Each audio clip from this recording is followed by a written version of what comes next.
So, good morning and good afternoon to everybody. Distinguished speaker, my dear friends, ladies and gentlemen. As you can imagine, I'm extremely privileged to be convening this meeting that brings all of us together for the first time under the umbrella of the United Nations Alliance of Civilization. As you are aware, the United Nations Secretary General, Antonio Guterres, designated me in February 2020 as the UN focal point to monitor anti-Semitism and enhance a system-wide response. The designation was in response to the 2019 report of the Special Rapporteur on Freedom of Religion or Belief, our dear friend, Dr. Ahmed Sahed, that is with us today in this meeting, to eliminate discrimination, anti-Semitism, and intolerance based on religion or belief.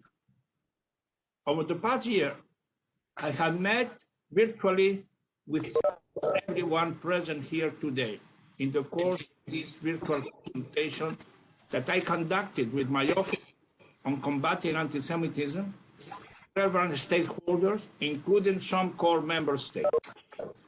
Today, meeting will be the first in a series of consultative meetings that I plan to convene in the next few months.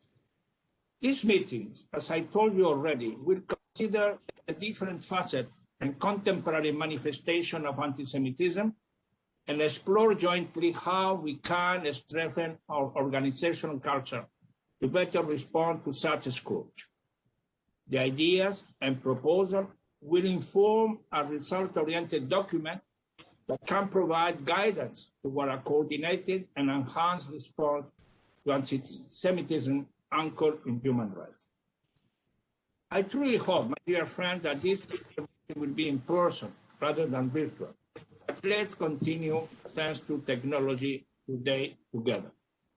It is important to acknowledge that we have already achieved as Jewish organization, faith actor, and joint and coordinator on combating anti-Semitism, as well as relevant UN system entities.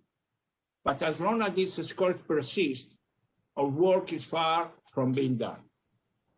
In my endeavor, I will not reinvent the wheel. I will be informed by your expertise, and we will build on your efforts, knowing that there is always room for improvement and innovation. In doing so, I really need your guidance and your recommendation. As you are aware, the United Nations Mr. Antonio Guterres has given the highest priority to countering hate and all form of discrimination against Jews and other communities, religious or otherwise. Mr. Guterres is very vocal, expressing his concern about the stubborn attack targeting Jews, their sacred sites, institutions, and properties. The United Nations was founded on the principle of the dignity and worth of all human beings, without distinction, regardless of the race, color, ethnic, or national origin. Being true to our charter should translate into combating anti-Semitism and all other forms of discrimination. Today's meeting, my dear friends, provides an opportunity to share experiences and perspectives. Allow me to share with you my own reflection on the way forward. Number one, let's start first by recognizing anti-Semitism as a global problem that should be addressed internationally. It's not only a Jewish problem or a European Western problem. It is also a deep-seated threat to democratic values. True, the majority of anti-Semitic attacks took place in Europe or the US, but our outreach efforts should extend beyond those regions to Africa, Asia, and Latin America. Number two, monitor anti-Semitism. An effective, measured, and timely response to anti-Semitism should be based on accurate and disaggregated data. Accurate data will not be possible without a unified, established mechanism on how to report anti-Semitic incidents. This Therefore, important to establish such reporting mechanism to enable a more accurate and analysis of manifestation of anti-Semitism. Monitoring anti-Semitic incidents extremely well already by several Jewish entities. Because I couldn't connect to what. But anyhow, I propose creating a global observatory on anti-Semitic incidents to serve as a trusted resource for all data collected based on a human rights approach. Number 3, identifying anti-Semitism. Relevant to accurate monitoring, in many cases, illiteracy about what will be accounted for anti-Semitic may prevent reporting. So, the working definition of anti-Semitism adopted by International Holocaust Remembrance Alliance, IHRA, in 2016 says, I quote, anti-Semitism is a certain perception of Jews, which may be expressed as hatred towards Jews. Rhetorical and physical manifestation of anti-Semitism are directed toward Jewish or non-Jewish individuals and of their property toward Jewish community, institution, and religious facility.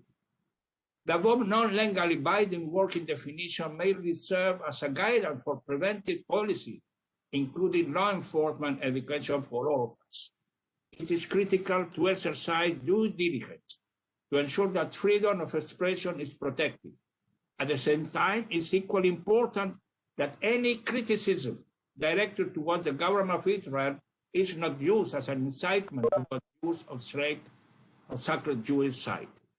It should be noted that the criticism of the government of Israel, similar to that directed against other governments, is not automatically defined anti-Semitic unless it contains a clear expression of hatred toward Jews. Simply put, we are not enemies to the government of Israel. We are fighting together anti-Semitism or any hate expression in words of action targeting the Jews. Moreover, the manifestation of anti-Semitism evolved. 70 years ago, anti-Semitism found its most horrific expression in the Holocaust. Today, anti-Semitism found a new vector in the proliferation of digital platforms, games, and encrypted chat rooms. So, what is the role of the United Nations? The United Nations strive everywhere to support governments in building inclusive, diverse, cohesive societies, anchored in human rights and the rule of law. In addition to commemorating the International Holocaust Day, the UN General Assembly, through its resolution 61-255, adopted in 26 January 2007, and condemns any denial of the Holocaust and urges all member states unreservedly to reject any denial of the Holocaust. Learning remains to be key to a better understanding of the Holocaust and Jewish life, can contribute to reduce anti-Semitic stereotypes and prejudices and ensure that it never happens again. However, education about anti-Semitism should not be limited to the Holocaust and neglecting other contemporary forms of anti-Semitism. The United Nations Global Communication Department and UNESCO are leading important work providing education guidelines for educators and policymakers. This effort should be further enhanced with the support of member states when school curriculum address anti-Semitism, illiteracy, and ignorance of historical facts that creates fertile ground for lies and revisionist history. Establish mechanisms for coordination and engagement with civil society organizations, including Jewish organizations, which monitor anti-Semitism so as to ensure a measured and timely response to such incidents at the highest level. Mainstreaming combating anti-Semitism across UNAOC projects and activities such as the Plural Plus video context, youth program, and the UN Plan of Action to safeguard religious sites, which provides a space to work with religious leaders and across the faith spectrum, and developing and tailoring key messages on anti-Semitism to be used as talking point and a statement provided to senior UN officials and in social media content. Also, vocal condemnation of anti-Semitism based on accurate data. My office has been issuing a statement in this regard since my designation. We should also brainstorming with relevant UN entities on launching a social media campaign on combating anti-Semitism. I suggested hashtag could be #UN against anti-Semitism or United against anti-Semitism or Stop Anti-Semitism, Together are against anti-Semitism. There are some proposals to be studied and to be introduced. And finally, starting a dialogue series on combating anti-Semitism within the UN. We also consider to holding a series of awareness workshops for UN staff on anti-Semitism education. We will encourage holding exhibition, movie screening, and concerts on the Holocaust. Number 5, relation with governments. I think member states have the primary responsibility to protect their citizens, their human rights, and address the root causes of all forms of intolerance, including anti-Semitism. In this sense, the fight against anti-Semitism should be consolidated within a broader framework that aims at fighting racism, countering extremist ideologies, promoting education on human rights and the values of mutual respect and compassion, and the rejection of all forms of discrimination based on religion or belief. So, governments should be encouraged to support activities that aim at building interreligious and intercultural dialogue, religious tolerance, and mutual respect and dignity for all. As such, they will provide a space for open dialogue, networking, and peer-to-peer learning. We also encourage government to relate on illiteracy, ignorance of historical facts, to create fertile ground for lies and resistance history. Therefore, encouraging government to integrate education and building critical thinking skill around human rights, universal values, including freedom of religion and belief, is key. Using global citizenship education as a framework to address anti-Semitism. Such approach will contribute to protecting societies from mindsets that have produced the Holocaust. The UNESCO OSCE publication addressing anti-Semitism through education provides to all of us a useful guidance. Governments, my dear friend, are also encouraged to consider revisiting the textbook in school that include racist and discriminatory content or terminology, including anti-Semitic references. Encouraging training of government officials, especially in the law enforcement and judicial institutions, on diversity, religion, pluralism, and human rights. Enacting legislative framework and law enforcement policies prohibiting manifestation of hate speech conducive to incitement to violence on the basis of religion and belief, while respecting international law and human rights law. In this context, the Rabat Plan of Action is a useful guidance in distinguishing between permissive speech and a speech that may amount to incitement to violence. The UN strategy on hate speech is a good tool for understanding and defining hate speech. But also governments are encouraged to facilitate, enable access to reporting about hate crime. Prominent political figures are encouraged to speak out against all manifestation of intolerance based on religion or belief or race. Governments are also encouraged to share national strategy adopted to safeguard religious sites, including raising awareness about the spirituality of places of worship, and that attacking religious sites diminish the whole society, not just the affected faith community. The UN Plan of Action to safeguard religious sites provides action points and recommendations to stakeholders.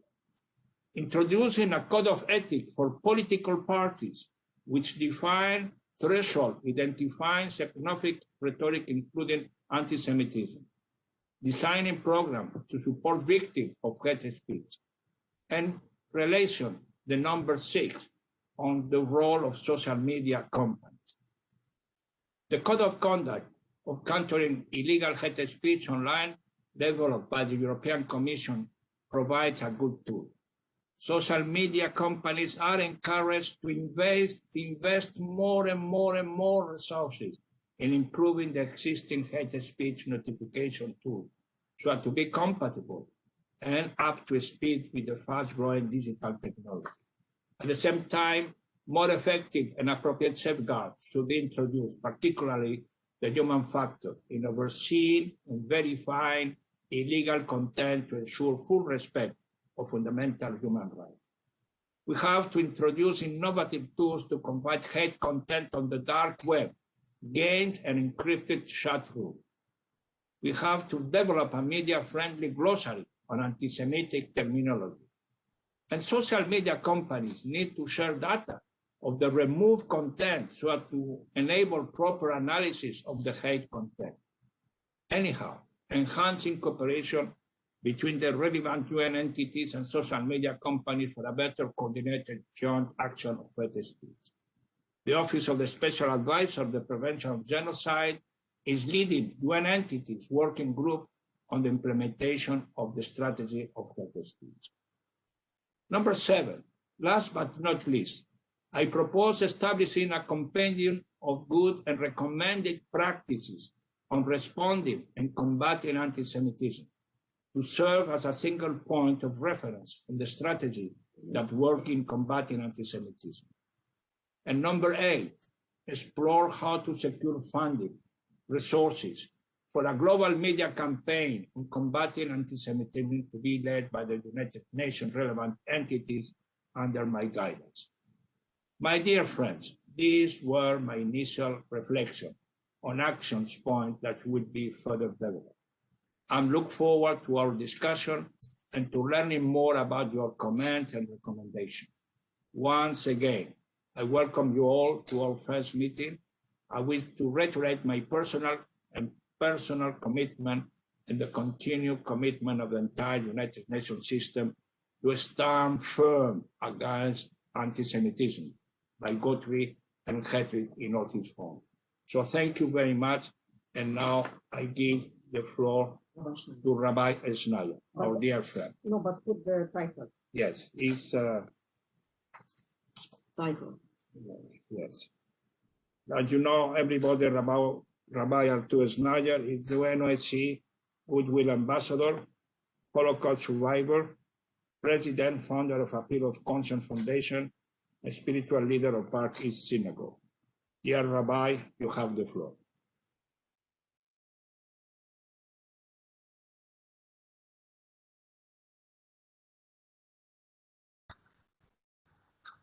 Good morning, Your Excellency, and friends all committed to fight anti-Semitism. Thank you, High Representative Miguel, my friend, for bringing us together to cope with the ancient hatred of anti-Semitism in our own day. You're an ideal choice of the Secretary General, Antonio Guterres, because you understand the dark chapters of European history and also serve with distinction as the ambassador of your country, Spain, that also had a tragic history in the past, but overcame that history as ambassador of your country, Spain, to the State of Israel. Also, I want to commend Secretary General Antonio Guterres a few weeks after he assumed the high office, when we observed International UN Holocaust Remembrance Day at Park East Synagogue on the Shabbat. He sounded the alarm, the shofar, awake. This is a global anti-Semitism that requires action. And consistently since then, he has repeated that call and that warning. And that brings us together. I also see many of my friends of the Jewish organizations. I want to express to you, as a Holocaust survivor, my gratitude, and also to the envoys, the special envoys of governments, for having taken a role in the fight of this terrible hatred that trespasses not the Jewish community. It affects every aspect of society.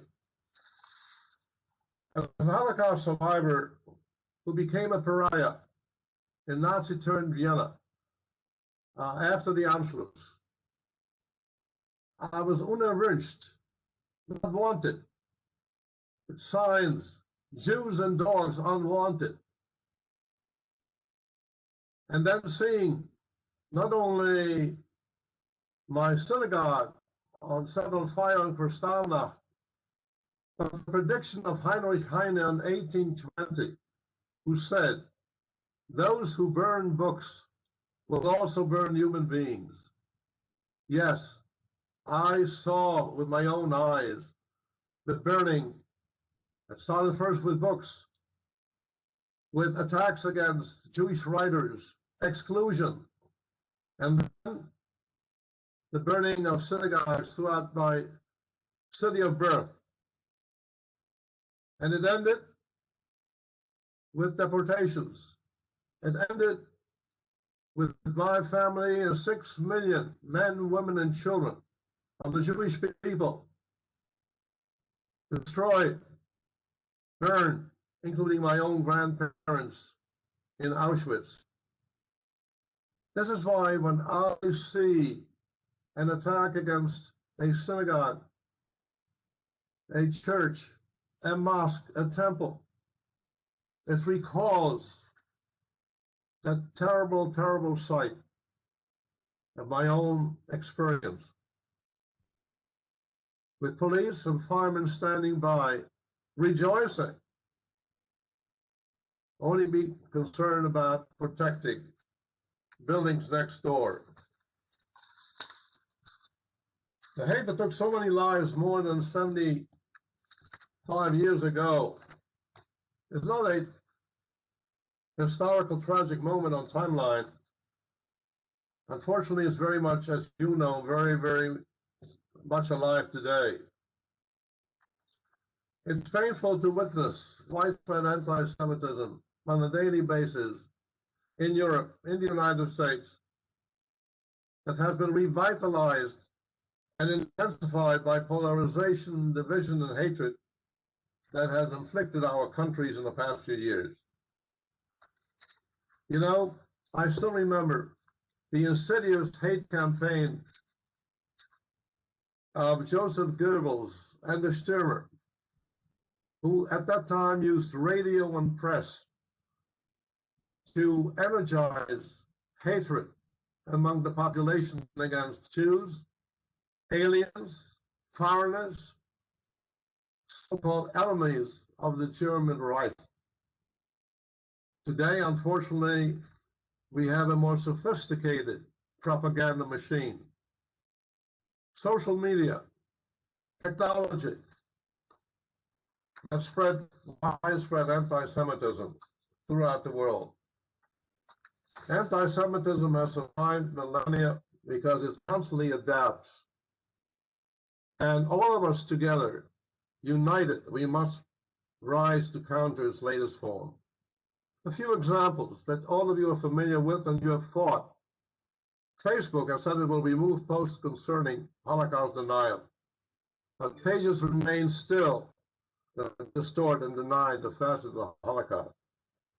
Google has failed to put in place a plan to prevent algorithms from producing horrific search results on Jews and the Holocaust. Many TikTok users create anti-Semitic messages, despite the company's claims that it stands firmly against anti-Semitism. And what about Twitter, that has refused to flag repeated tweets by Ayatollah Khamenei, calling for the elimination of the only Jewish state in the world, the state of Israel?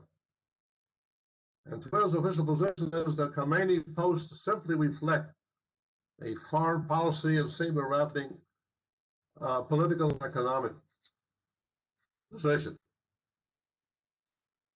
My dear friends, anti-Semitism is an indicator of a society of evil in search of a scapegoat. The Jew, the stranger, the alien, historically has fulfilled that role. Even today, in the midst of the pandemic of COVID-19, some have tried to blame the Jew, accusing the Jewish community of spreading virus, ignoring science and the guidance of our medical experts.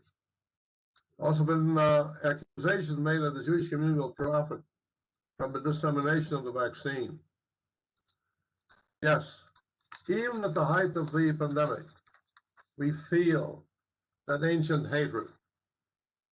You know, let me tell you how it felt during the Holocaust, like caged animals locked in, yearning for help. We felt abandoned and devastated by the silence of the world to the atrocities of the Nazis and their collaborators. I do want to recognize courageous, righteous few who resisted tyranny and oppression. Many hero diplomats who risked their lives in order to save Jews. And for us, our number of Holocaust survivors is dwindling daily. It is encouraging to know that the United Nations has taken on not only Holocaust remembrance, that remember when that resolution passed in 2008 and has been observed internationally now on January 27th by 120 countries. It started first with 104. And my hope is that maybe all members of the United Nations will observe International Holocaust Remembrance Day, because it is a warning signal of hatred against one human family that doesn't stop there. But it's encouraging. It is encouraging to know that thanks to the dedicated commitment of Secretary General Antonio Guterres, now under your guidance, High Representative, we have now an alliance of Jewish organizations, special envoys on anti-Semitism, designated by governments who cherish democratic values, in an alliance to fight this ancient hatred. The battle requires allies, and we need to broaden our alliance with the engagement of every sector of society. The outreach has already brought results. Give you an example. The Interfaith Appeal of Conscience Foundation, coalition of business and religious leaders, took the initiative and actually were responsible for the enactment of a United Nations General Assembly resolution in 2001 for the protection of religious sites. How necessary that resolution was, knowing how many houses of worship have been attacked in the last few years. Yes, alliance and a coalition of every sector. That is the challenge. We need to engage. For further joint actions, may we convene a meeting, I recommend, not only with Jewish organizations, but there are many, many non-Jewish religious leaders of major faith, including Pope Francis, who said, you cannot be a Christian if you're an anti-Semite. Let us have also on the agenda an interaction with other leaders of major faith communities to get their input in the battle that we're fighting together. And our emphasis, our goal, our objective should be really going back to the Bible. Love your neighbor as yourself. Mutual acceptance and respect for all of God's children. We're on the eve of festivals of hope. We're on the eve of Pesach, Passover, Easter, Ramadan. I give you my blessings and my prayers for a joyous, joyful, peaceful holiday. May they usher in healing for a wounded world and a divided humanity. and united we will prevail. God bless you all. Thank you, thank you, thank you. Thank you very much, our dear friend Rabbi Arthur Lasnaya. You are a symbol, you are a reference of how a testimony, in order that all of us, we will not accept at all that these atrocities you witnessed yourself can be repeated. And I really appreciate that your comment, your proposal, your engagement for the next action we will take all together. I will take note, of course, of how, and I said in my introductory remark, how this most sophisticated propaganda machine of social media have to be revisited together. And of course, I take note of your recommendation to join with other religious leaders, as Pope Francis said, about not be possible to be a Christian if you are anti-Semite. So thank you very much. And now we will proceed with the next speaker. My next speaker will be Mr. Margaritis Shinas, is the Vice President for Promoting of European Way of Life, European Commissioner. Unfortunately, due to some duplicated agendas, he cannot be in person with us, but he sent to us for this meeting a video message. So we are going to broadcast this video message.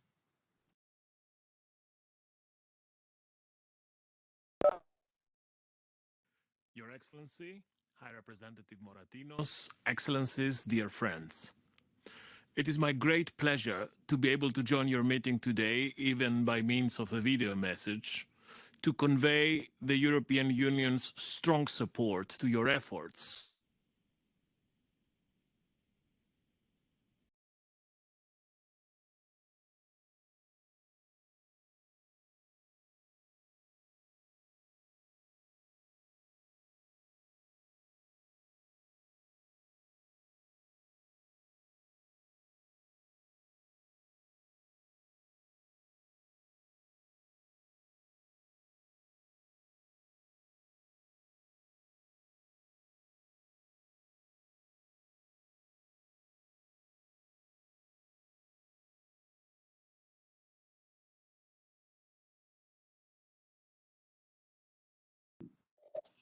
So we have a problem with the videos, and I will come back later on. So I'm going to give the floor to our next speaker, also from the European Union, our dear friend Katharina Barnes-Norbein, coordinator on combating antisemitism and fostering Jewish life of the European Commission.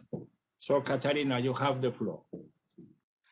Miguel, thank you very much, Excellencies, ladies and gentlemen, friends. It's a real pleasure to be here with you. I'm sorry that you could not hear Vice President Skinas speaking. His message was one of very strong support for what we are doing here today, and reassuring the dedication and the determination of the European Commission in the fight against anti-Semitism.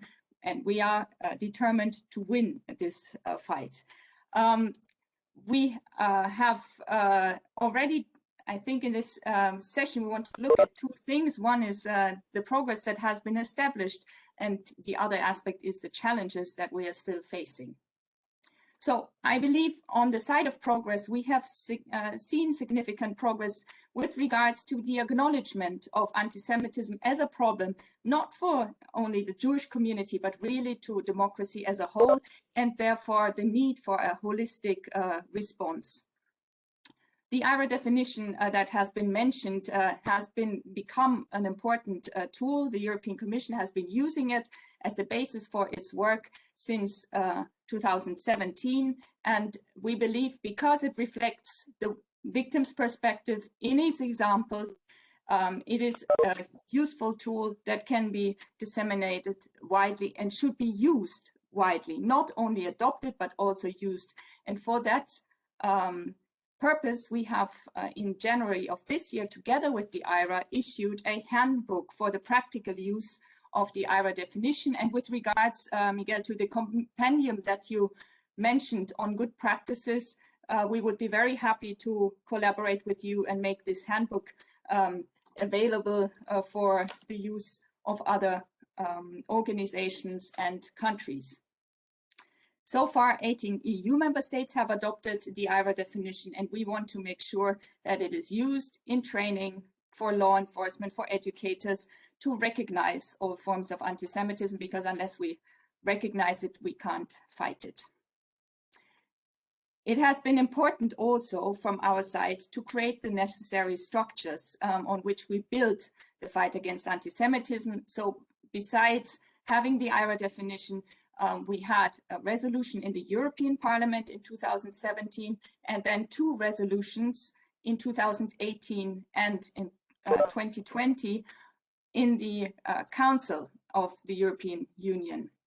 And both of these resolutions clearly pointed at how we want to fight anti-Semitism, and one is in particular with regards to the national strategies, and on the other one is with regards to mainstreaming the fight against anti-Semitism. The European Commission will now complement these efforts with its first ever own strategy on anti-Semitism that will come out in the 4th quarter of 2021. We want to approach this in a holistic manner to really address throughout and across EU policies, together with the member states and always in close cooperation with the Jewish communities, in a way that we address the different policies. So security, education, data collection of incidents, integration measures of newcomers to the society, but also with regards to the external policy. And here I think the UN structures will be very important, and we look forward to working closely with you in this area. Now, of course, many challenges remain, and we are very much aware that we can do whatever we want on European level unless it trickles down and there is a real change of behavior. There will little change will be felt among the Jewish community, and that's why it is so important to recognize the challenges that remain out there. One, of course, is that the incidents are still increasing, and despite all the efforts we have, we see an increase of not only hateful incidents, but also an atmosphere in which Jews can be uncomfortable, and an environment that creates a situation in schools or also through the media in society that is difficult for the Jewish communities.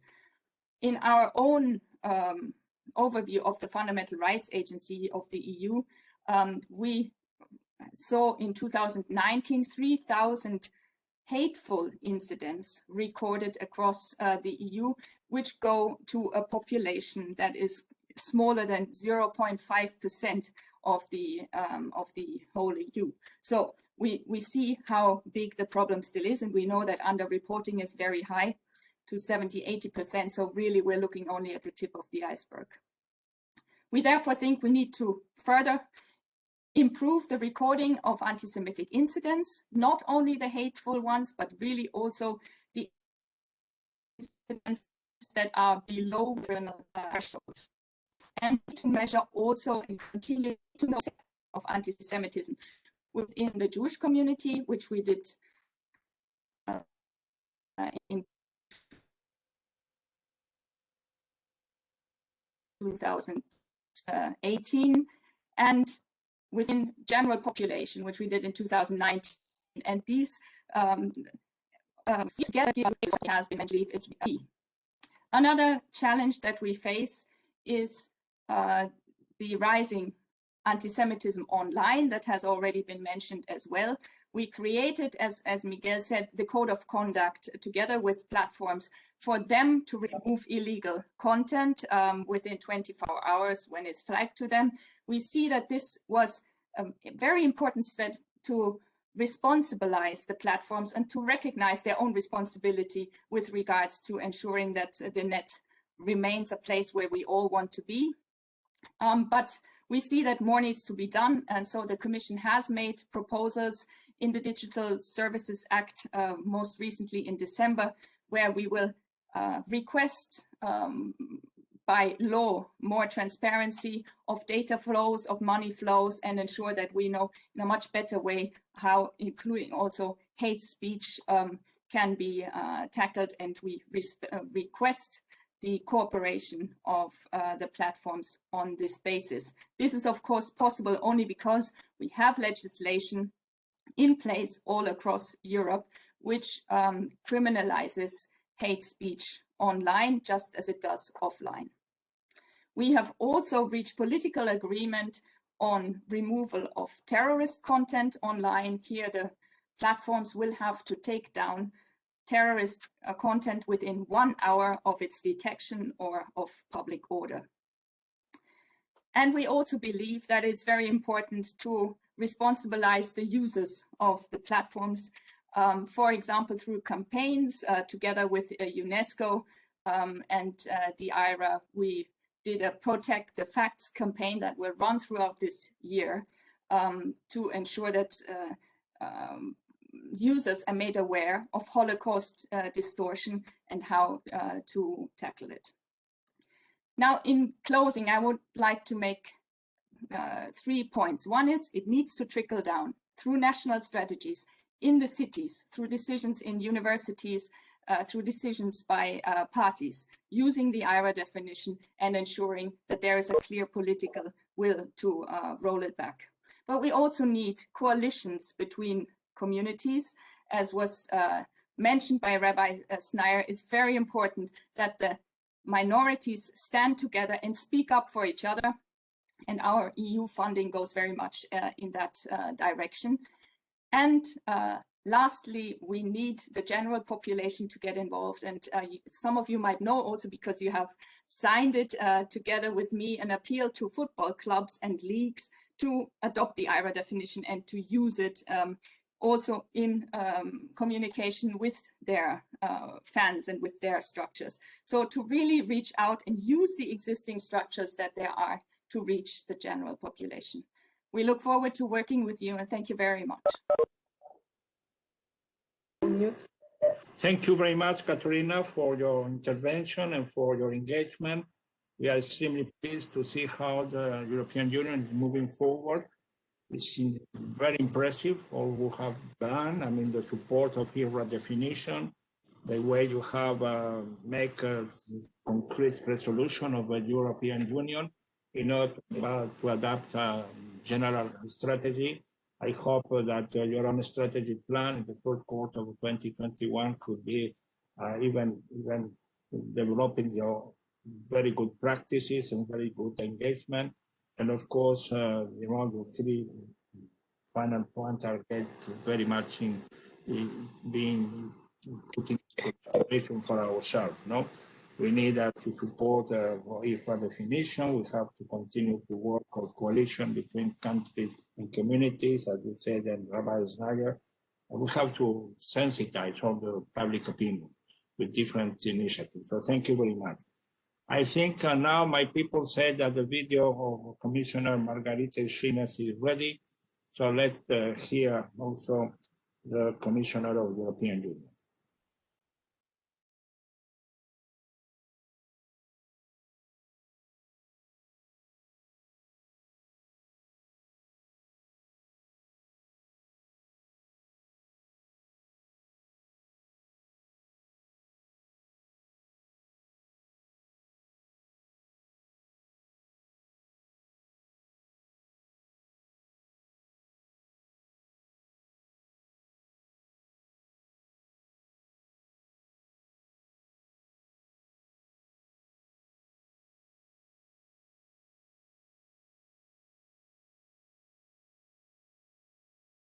Fortunately, there is some problem with the videos that really we don't like so much these virtual exercise and the video messages. So let's go continue with our third speaker, our dear friend Ahmed Sahid, the Special Rapporteur on Freedom of Religion or Belief of the Office of the United Nations of High Commissioner for Human Rights. My dear Ahmed, thanks to you, I'm being appointed focal point. So it's your responsibility to guide us. So thank you very much to be with us today. Thank you, Miguel, for inviting me. Excellencies, distinguished participants, ladies and gentlemen, I'm honored to join the distinguished lineup of speakers at this event today to highlight concerns about the global scourge of anti-Semitism, identify challenges and good practices in combating this scourge. I want to congratulate High Representative Mr. Moratinos and his office for convening this important stock-taking event 1 year into his assignment on this work. I also want to thank you, Mr. Moratinos, for your cooperation and support in implementing the recommendations I made in my UN report 2 years back. And the points you make today are absolutely spot on in regard to what we ought to be doing. When I began working on my UN report, I said the UN at that point had largely ignored the challenges posed by anti-Semitism. In my view, it had certainly not engaged with anti-Semitism as a global concern or as a human rights issue that required a stand-alone examination. Now, this was a serious problem, especially amidst rising incidents of anti-Semitic hatred, the frequency and lethality of violent attacks against Jews and their religious and cultural centers and spaces, and the endemic nature of the problem. Yes, of course, anti-Semitism is not the only form of religious or racial hatred on the rise, but if we do not engage with the specificity of the challenges posed by anti-Semitism, we would never be able to effectively address the challenge. In the time that I spent preparing for the report from the initial consultation convened in Geneva with many of you present, convened together with the Jacob Loster Institute in the summer of 2018, to this time, anti-Semitism has continued to rise, as previous speakers has noted. Beyond the proliferating hate ride online and the daily verbal abuses, these have also involved targeting Jewish holy days and carrying out mass shootings with high casualties. I also want to note the constant pressure on Jewish life in some parts of the world, from calls to ban rituals and practices central to Jewish identity and existence.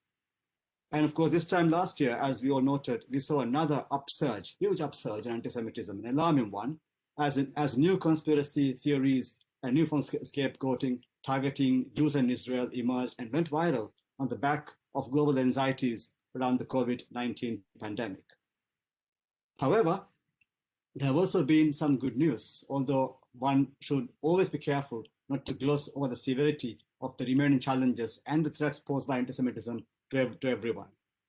The UN has an influential role to play in combating anti-Semitism, and I believe there are now signs that the UN is more engaged on this subject than any time since 1960. And of course, your office, Mr. Moratinos, is testament to this. Another example is UNESCO ODI Manual on Combating Antisemitism in the school context. It's a good start because very often it's in these contexts that we begin to create the kind of stereotypes that perpetuate hatred for people all their lives. There's also more attention paid to the subject by my UN Special Rapporteur colleagues. And of course, the Office of the High Representative is an important ally in the work moving forward. By far, what is always most impressive in this field, for me, is the work of Jewish communities themselves in documenting and reporting on violations and raising awareness globally. I am grateful for the increased cooperation that they have developed with the UN and my mandate. As previous speakers noted, the primary duty bearers in this space are states. And I am pleased that more and more states are endorsing the IHRA working definition. This is crucial. So crucial that without the duty bearers, we will not be able to identify what the problem is. We have to know what the problem is if we are going to be able to address it. We must also be mindful of the growing pushback against definition and address the concerns raised in this resistance. And these are for a large measure based on a misrepresentation of the working definition. And we must increase our efforts to educate stakeholders on the working definition. It's not enough for states to adopt it, but we must encourage states to educate others about it so that we have more states actually signing on to it and also more impact from applying the working definition in real life. Now, this work becomes doubly important as Holocaust denial also increases. And invest in Holocaust education within a wider framework of raising awareness of Jewish life through peer-to-peer engagement and empathy-based learning is important. As Rabbi Shneer said, I think it's vitally important that we have the UN spread out the commemoration of the day throughout the world. And the UN resident coordinators in various parts of the world, they can make this day observance wherever they may be placed in any part of the world. Finally, I'm also happy to see growing signs of broad-based coalitions coming together to combat anti-Semitism. This will help us mainstream combating anti-Semitism and to recognize that anti-Semitism is not a challenge just for Jews and Israel, but also for all of us as individuals, as communities, as states, and as international organizations. I'm very pleased to join this consultation because in the 20 months left in my mandate, I hope to come back one more time to my report on anti-Semitism and leave behind a stock take of what's happened, and possibly, if this exercise continues, an action plan on what we can do and must do to address this global surge once and for all. Thank you very much. Thank you very much, Ahmed. Thank you for your report. Thank you for your recommendation. You know that you will continue to work together and having your guidance and your advice, not only about the definition, but also in another aspect you mentioned. And I think we should continue to joint efforts in order to achieve our goals and our commitment to really fight efficiently against anti-Semitism. Now I'll give to my dear friend, Malcolm Hoyland, Vice Chairman, Conference of Presidents of Major American Jewish Organization. Malcolm, you have the floor. Thank you very much. This event is the United Nations at its best, fulfilling the lofty goals and principles for which it was founded in San Francisco in 1945, including emphasizing the lessons of the Holocaust to prevent exactly what we are seeing today. So by gathering us, by uniting, by informing, by mobilizing against Jew hatred and all manifestations of racism and bigotry, you elevate the United Nations and its mission.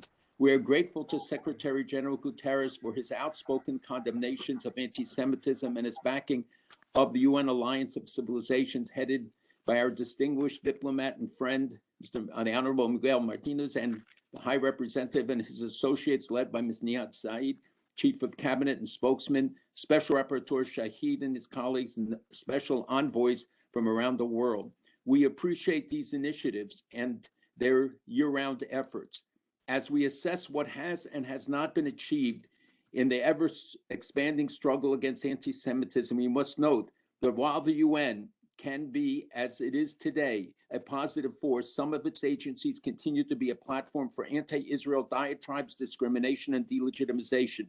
Too often appeals to anti-Semitism have been heard in UN chambers, and the platforms meant for constructive engagement are abused and hijacked to spread vile messages, including exploiting the COVID pandemic, as well as recently baseless charges against Israel regarding the vaccinations and of its Arab citizens and residents of the West Bank. The automatic resolution singling out one country, a democratic state, by the worst violators of UN principles must end.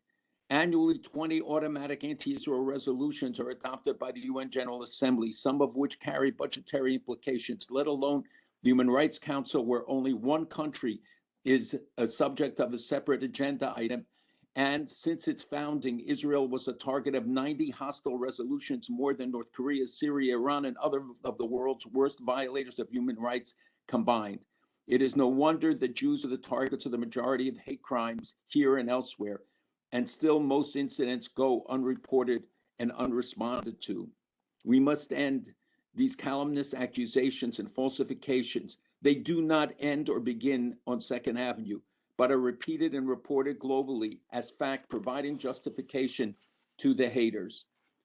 While there is a greater awareness and increased efforts to prevent, confront, and counter the growing incidence of anti-Semitism, the statistics portray a very different and dangerous situation. We're confronting a pandemic of hate that spreads like COVID across populations and borders, religions and ideologies, infecting ever-increasing numbers, especially young people, so susceptible to the appeal of simplistic hate messages and influencers. While there is no vaccine for Jew hatred, we know that education is essential, that legislation impacting inclusion in curricula of more and more educational efforts, stricter law enforcement and prosecution do work. We must gain control of the proliferating attacks of all kinds, including the murder of innocents just because they were or thought to be Jewish. As Secretary General Guterres has pointed out, anti-Semitism grows more complex and adopts new guises. It traffics in distortions of history and reality. It attempts to deny the Holocaust while it challenges Israel's right to exist and calls for its destruction. We witness the mainstreaming of the most obnoxious views, aided and abetted by the actions or lack thereof by internet companies and social media platforms. There is also the very serious component of state sponsorship or assistance emanating from several countries. Iran alone is responsible for countless anti-Semitic websites, part of a vast propaganda machine that includes 215 stations in 35 countries that operate free of restrictions. If there is a true commitment to this cause, then there must be deeds, not just words, results, not just promises, and condemnations must bring consequences. There are positive, bright developments, often from surprising sources. Reference has been made to the adoption of the IRA definition, which is a very important progress and an advance in the effort against anti-Semitism in a too often dark panorama. Increasing numbers of federal and state governments, legislatures, officials, sports teams and entertainers, academic institutions, and cultural bodies are adopting and advocating the IRA definition. Hopefully, the General Assembly will follow the example of the United States and other governments to adopt it. If you cannot define anti-Semitism, you cannot fight it. The examples attached to the IRA definition give clarity and certainty so that everyone knows anti-Semitism when they see it. No excuses, no exceptions. Everyone, everywhere must be held to account. Truly remarkable advances have been made in Arab and Muslim countries. Just in recent days, President Sisi and the Egyptian parliament led an effort to institute a mandatory course in Christian, Jewish, and Muslim shared values and modify textbooks removing objectionable material. Morocco, under His Majesty King Mohammed VI, has taken many steps, including restoring and highlighting the centrality of Jewish heritage, rehabilitating facilities and cemeteries, and initiating Holocaust education, and more.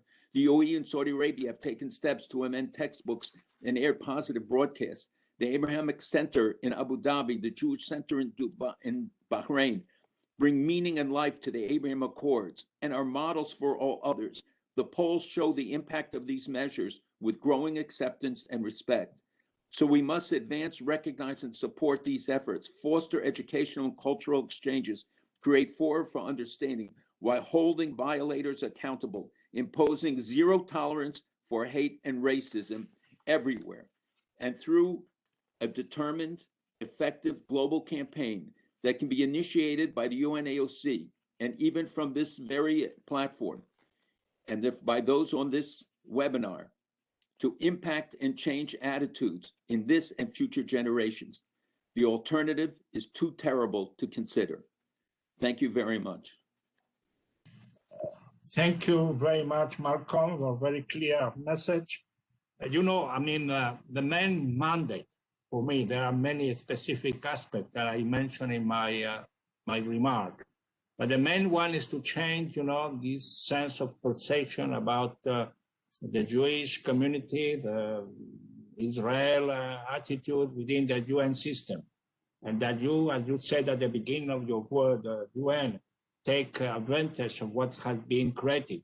And, you know, it was created after the atrocity of the Holocaust. So my commitment is to really have that this perception in the near future will be totally changed. And of course, I agree 100% with your comment, the importance of IRA definition, how we can make them aware for everybody in the UN and member states, and how we can advance on that. And I'm very pleased that you took note of what are there on education, some changing in some Arab countries like Morocco, Egypt, Bahrain, Emirates. I think that is the work we should, all of us, get into action in the near future. So thank you very much for your treatment. Thank you. Now, my people said, I'm not so sure, but let's try. I'm a stubborn man. So let's try for the third time to see if we can hear our friend, the Vice President of the European Union, Mr. Margaritis Schinas. Let's hope. I cross my fingers. Okay. Your Excellency, High Representative Moratinos, Excellencies, dear friends.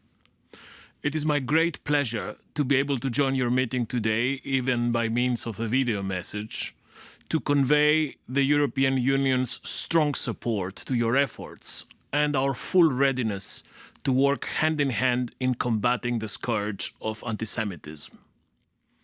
Fighting anti-Semitism is a universal responsibility, and it is only by joining forces that we can address it decisively. The United Nations and the European Union have in common that they were both created in the aftermath of the Second World War, as an expression precisely of humanity's determination to create peace and prosperity and never again repeat the horrors of the past. The Holocaust was a European tragedy. It was a turning point in our history. Remembering the Shoah is the cornerstone of European values and our way of life. A Europe that places humanity at its center, protected by the rule of law, democracy, and fundamental rights. We in the European Union strongly welcome the increasing efforts made by the United Nations in combating anti-Semitism, including through the report by the UN Special Rapporteur on Freedom of Religion or Belief, His Excellency Ahmed Said, and of course by your appointment, High Representative, as the UN's focal point on anti-Semitism. Here at the European Commission, we recently joined forces with UNESCO, the United Nations, and the International Holocaust Remembrance Alliance at the occasion of the International Holocaust Remembrance Day 2021 to launch a social media campaign to debunk Holocaust distortion that will run throughout this year. But there is a lot more we can do.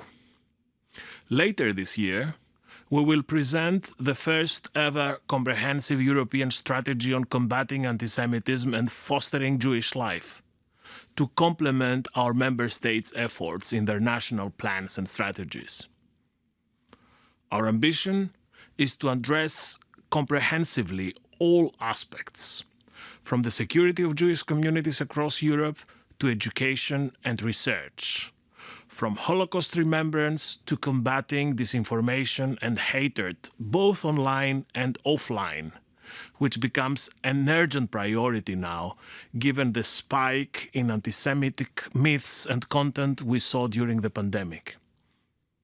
Finally, of course, a key component of the strategy will be working more closely and effectively with our international partners.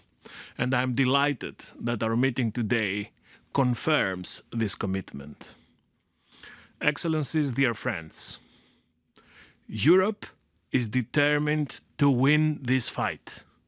We look for allies across the globe and look forward to intensified cooperation in this area across the UN family. Thank you. Thank you very much, Vice President. I think, Katarina, you were right. It was a very strong message. And I think we have in the European Union, European Commission, a strong ally. And I hope we will continue to work. So thank you again, Europe, for your determination and your plans. So let's go to the next speaker. Is our friend, my dear friend, Daniel Mariashin, CEO of Ben Albright International. Daniel, you have the floor. High Representative Moratinos, distinguished participants. Of all the hatreds that tear at our social fabric today, none is more unremitting, more resilient, more adaptable than anti-Semitism. As CEO of B'nai B'rith International, a US-based Jewish organization with members in many countries around the world, I have viewed the resurgence of anti-Semitism across the globe in recent years with deep anguish. Unfortunately, here in the United States, the problem has become strikingly apparent. The shootings in Pittsburgh and San Diego, New York, and New Jersey in the past several years have left many in the American Jewish community shaken and fearful. The responsibility of governments, international organizations, and leaders of society to confront this phenomenon is becoming increasingly urgent. While it is certainly the case that anti-Semitism may resemble other hatreds in some respects, hatred of Jews is unique in its longevity, its persistence, and its multifaceted nature. The complexity of this social illness reflects the collective identity of Jews as both an ethnic and a religious group, and as a global community whose historic homeland is the State of Israel. Thus, To understand anti-Semitism in all its modern dimensions, one must recognize the various manifestations of the problem, the physical attacks and the various threats and manifestations, the online hate speech, the restrictions on religious freedom, Holocaust denial, the BDS movement, and assaults on the state of Israel that go beyond mere policy criticism. These varied forms of anti-Semitism, which originate on the far right, the far left, and among Islamic extremists, all require our urgent attention. To adequately fight the problem, we must increase awareness of this pervasiveness. This makes the International Holocaust Remembrance Alliance's working definition of anti-Semitism as an indispensable tool. As it steadily gains in acceptance by governments and educational institutions, as has been noted here today, the working definition can serve as an invaluable guide in illustrating anti-Semitism's reach. In any comprehensive approach to fighting anti-Semitism, countries must collect information about and report on anti-Semitic incidents and hate crimes. Compiling data and training civil society to better record and report on anti-Semitic incidents is an important start.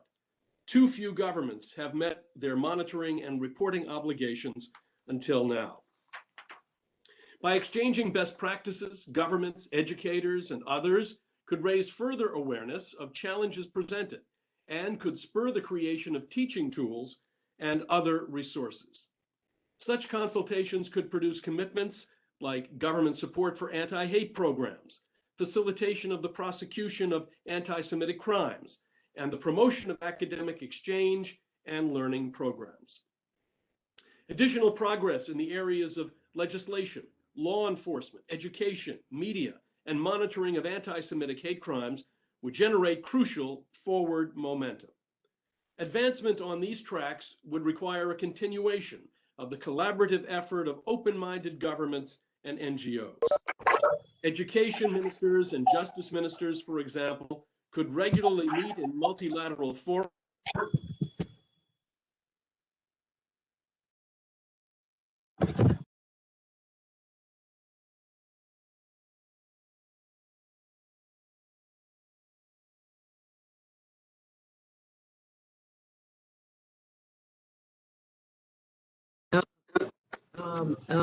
Dan, I think that we missed the last paragraph because there was a technical issue. Can you repeat the last paragraph, please? Yes. Additional progress in the areas of legislation, law enforcement, education, media, and monitoring of anti-Semitic hate crimes would generate crucial forward momentum. Advancement on these tracks would require a continuation of the collaborative effort of open-minded governments and NGOs. Education ministers and justice ministers, for example, could regularly meet in multilateral fora to develop ongoing modes of cooperation on matters related to anti-Semitism and hate crimes, facilitated by the invaluable expertise and experience that NGOs would provide. One particularly vexing problem is the legal threat in parts of Europe to the core Jewish religious practices of ritual animal slaughter and male circumcision. Some European Union member states, though they possess the legal option to grant an exception to animal stunning requirements in order to accommodate religious imperatives, have refused to do so, eliciting instead to impinge on those religious practices. But the thought that Jewish life in Europe could be derailed in this century because not enough governments have contemplated the devastating impact of their laws on the Jewish community is shocking. And then there is the steady drumbeat of anti-Israel vitriol that forms the ambient noise of anti-Semitism in much of the world. It has been 2 decades since the start of a new wave of global anti-Semitism. This spread of hatred has resulted not only in widespread attacks against Jewish communities, but in a proliferation of anti-Semitic propaganda, much of which is directed against the state of Israel.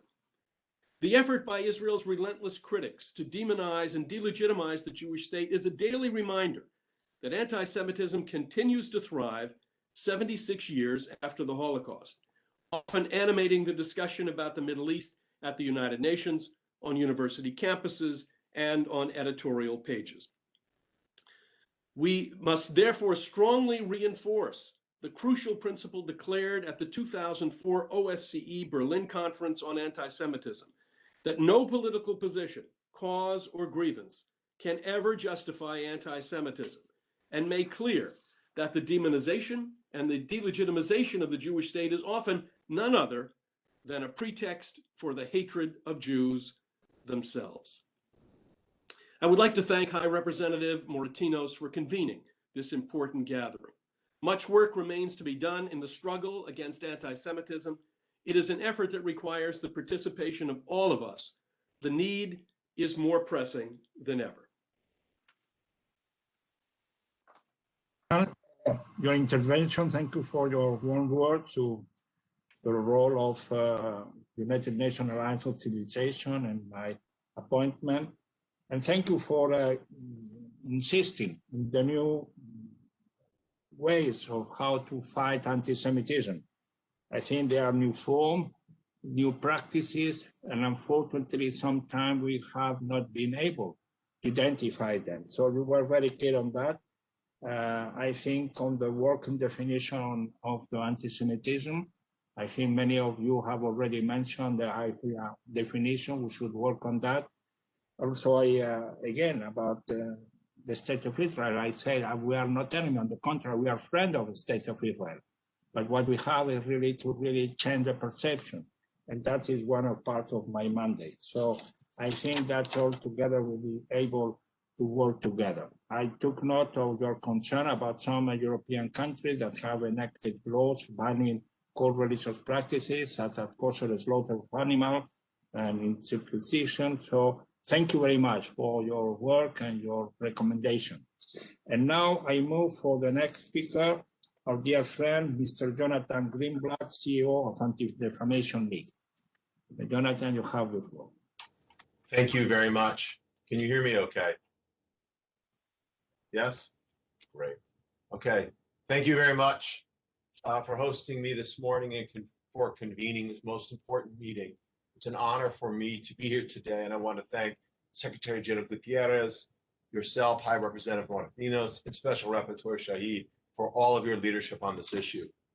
ADL is the oldest anti-hate organization in the world. We have been focused on fighting anti-Semitism since our founding in 1913.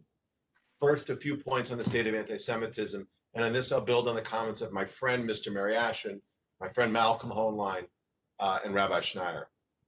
Anti-Semitism is a primary concern for ADL, not just because we are an organization rooted in the Jewish community and propelled by Jewish values, but because anti-Semitism is one of the oldest and most persistent forms of hatred in the world. It is the canary in the coal mine, serving as a warning that other prejudices in society are not far behind when anti-Semitism is present. And hate is not unique to the Jewish people. I would remind all of us to pause and remember that today is the second-year anniversary of the massacre in Christchurch, New Zealand, when a white supremacist murdered 51 people in 2 mosques simply because they were Muslim. It is a reminder that white supremacy is a global terror threat, and if not confronted, can explode. And indeed, anti-Semitism has exploded in the United States in recent years. After being stagnant for almost 15 years, it surged in 2016, it spiked by 57% in 2017, and then in 2018, we saw the most violent anti-Semitic act in American history, the massacre at the Tree of Life Synagogue, where 11 Jews were murdered in the pews where they prayed. And then, of course, in 2019 was the worst year on record since ADL began tracking these incidents in the 1970s. We tabulated more than 2,100 anti-Semitic acts across the United States, a 12% increase, and the 61 assaults were a 56% increase on the prior year. They involved 95 victims. They included 5 deaths. And more than half of the assaults in the United States happened in the 5 boroughs of New York City, the largest Jewish community in the world outside the state of Israel. In the face of these unprecedented attacks, ADL conducted a survey of American Jews in 2020 to explore their experiences with anti-Semitism. I will share with you, more than half of the Jews in America said that they have either experienced or witnessed some form of incident they thought was motivated by anti-Semitism. Nearly half had heard anti-Semitic comments, slurs, or threats. 1 in 5 themselves had been targeted. More than 1 in 5 that were affiliated with an institution that had been vandalized, damaged, or defaced because of anti-Semitism. And 1 in 4 American Jews have employed at least one strategy to avoid being targeted, whether that means not wearing a kippah or another marker of Jewish identity, not using their last name, not wearing a Jewish star, not identifying as Jewish on a social media site. And that's relevant. Jews most commonly encounter anti-Semitism online. 1 in 7 reported that they'd experienced some form of harassment, and more than 1 in 10 experienced severe harassment, such as being physically threatened as a result of their religion. And that survey that we did last year was conducted in January before the outbreak of COVID-19, which spawned new forms of anti-Semitism, as Jews were accused of starting the virus, singularly spreading the virus, or somehow profiting from it. All of these charges echo the blood libel that was used for centuries to persecute and slaughter Jews in Europe and the Middle East. And it's not unique to America. We've seen an increase in anti-Semitism in Europe, both in terms of hate incidents and anti-Jewish attitudes. As a result, more than 1/3 of European Jews have considered immigration because they don't feel safe in their own home countries. So why is this happening? I would submit a few reasons. First, the global surge of polarization and populism. Anti-Semitism almost always has been the go-to tactic of populists in the Western world. The disappearance of civility, the pushback on liberal democracy, intentional campaigns of dis and misinformation, and the erosion of democratic institutions all lay the groundwork for an even more weakening of norms and a lessening of safeguards. That enables the expansion of anti-Semitism. Secondly, the normalization of extremism. This is a related trend to the push of populism. We see it happening across the ideological spectrum, from the extreme right to the radical left to fascist Islamism. A series of toxic ideas increasingly have moved from the margins into the mainstream. Laundering, as individuals and political groups launder their bigotry through NGOs, embedded in their so-called activist campaigns, and use it to run for office. And along the way, their intolerance has infected the public conversation, whether it's passing laws to ban Jewish rituals or slandering their opponents with Jewish invectives or rationalizing irrational boycotts, even watering down Holocaust education in schools. Thirdly, the complicity of the private sector, particularly Silicon Valley. This was mentioned earlier by Catherine, and the European Union is doing tremendously important work in this regard. But for far too long, we've seen companies take a laissez-faire approach toward anti-Semitism, none more so than the social media giants, who not only allowed it to fester on their platforms, but they algorithmically amplified anti-Semitism because conspiracies drive clicks, and even evil rhetoric generates revenue.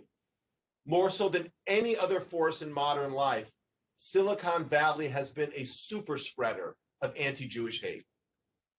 And then lastly, anti-Semitism as a state strategy.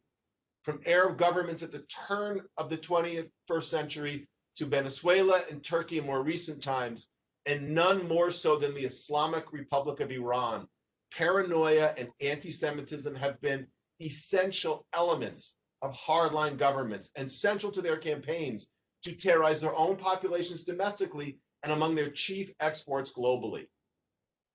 Iran truly stands out in this area, as they are the leading state sponsor of anti-Semitism and terror in the world. No country compares to Iran in terms of its propagation of anti-Jewish hatred and anti-Zionism. They are embedded in the DNA of the Islamic Revolution, which continues to guide the government. And yet, in contrast to this example, we should applaud recent strides by UAE, Egypt, Morocco, Bahrain, even the Kingdom of Saudi Arabia. All are turning a page. So how do we follow their example? How do we tackle this issue? What do we need? There's no silver bullet. No single answer will solve this question. we need a whole of society strategy. First, governments need to coordinate and ensure policy frameworks do not tolerate intolerance, nor do political processes reward hateful rhetoric. Creating special envoy positions is a critical first step, but countries also need comprehensive hate crimes laws. Adopting the IHRA definition and mandating Holocaust education and comprehensive anti-bias education can be important too. Finally, governments must push for stronger action by the private sector, particularly the social media companies. No one should be above the law.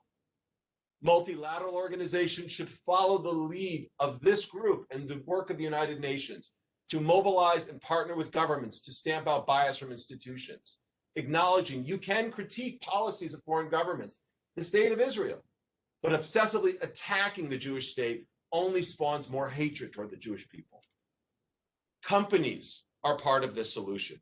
They need to exercise moral leadership and demonstrate transparency. They must recognize that shareholder value will be compromised if they abandon human values like decency, pluralism, and tolerance. ADL established our center in Silicon Valley in 2017 to fight hate online, to work with the companies, but to hold them accountable. That's why we launched the Stop Hate for Profit campaign last year that organized more than 1,000 of the biggest brands in the world and engaged the most prominent celebrities on the planet and worked with elected officials in the US and Europe. Our campaign created pressure that moved Facebook finally, for the first time in 15 years, to classify Holocaust denialism as hate speech and to boot it off its platform. We need companies to implement their terms of service, including modifying them to accommodate for the IHRA definition, but also to use innovation. We need them to use innovation to engineer solutions into their code and design products that inherently push back on prejudice. Civil society organizations also have a role to play. They need to step forward and attack these issues, not only by defending the Jewish people, but by recognizing the fate of the Jewish people is bound up in that of other marginalized groups. Faith-based institutions also must step forward to call attention to the commonalities of the great religions, rather than emphasize their divisions that often cause divisiveness. I want to point out and recognize the new tone we've seen from the Vatican, from the Muslim World League, and some other bodies. Lastly, even we in the Jewish community must do more. We should never be blamed for those who hate us, but we also cannot afford to consort with authoritarians. We can't dismiss those who peddle in prejudice because we think it helps our politics. We must not dismiss those who demonize their opponents or who delegitimize democratic institutions because we think they advance our agenda or somehow align with our interests. Make no mistake, those who marginalize minorities will eventually turn their rage against the Jewish minority. It's not a matter of probability, but it's an inevitability. It's a lesson of history we can't afford to ignore. If we want to fight the lies that wound the Jewish people, we must defend truth in support of all people. As the spring unfolds, let me conclude by extending my blessings to all people, however you might worship. Happy Easter, Chag Pesach, and Ramadan Mubarak. Thank you. Thank you, Mr. Greenblatt, for very passionate and very interesting intervention. I fully agree that we have in front of a global human rights challenge. I really appreciate your description that hate is all around us. And just to recall today what happened 1 year ago, 2 years ago in Christchurch, New Zealand, is also a good reminder to all of us. And of course, the reason why we are even today with such a challenge, due to populism, you mentioned, due to extremism, due to the private sector, due to a state strategy. Anyhow, we have to really enforce our strategy, as we say, as a whole society strategy. I think is the best way to handle the fight against anti-Semitism. And of course, all we say about the social media, we will come back at the end, because I think it's one of the key issues in conclusion of today's exchange of views. So thank you very much for being the CAO of the oldest, let's say, anti-Semitic organization, Anti-Defamation League. And thank you for your personal and engagement and commitment. So now we move forward to the next speaker in the first session, Rabbi Bruce Lustig, Senior Rabbi of Washington Hebrew Congregation and member of the Higher Committee of Human Fraternity launched by His Holiness Pope Francis, Grand Imam Al-Azhar, Ahmed Tayyip. So, Mr. Rabbi Bruce Lustig, the floor is yours. Thank you so much. I want to thank the Undersecretary General for convening this important meeting. I'm honored to be included. There is great debate in the Jewish community and the world at large on what the working definition of anti-Semitism should be.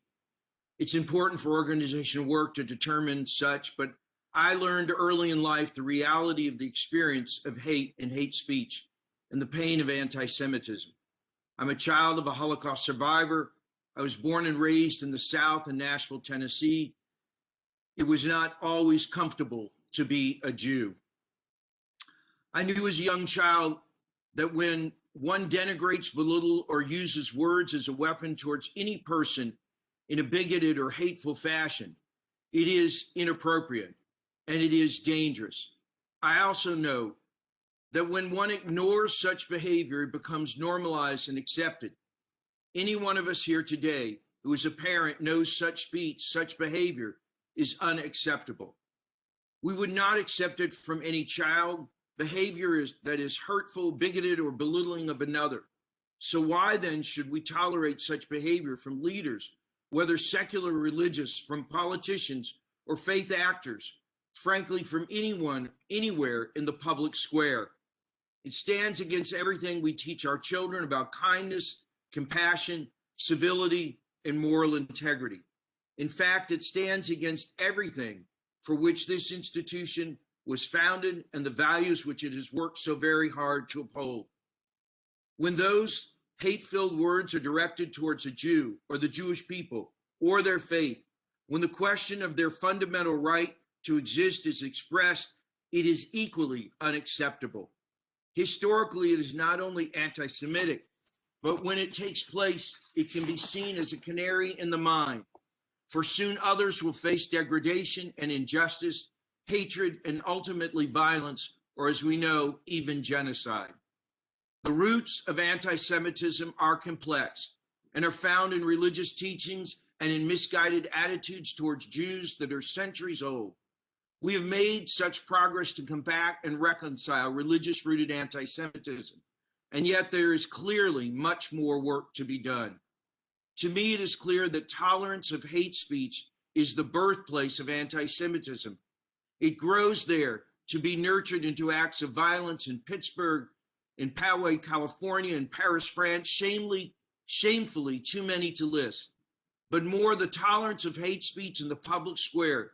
It leads to anti-Semitism tropes at the dinner party, at schools or sidewalk conversations, or worse, in college classrooms, presented as truth. It allows titles and books at book fairs to promote ancient conspiracies that inspire hate. It leads to internet chat rooms where destructive acts are planned and then executed, which result in acts of violence that aim to and often succeed at killing Jews. So we must never underestimate the power of words for destruction or for hate. Hate speech must be eliminated. I also know that words can be used to uplift, to glorify, to teach, to engender compassion, equality, and justice. I've spent my life as a rabbi trying to teach and uphold such words in my congregation, as well in many interfaith settings. As such, I joined Pope Francis and the Grand Imam Al-Azhar al-Sharif in February of 2019 and witnessed the signing of the Document of Human Fraternity, which reminds us we are all created in the image of God and that all human life is sacred. I have joined the Higher Committee on Human Fraternity to call upon religious leaders and faith actors and esteemed gatherings such as this to uphold the concepts embodied in this historic document, which calls upon all to see each other as created in the divine image. and asks us to act accordingly as individuals, governments, and religious faith movements. I believe such work will help to fight anti-Semitism and bring greater sense of harmony and compassion and justice to our fractured world. This pandemic has taught us that we're all inextricably tied to one another. This virus sees no color, no creed, no economic worth. It more than we just sees humans.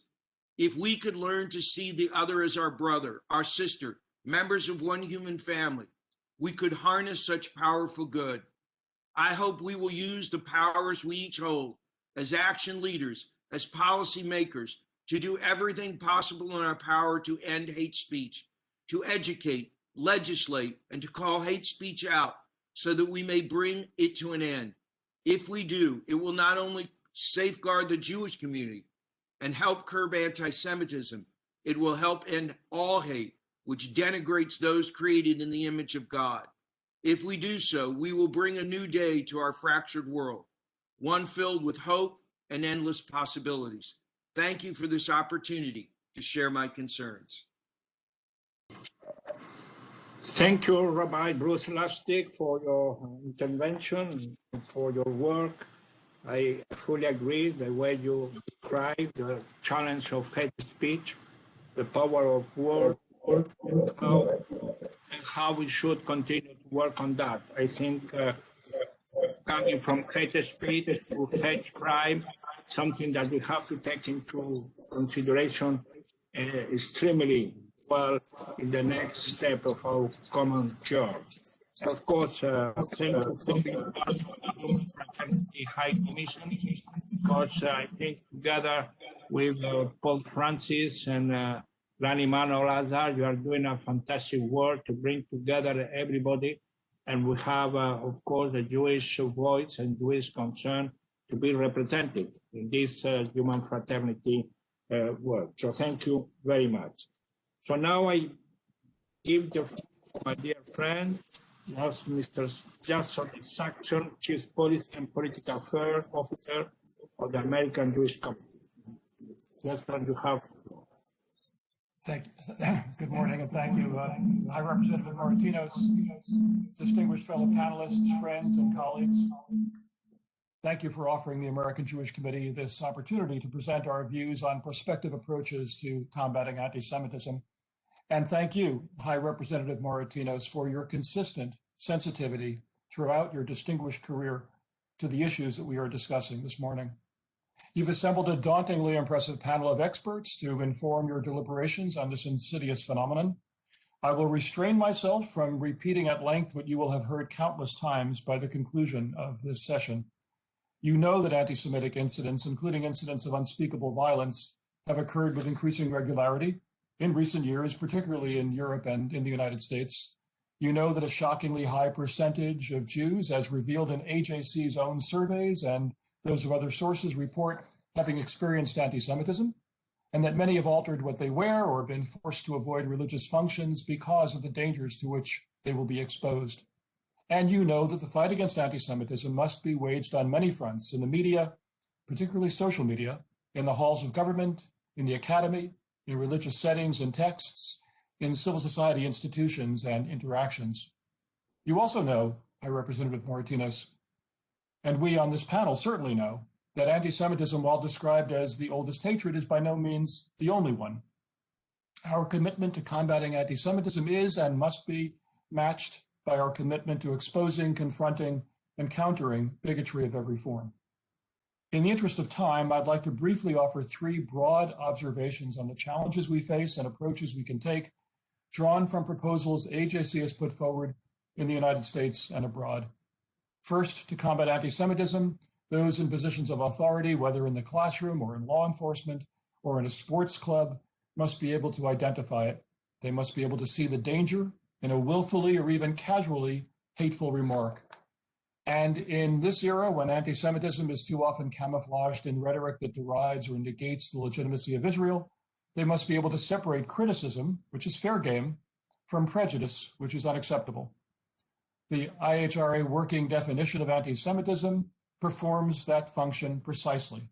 we were pleased to see this carefully crafted and non-legally binding instrument fully endorsed by this morning's fellow panelists, including Dr. Shahid and Ms. von Schnorbein, and by dozens of national governments, among them in recent weeks by the Biden administration, as well as by transnational bodies, local governments, and a variety of other institutions. We recall Secretary General Guterres saying that anti-Semitism often expresses itself, quote, in attempts to delegitimize the right of Israel to exist, including calls for its destruction, using the pretext of the situation in the Middle East to target Jews and Jewish symbols, unquote. In that context, as we have discussed on several occasions, Excellency, we are hopeful that all member states of the United Nations will adopt the working definition in their own countries for educational and training purposes. As you well know, misinterpretations of the working definition and its illustrative examples have been employed to deter its adoption in a number of venues. This is a challenge I urge all who speak on behalf of the United Nations to help us overcome. There is no need to revise or renegotiate the definition, which has been embraced by dozens of national governments and numerous other public and private entities. Second, the fight against anti-Semitism requires credible, consistent leadership and the commitment, discipline, and resources to formulate and implement a comprehensive strategy to carry it out. The fight cannot be waged without a leader and without a plan. The Secretary General and you, Excellency, along with Dr. Shahid and the other organizations you have assembled for today's meeting, have been devoted to raising international consciousness of the urgency of combating anti-Semitism. Collectively, we have inspired governments at every level, as well as other institutions, to take action, speaking out forcefully against incidents of anti-Semitism, passing legislation to protect religious institutions, appointing national coordinators, promulgating counter-radicalization programs in prisons, modifying school curricula on the Holocaust and Jewish heritage. Our challenge now, in the face of a crowded public policy agenda made even more crowded by the devastation wrought by COVID-19, is to maintain priority attention to an issue that has long served as an index of civic health, combating anti-Semitism specifically and more broadly, celebrating inclusion and diversity, and giving no ground to hate. Within the United Nations itself, we also are hopeful that your leadership, High Representative Moratinos, will bring about greater awareness at the staff level of the nature and danger of anti-Semitism, awareness that will be facilitated by the working definition. Third and finally, in this short list of challenges and opportunities, it is clear that while attention has been paid and action taken against anti-Semitism in multiple public and private venues, this age-old virus continues to thrive. It infects the internet, college campuses, and academic associations. We saw it on display at the World Conference Against Racism 20 years ago in Durban. We saw it on display in the assault on the US Capitol just 2.5 months ago. We saw it on display just last Friday in a UN Human Rights Council session when Iran invoked the infamously anti-Semitic and later revoked General Assembly Resolution 3379, the so-called Zionism Racism Resolution of 1975. A definitive antidote is elusive, but multiple strategies do yield progress. Modeling by figures of authority, education cleansed of religious and racial bias, the displacement of perverted religious principles by enlightened, authentic ones, the application of terms of service that prevent the abuse of open media to foment hate and violence, and the adoption of social structures, interfaith and interethnic coalitions, exchange programs, study groups, and myriad other forms and forums that break down barriers to intergroup and intercultural contact and understanding. These all honor our common humanity. Our challenge, not unlike the overwhelming public health challenge of the last year, is to make these antidotes widely accessible to and accepted by our global fellow citizens. As you know, High Representative Moratinos, HAC continues to stand ready to work with you and your team as you raise awareness of and seek remedies to the scourge of anti-Semitism. Thank you. Thank you, John. Thank you for your intervention. Thank you for raising to us some of you consider your main priorities for all of us. I took note of the three main concerns you have. Of course, the first one is to identify how to identify the reason of antisemitism. You have to first have a clear working definition. You know, as you said, that HIRA definition has been expanded.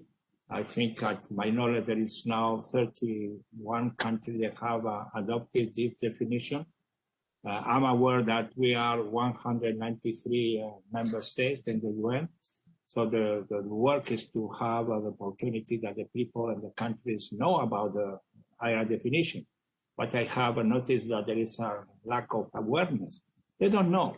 Most of them, they don't know what is being discussed among Europeans and Americans and the main concerned countries. So I'm encouraged that we have to really make them know what is the HIRA definition, how we can involve and advance in this definition. Secondly, of course, we need a clear leadership effort to have this strategy. That is the reason of this first meeting. We are going to take note of all your recommendations that we can present to later on a kind of action plan in order that we can really have this leadership to take into account. In relation with the Durban conference 20 years ago, I think we should prepare that for the near future, because what happened in Durban 20 years ago was a catastrophe. It was a conference about how to fight racism altogether, and we finalized the conference with a total split and an acceptable position against the Jewish communities and the state of Israel. So thank you very much for your very specific proposal. We will continue to work together. So the last in the first section is our friend Robert Singer, chairman of Center for Jewish Impact. Thank you, Robert, for inviting me to attend this meeting in Albania, Tirana. Even it was virtual, I think we made some progress with Albanian friends. So, Robert, you have the floor. Thank you. First of all, greetings from Tel Aviv that you see behind me, the line scale of Tel Aviv. And this is probably the only city in the world that anti-Semitism is not an issue that is being discussed on a daily basis. And thank you, High Representative, for putting together this meeting, and to your staff, to your Chief of Staff, Nihal Saad, because I think that this meeting is extremely important, and thank you to Secretary General. Now, for me, the issue of anti-Semitism is not only organizational, it's also a personal, and I would like to give also some personal angle on this. As a member of family of refuseniks, I spent 4 years in Ukraine, in the former Soviet Union, having on a daily basis being blamed before the whole school of only one reason, of my willingness to live in my own country, and the anti-Semitism was felt there from day one. And as somebody who is a second generation of Holocaust survivors, and most of my family was killed during the Holocaust, and somebody who lost half sister on her way escaping to Central Asia and saved there by the Muslim population, I can understand it also on a personal level. But even today, as a former senior officer at IDF and senior official in the Israeli government, while my countrymen are being accused by ICC, which is clearly a double standards and has a lot of anti-Semitic allegations in this, I really experience all this on a personal level. I'm involved in a struggle fighting combating anti-Semitism for a few decades. I don't think that this problem is going to be resolved at this meeting, or I even would say that I don't think it will be resolved in the next few decades.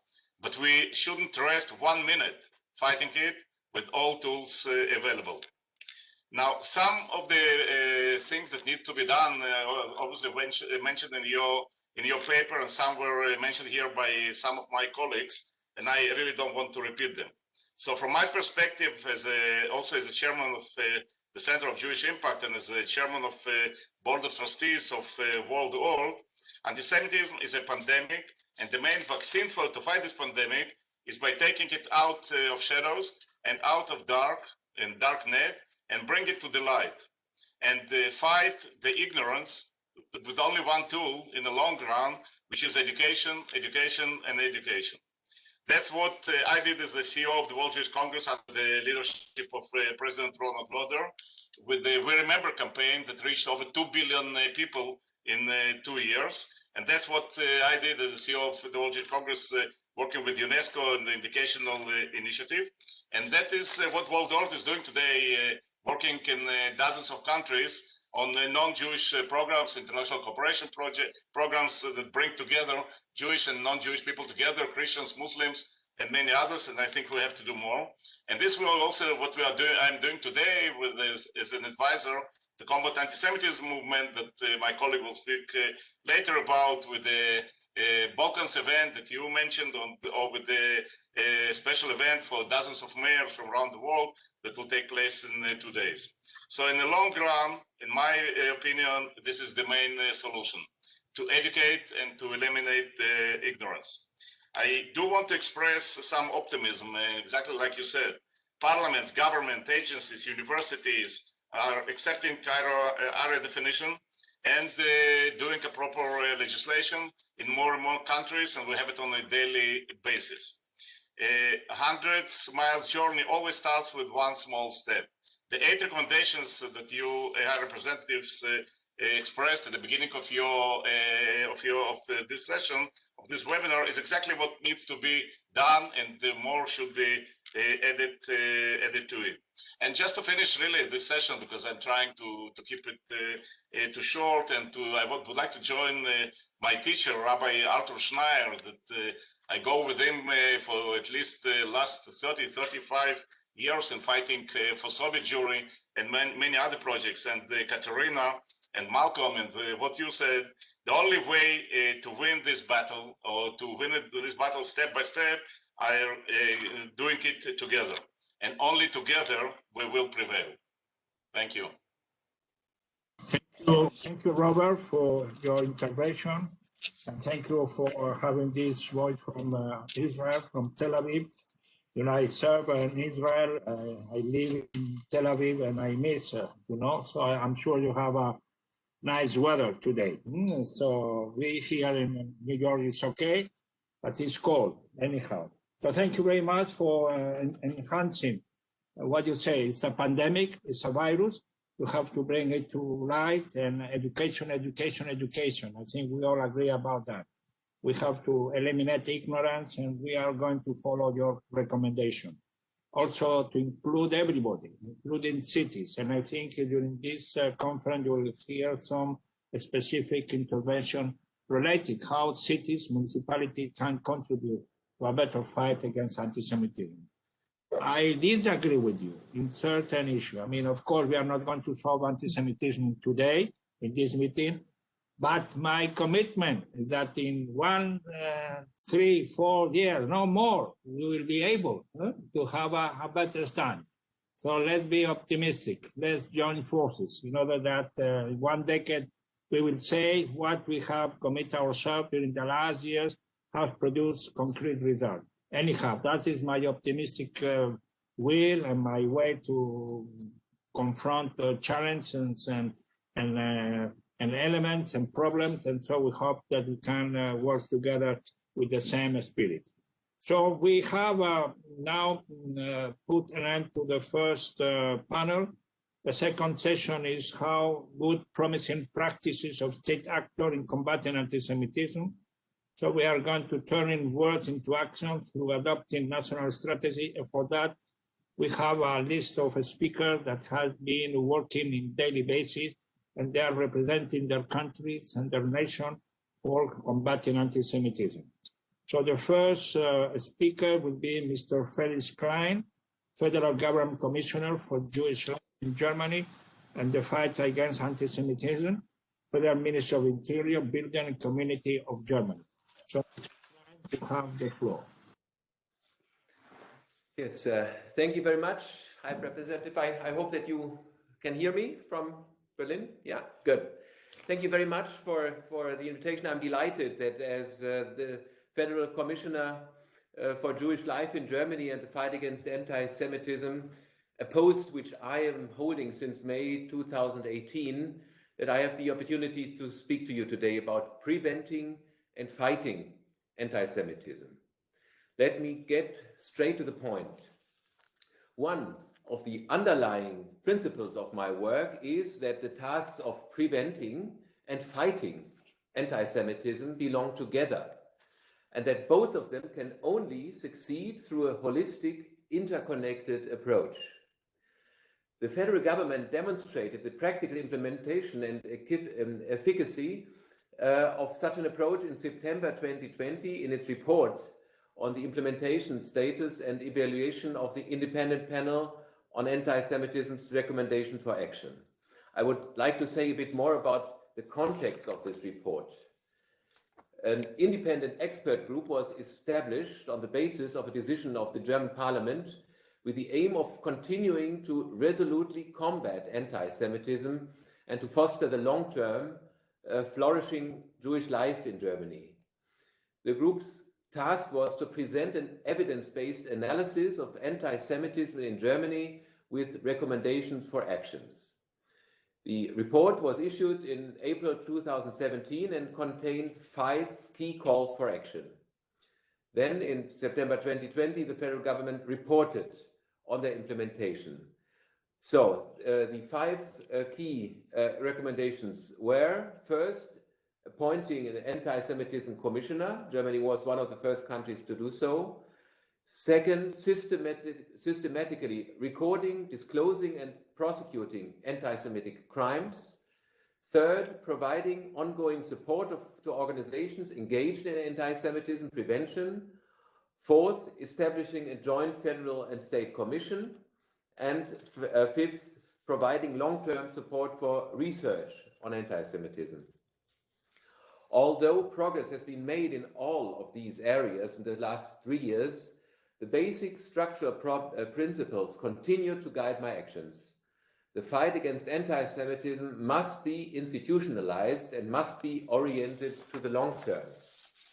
Governmental and civil society institutions, different ministries and different levels of government must work together closely and learn from another. And of course, as we all know, Jewish perspectives and academic expertise must be taken into account and integrated into decision-making progress. I'm very happy that we have such a big impact also in the community of Jewish voices in this conference here.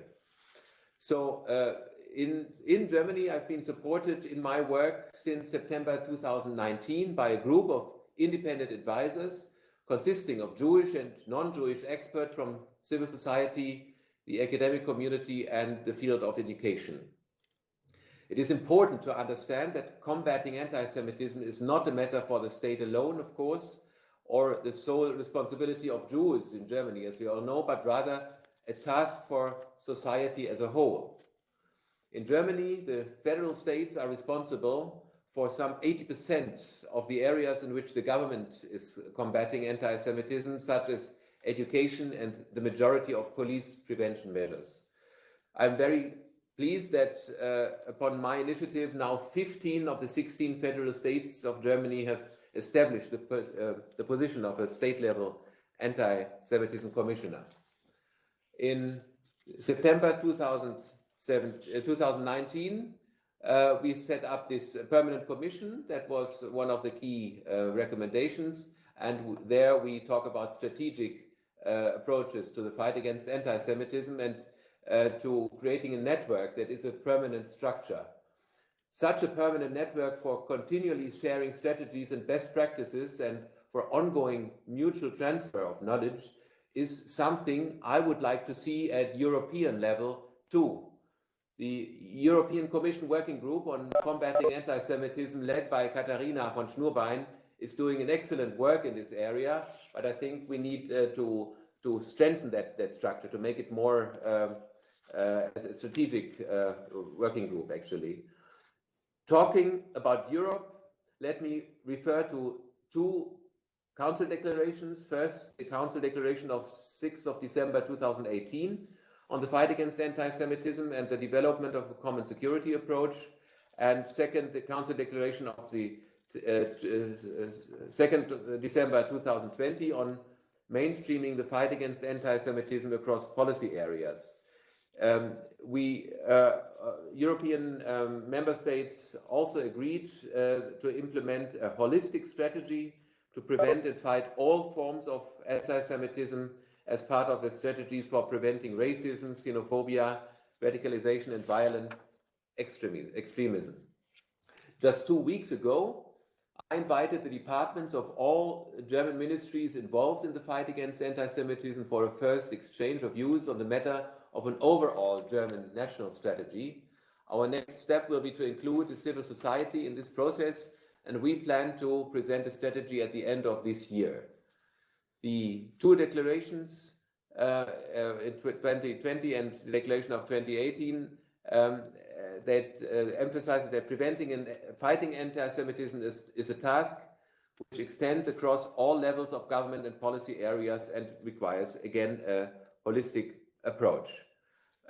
Ladies and gentlemen, anti-Semitism and racism pose a threat to all of us, not only to Jewish people in Europe, as we know, but this makes it all the more important to have a vigilant and courageous civil society to educate school pupils for democratic citizenship and to maintain a strong culture of remembrance. The Jewish community should not be represented exclusively as victims of the Shoah. Instead, there should be a greater public awareness of the diversity of Jewish life and its natural place in our society. As we all know, Jewish communities have been an integral part of German and European culture and society, and to many more countries. And now the fight against anti-Semitism is increasingly taking place online, as that already has been mentioned. And in light of this, the German Parliament has passed a new act to fight right-wing extremism and hate crime this summer, which is yet another important tool for combating anti-Semitism. In part, it obligates major social network providers not only to delete the death threats, incitements to violence, and other punishable content that are frequently posted on social media, but also to report them. To handle these reports, the Federal Criminal Police Office is setting up a central office to combat criminal offenses online, especially hate crime, more effectively. A clear legal basis for providers to disclose information to law enforcement authorities is being established so that suspects can be identified and evidence can be collected. European solutions are needed here too, however, because online hate crime does not stop at national borders. Furthermore, and then I close with this, in November 2020, the Cabinet Committee to Fight the Right-Wing Extremism and Racism in Germany adopted an extensive package of measures comprising a total of 89 individual projects. This marks a real milestone in the fight against right-wing extremism in Germany. 150 million euro are allocated for this. I hope that this has given you a good overview of Germany's practices in combating anti-Semitism, and I thank you very much for your attention. Thank you. Thank you very much, Mr. Klein, for your intervention. Thank you very much for the continued support and engagement of Germany as a government, as a parliament, as a civil society, as all the German people in order to fight anti-Semitism. And I fully agree with you. You know, remember that Jean Monnet, the great European leader, the founder father of European Union, he used to say, person pass, institution remain. And what we need is to institutionalize, you know, as you said. And so you have institution, you have commission, you have people who are working on a daily basis in order to implement this strategy is the best say, the best arena. So I took note of the 5 points of your report about your appointment, about how to record the anti-Semitic attacks and incident, how to support organization, how to really get this commission to work, and how finally to get final support in order to achieve the different research and activities. And also I really took note of that, of course, working on behalf of Germany, but also having the European Union umbrella in order that altogether Europeans will be much more performance, even with the tremendous success and achievement of our European friends in the European Commission of the European Union. So thank you very much. So now I move to the Right Honorable Lord Eric Pickles, United Kingdom Special Envoy for Post-Holocaust Issues, Foreign Commonwealth Development Office of the United Kingdom. You have the floor. Thank you, High Representative, and distinguished speakers. It's a great pleasure to follow my friend Felix Klein, as indeed it's a great pleasure to look on this webinar and see so many friends, and I look forward to the day when we can all appear in the same room together. In 2018, I participated in the March of the Living. We started in Warsaw and, by way of various death camps and killing fields, arrived at Auschwitz. Accompanying me was my friend Ivor Pearl, a survivor, now in his 80s. He's a sprightly man, a witty man, and full of life. He travelled with his daughter and his granddaughters. On the final day of the visit, we found ourselves on a warm, sunny spring day at Auschwitz, on the Nazi separation ramp. Now, I'm on the International Commission for Auschwitz, so I've visited the ramp dozens of times over the years. For Ivor, it was, I believe, his second visit, the first one being in 1944, there where he saw families, and indeed his own family, separated. Ivor told me something that I will never forget. He said, "It was a day like this when I arrived. The sun shone, bright, the birds sang, butterflies fluttered along the lines. Remember this, Eric, the Holocaust did not happen in darkness or in the shadows. It happened in broad daylight. The Holocaust happened not in dark corners hidden away, but in plain sight. It was committed not by monsters, but by ordinary people. It's a stark reminder of what humanity is capable of." Holocaust denial is changing. It's morphing into Holocaust distortion. Those that distort the Holocaust do not deny its existence. They just simply cast doubt on the number of people who were murdered, or cast doubt the Holocaust was sometimes presented as a positive historical event. They downplay the role played by collaborators and the allies of the Nazis, and perhaps most pernicious of all, blame Jewish people for the Holocaust. We need always to call it out. When we see it, we need to be clear. The creation of Holocaust memorials and museums across the world is a positive development, provided, and this is an important proviso, if it reflects true historical records. I am certain the new Holocaust Memorial and Learning Centre next to the Houses of Parliament in London will be a powerful symbol of Britain's commitment to remembering the Holocaust. It will honestly explore the role of Britain's Parliament and community institutions, what we did and what we failed to do to address the persecution of the Jewish people and other groups. It will hold up an unflinching mirror to the UK. It is distressing, but not surprising, that COVID-19 has given the hate mongers another excuse to dredge up and repurpose age-old anti-Semitic tropes. As Jonathan from ADL said, claims that echo the nonsense spouted in the 14th century during the Black Death that Jews caused the virus have re-emerged. Earlier this year, we saw reports from Prague in the Czech Republic of anti-vaxxers pinning yellow stars of David to their chests, claiming that they were being treated the way the Jews were treated by the Nazis. We saw anti-Semitic banners and T-shirts embroidered with Auschwitz-Birkenau when the US Capitol was stormed in early January.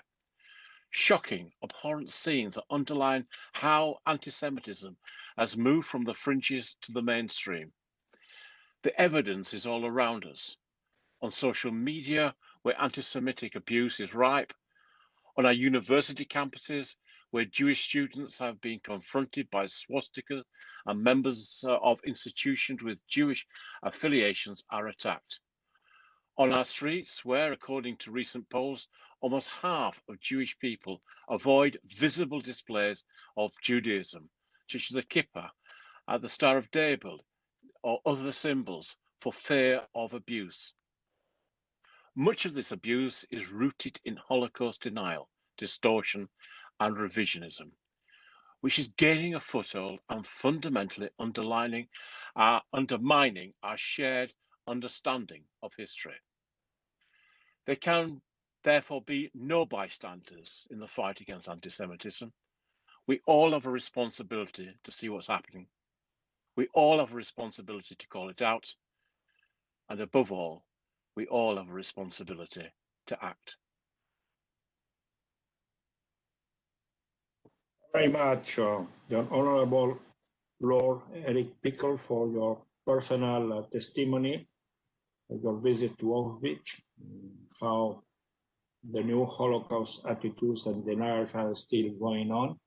We have to be not zero tolerance to this denial, and how we have to work in order to combat that. And of course, also during the COVID-19 crisis and pandemic, how unfortunately anti-Semitism has spread. So thank you very much for the British engagement and the British commitment, and we would come to continue to work with you and the great United Kingdom.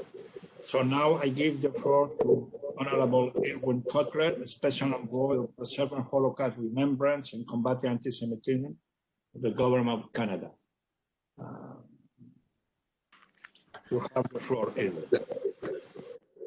Thank you, High Representative Martinez. May I begin by commending you for convening this important forum, which comes together at a most timely and significant fashion. And I want to express my appreciation to my fellow panelists for their eloquent and compelling remarks. Indeed, I'm delighted to participate in the common cause which brings us together: the protection and promotion of human rights and human dignity, and the combating of anti-Semitism, the oldest, most enduring, most virulent, and most lethal of hatreds, as part of this larger struggle for human rights and human dignity in our time. And I'm pleased that my mandate as Special Envoy comprises the dual responsibilities of both Holocaust remembrance and combating anti-Semitism, as they are both interlinked. They both intersect in the larger struggle for human rights and human dignity, with the Holocaust as a paradigm for global evil and anti-Semitism as a paradigm for global and radical hate. Indeed, as we meet, we are witnessing, as the panelists have described, an old, new, global, escalating, sophisticated, and virulent anti-Semitism, targeting Jews in the synagogues and in the streets, in the campus culture, and in the global arena, that first found expression years ago and has continued, as we have heard, and found institutional and international juridical expression in the Zionism is Racism resolution, but has gone even beyond that, and where we need a definition that describes and can recognize these manifestations of anti-Semitism, old and new, and where the IRA definition, anchored as it is both in equality rights law on the one hand and our international legal obligations on the other as state actors to prevent and prohibit incitement to hostility, to discrimination, and to hatred, emerges as an appropriate definition for that purpose. Simply put, traditional anti-Semitism is a discrimination against, denial of, assault upon the rights of Jews to live as equal members in whatever society Jews inhabit. The new anti-Semitism involves a discrimination against, denial of, assault upon the right of Israel and the Jewish people to live as an equal member of the family of nations. What is common to each form of anti-Semitism, old and new, is discrimination. All that has happened is a move from discrimination against the Jews as individuals to the discrimination against the Jews as a people, and reverting back again to the discrimination against Jews as an individual. And so as this session properly asks, what are the good, promising principles and practices of state actions in combating anti-Semitism? How can we, in a word, move from words to action through effective national strategies? May I share with you my own experience where, as a Minister of Justice, I developed a national strategy to combat racism, hate, and anti-Semitism, refined it during my years as a parliamentarian, and for reasons of time, will seek to summarize such a national strategy in a series of one-liners. First, as Ahmed Shahid put it in his landmark report, and as you yourself, High Representative, have mentioned it, we need to use a human rights lens, both for the analyzing and the combating of anti-Semitism. A human rights lens which constitutes and recognizes the assault on our common humanity, the assault on our fundamental freedoms, where anti-Semitism is both toxic to democracy and toxic to those fundamental freedoms of religion and belief, expression and equality, and where we are in standing breach as state actors of our international treaty obligations, as I mentioned, to prevent, to prohibit, and to punish incitement to hatred, hostility, and discrimination. Second, we need to enhance the adoption and implementation of the IRA definition, which is not only the most authoritative, comprehensive, and international consensus definition that we have, but as one who was, if I may put it that way, present at the creation, at the Stockholm Conference in 2000, which gave birth to IRA, the International Holocaust Remembrance Alliance, and then participated subsequently in intergovernmental, parliamentary, and civil society processes for the next 15 years that arrived at this definition, I can attest to this uniquely democratic process of adoption. Number three, as part of this democratic process of adoption, there are important parliamentary antecedents that we should invoke as part of a national strategy. As parliamentarians, wherever we are trustees of the people. In particular, I'm referring to the Interparliamentary Coalition to Combat Anti-Semitism, which I had the pleasure of co-founding with Lord John Mann, who will be speaking shortly, and where the London Declaration to Combat Anti-Semitism and the Ottawa Parliamentary Protocol to Combat Anti-Semitism framed the subsequent adoption of IRA, and where the European Monitoring Center for Combating Racism and Xenophobia also set forth the benchmarks which presaged the adoption of the IRA definition. And may I reference one particular important resolution unanimously adopted by the Canadian Parliament in 2015, February 2016, had three component parts. The first was expressing alarm at the growing and global escalation of anti-Semitism. The second, and this is a model for other parliaments and national strategies, called upon the Canadian government to make the combating of anti-Semitism a priority in both our domestic and our foreign policy, and then concluded by saying that criticizing Israel is not anti-Semitic, and saying so is wrong, but singling Israel out for selective opprobrium and indictment, denying Israel's right to exist, let alone calling for its destruction, is hateful and discriminatory and anti-Semitic, and not saying so is dishonest.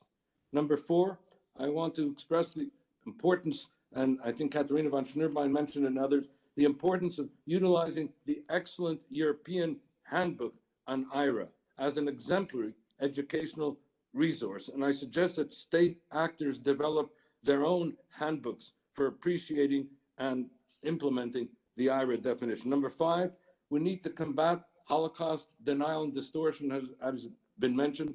The cutting edge of anti-Semitism old and new.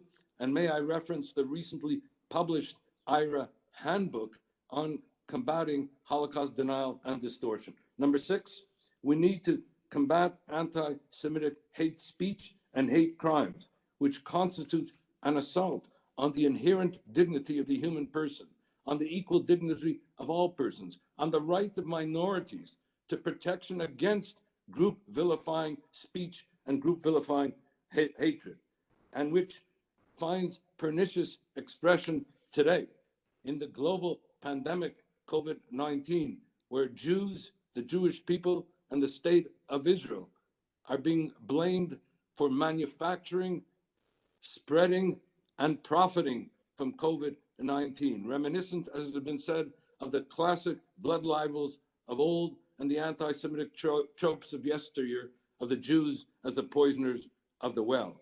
And I won't reiterate, but just reference the important responsibilities, as has been mentioned, of social media companies in this regard.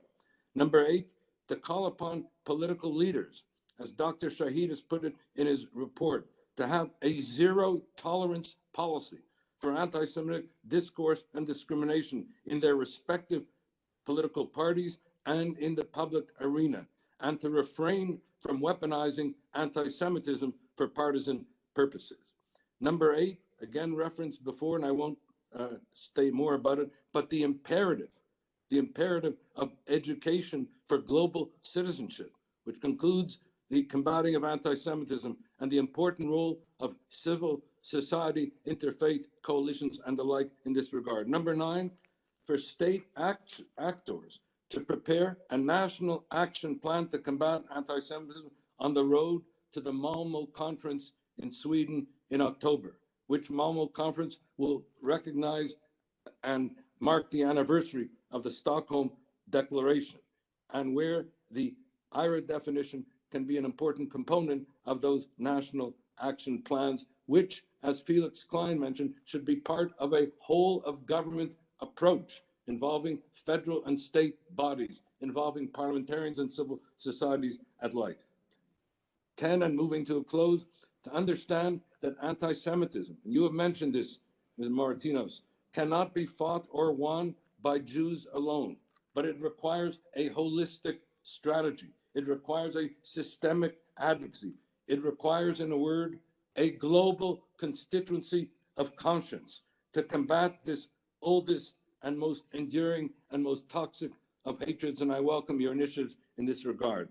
Finally, and importantly, we have to both address and redress the anti-Semitism that is laundered in the international arena and under the protective cover of international institutions, including, regrettably, the protective cover of the United Nations. And I close with the words of former UN Secretary General Kofi Annan, mentioned to me on a number of occasions and otherwise, where, as he put it, that a United Nations that does not put the combating of anti-Semitism at the forefront of its agenda is a United Nations that betrays its past and forfeits its future.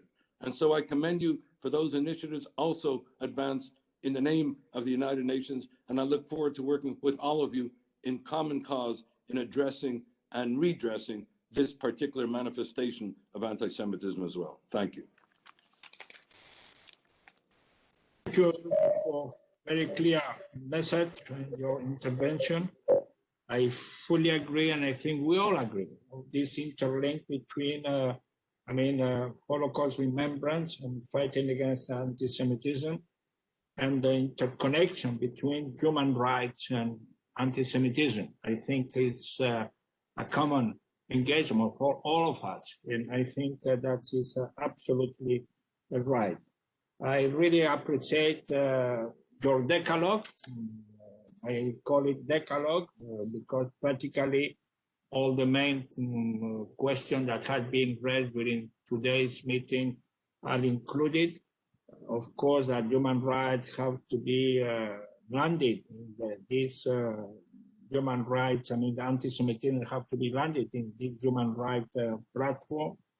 That, of course, definition is absolutely needed, and that we have an ERA definition as the way really to move forward, how to mobilize parliament, how to have this handbook, how to engage with leaders and having zero tolerance against anti-Semitism, how to really push for education and global citizenship, how to mobilize state actors, and how to have a holistic strategy. So thank you very much, and thank you for what I think is a very clear definition. Holocaust is the global evil, anti-Semitism is the global hate.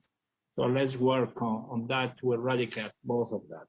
So that's I think the main elements of your intervention. So now we move to our friend Mrs. Ulrika Sandberg, Special Envoy of the OIC in charge of interreligious and intercultural affairs of the Ministry of Foreign Affairs of Sweden.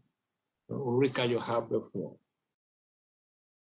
Thank you, Your Excellency, and thank you for convening this very timely meeting. And I'm also very happy to see all of my colleagues, even though it's virtually, and I'm very much looking forward to the day when we can actually sit physically in the same room and discuss this. As has been pointed out by many, anti-Semitism is a human rights global challenge, and I think we owe it particularly to the Special Rapporteur, Ahmed Shahid, for actually with his groundbreaking and first ever in the history of the UN report on anti-Semitism in 2019. He squarely put the issue on the UN agenda, and we very much support his efforts. We are also very concerned that we have seen a surge of anti-Semitism during the COVID-19 pandemic. That came as a surprise to us, and of course, it means that we have to redouble our efforts. So that in that perspective, your initiative is very timely. We were asked to talk about the national strategies, and Sweden has adopted a national plan which takes an integrated and comprehensive approach to racism, similar forms of hostility and hate crime. And under this, we have anti-Semitism. But we also cover anti-Muslim discrimination. We also cover anti-Semitism, and we also cover African American or African descent. So it means that we have targeted measures for the specific victim groups. As I said, our plan is comprehensive and we have an integrated approach, and it comprises strategies and measures to prevent and to combat anti-Semitism and other forms of racism through improved coordination and monitoring. We have more education and research, increased support to and deepen dialogue with civil society, strengthen preventive measures online, and a more active justice systems. We have about 25 measures that are targeting specifically Jews. We start off with Holocaust remembrance. In April 2020, we appointed an inquiry chair to look at the possibility of establishing a museum to preserve and perpetuate the memory of the Holocaust.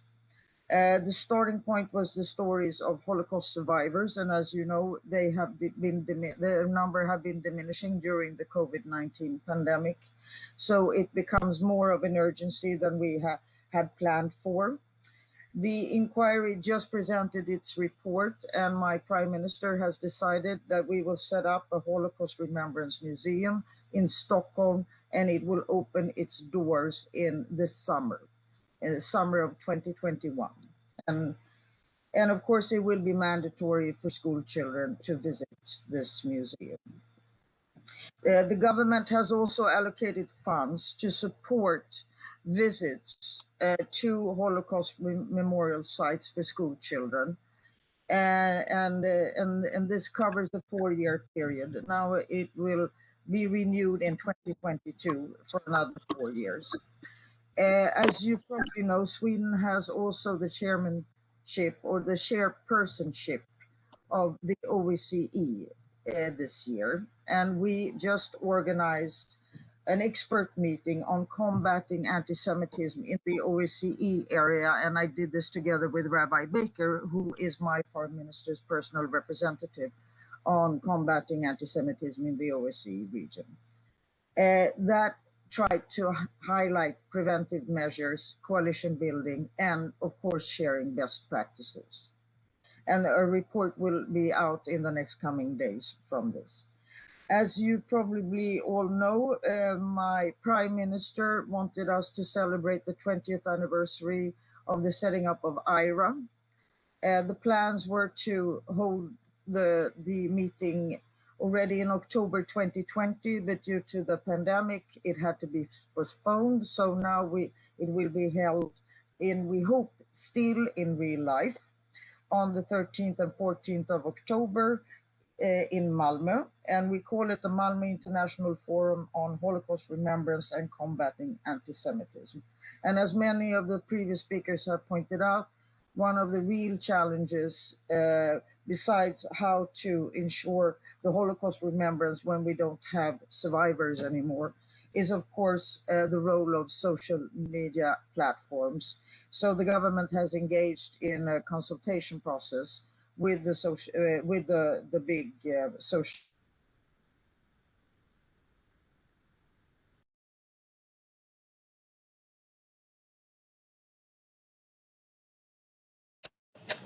Ulrika,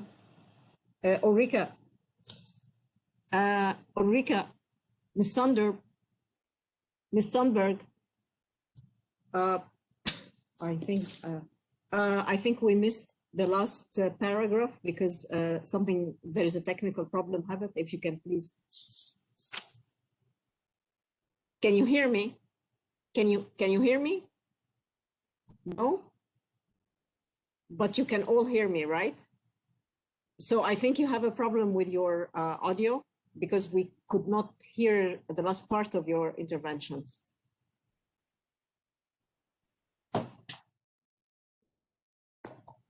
No, it's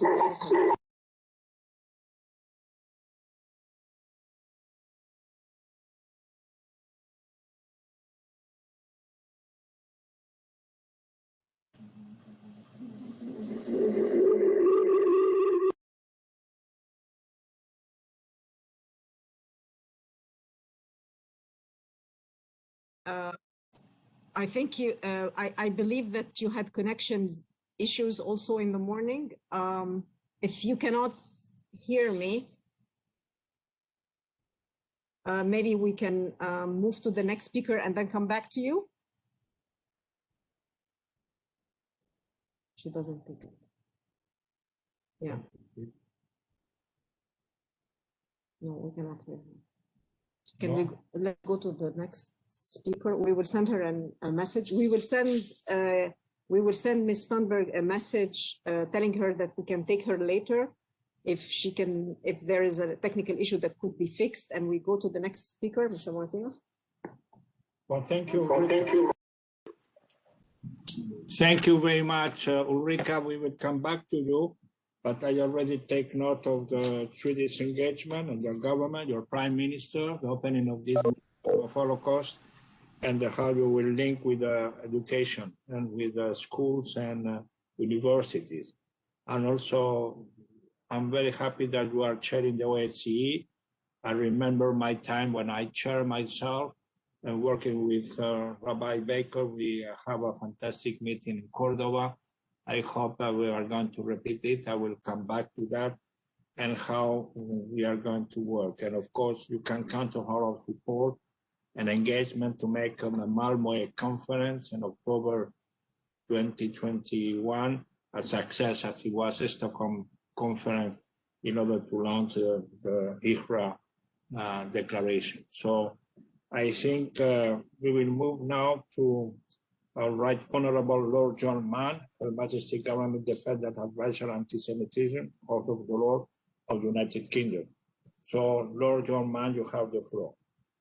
Well, thank you, and it is good to see so many old friends and some new friends, and hopefully we will be all able to meet in person be it in Cordoba, be it in Malmo, or better, both. And it's always worth repeating the, I think, the most important UK message of all in our strategy to combating anti-Semitism, which is that we have successfully made it a cross-party alliance that has survived from Labour to coalition to Conservative, and yet the work of those involved has been seamless throughout different governments. And even last week, an initiative in the House of Commons was led by a Conservative, a Labour, and a Scottish Nationalist Member of Parliament. And I think that modality has proved to be very, very powerful in allowing government of whatever party to take action, knowing that the vast majority of parliamentarians will be knowledgeable and supportive. I'd also like to take the opportunity to commend the Handbook of Best Practice that Katharina von Schnurbein has coordinated and produced from the European Commission. The first Handbook of Best Practice. And I think everyone involved today should have several copies. A copy for reference, but additional copies for everybody who claims they don't know how to implement the IRA working definition of anti-Semitism. The best practice in that booklet is an important initial guidance.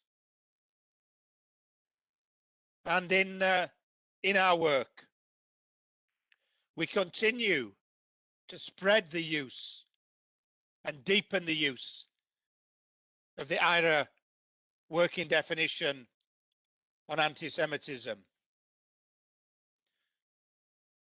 We have over 75 universities,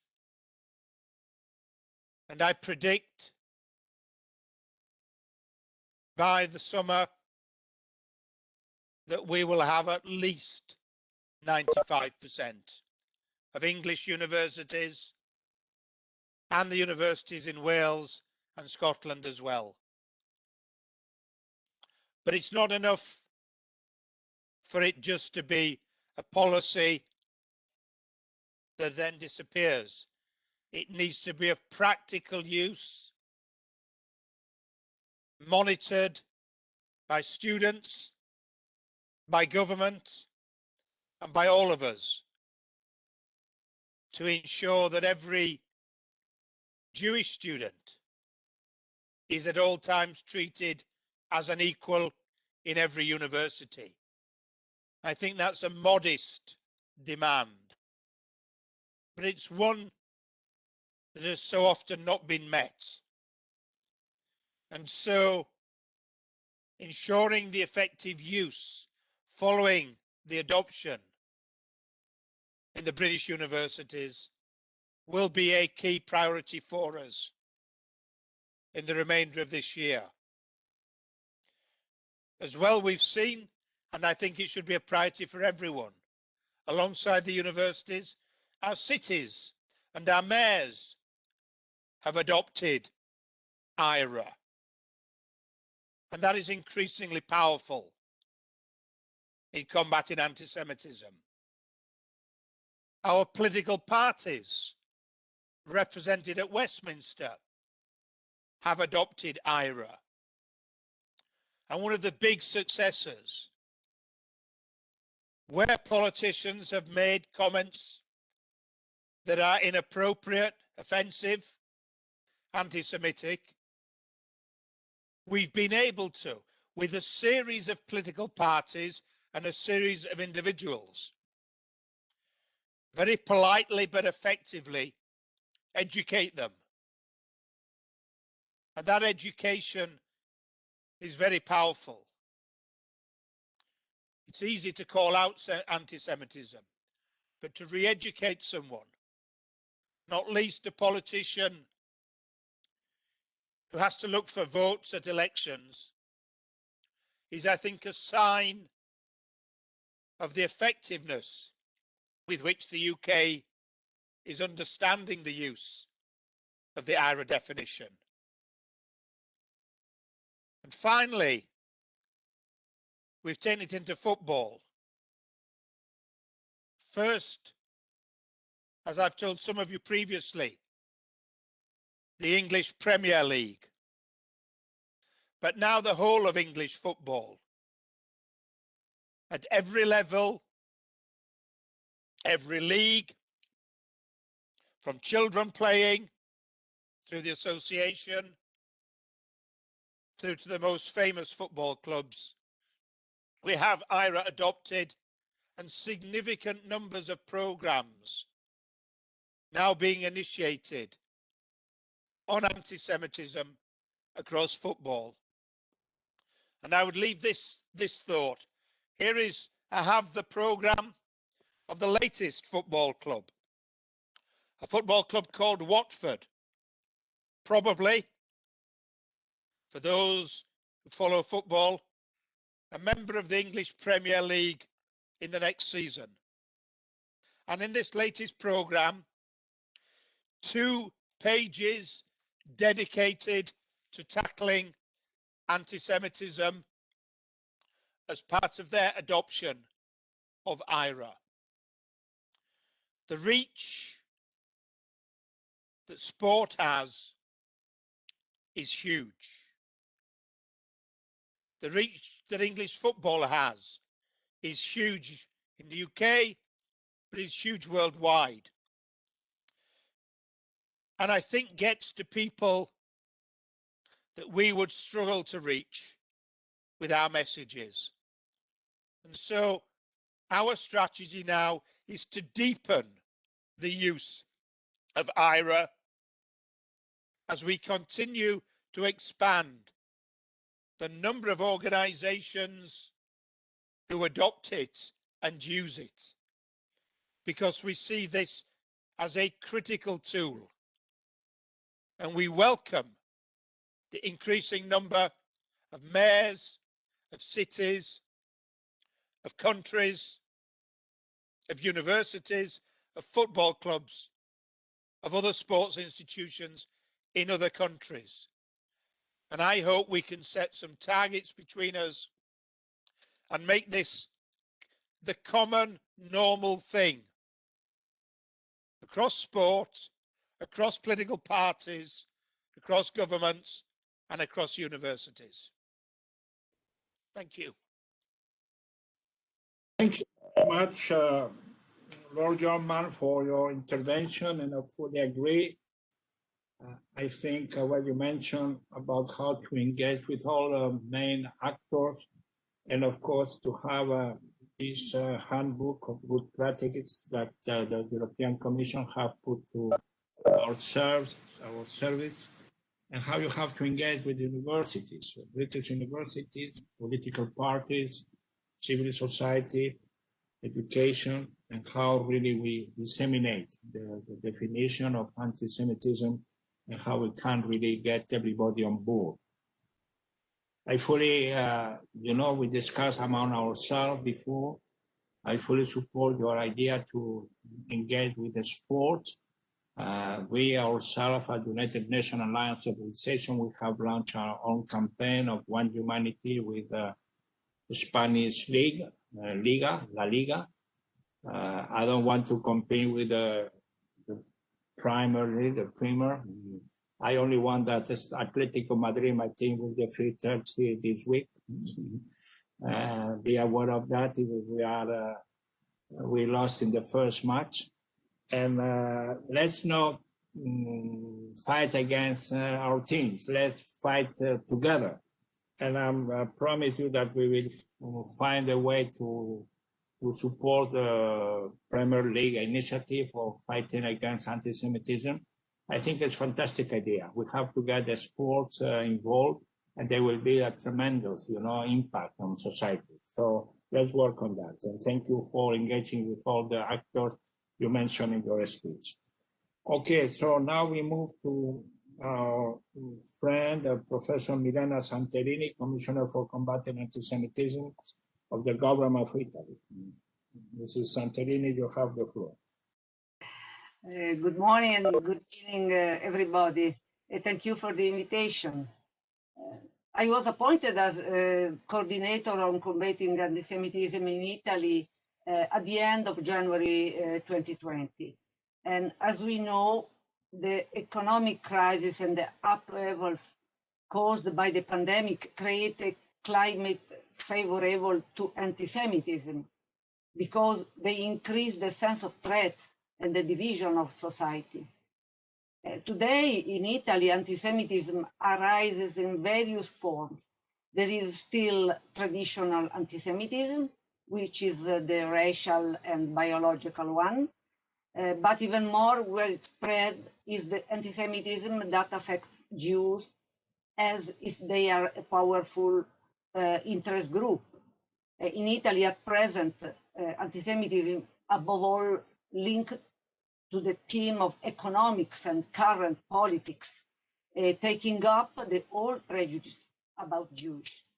And anti-Semitism against Israel is also spreading, and often it's inspired by conspiracy theories.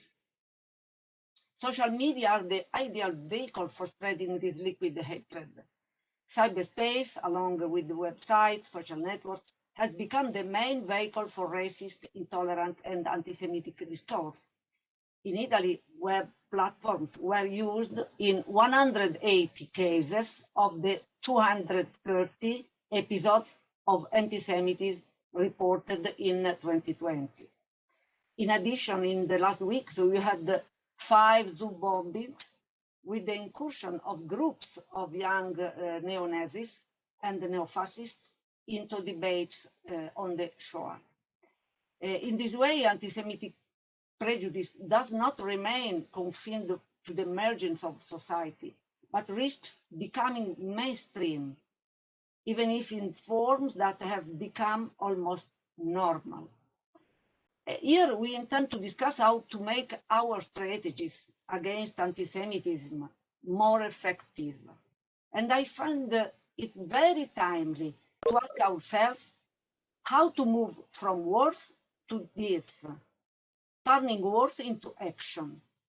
And in Italy, in January of this year, we presented the National Strategy Against Antisemitism, based on the IRA definition and in implementation of the request of the Council of the European Union in Declaration of 2nd of December 2020. The report is the result of a working group that I have coordinated at the presidency of the Council of Ministers and with the Jewish communities, representative of the ministries, experts, etc. The report represents, in my opinion, a change for our country. It not only includes a description of what has happened, but also a series of requests and recommendations at all levels, with a call to integrate the fight against anti-Semitism into the choices and policies of the various institutions involved. We have therefore called for firm commitments from Parliament, the government, ministries, university, and the world of sport, etc.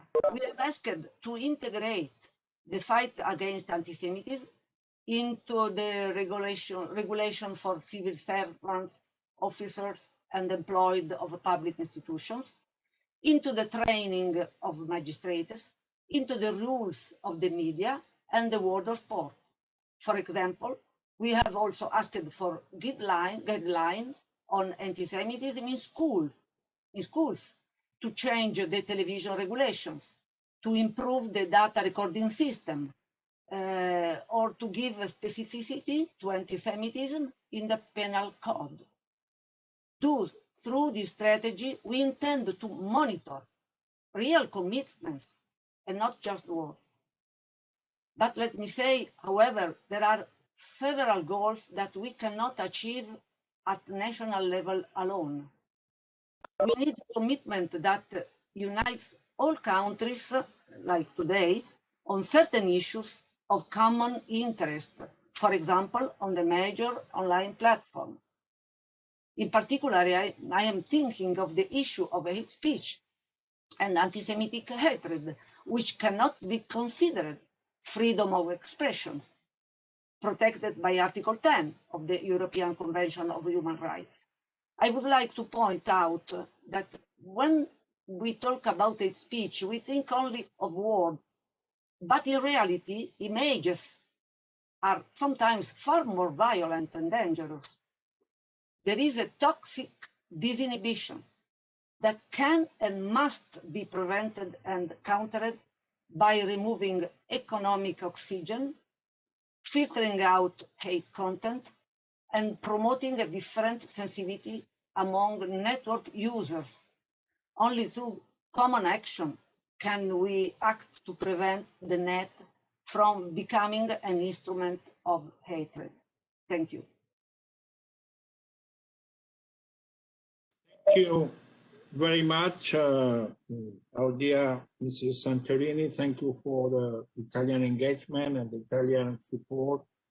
And of course, as you said in your remark, have to fight any kind of conspiracy theory against Israel, against anti-Semitism, in favor of anti-Semitism. And I think Italy and Spain, we were, of course, unfortunately, experienced with fascism. And unfortunately, neo-fascists are back or trying to be back, not only in the United States with white supremacy, but in the European Union. And we have to be alert of that. So I really take note of why, I mean, you are engaging with public institutions, civil servants, in order they know how to really implement.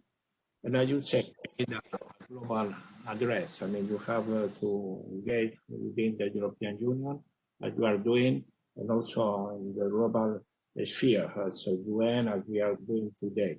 So, of course, you mentioned at the end this debate about freedom of expression. I think we have not been able to really demonstrate that both freedom of expression and fighting against hate speech can live together, because both are, you know, the main concern of all of us. But sometimes there is a kind of radicalism on the freedom of expression. And we are not able not to stop these atrocities through online platforms. So thank you very much for your personal engagement, and let's continue to work together. So now I give the floor to my dear friend, old friend. We've been working together in my previous status as foreign minister, when I was, you know, chairman of OSCE, Rabbi Andrew Baker, that is the personal representative on combating anti-Semitism of OSCE, and director of International Jewish Affairs and America Jewish Committee. So, Rabbi Baker, you have the floor. Hi, Representative Miguel. Thank you so much for this opportunity to be with you and all the others gathered here this morning. 17 years ago this spring, the OSCE organized that high-level conference on combating anti-Semitism in Berlin. And some of you here today were there then. It was a milestone in recognizing the seriousness of the problem. There had been a surge in anti-Semitic incidents, particularly in Western Europe, and most governments were slow to recognize the problem, let alone to do something about it. In Berlin, an important declaration was adopted, recognizing that anti-Semitism had taken on new forms and manifestations.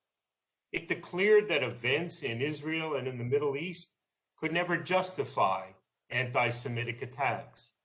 It spelled out commitments that the governments of the OSCE 55 participating states would take in promoting Holocaust education and collecting data on hate crimes. Anti-Semitism has been with us for centuries. We compare it to the ocean tides that ebb and flow, or to a virus that is always in the air, sometimes just an irritant, but at other times deadly. Yet since that Berlin conference, the tide of anti-Semitism has mostly flowed and rarely ebbed, and the virus of anti-Semitism has acquired new variants, some of them lethal and more easily spread. At the closing session of that conference, before the final declaration was read out loud, and before people headed off to the airport, the foreign minister of Spain stood up and announced that he would host a follow-up OSCE conference a year later in Cordoba. It was his own decision, and it caught many of his colleagues by surprise, but it was also a turning point. Government representatives at the conference took the matter seriously. Official statements were carefully drafted. Each word and phrase of the declaration were vetted multiple times. The commitments, even if they were not legally binding on the individual states, were genuine. But the overwhelming view of those government representatives, and probably of the OSCE itself at the time, was that the end of the conference marked the end of their collective contribution to the fight against anti-Semitism. It was an important contribution, to be sure, but there are other problems to address, other issues to take up. Few of them imagined doing it all again a year later. Of course, that Spanish foreign minister who made that announcement and who would host that Cordoba conference a year later is the host and organizer of today's program, Miguel Moratinos, now the UN High Representative.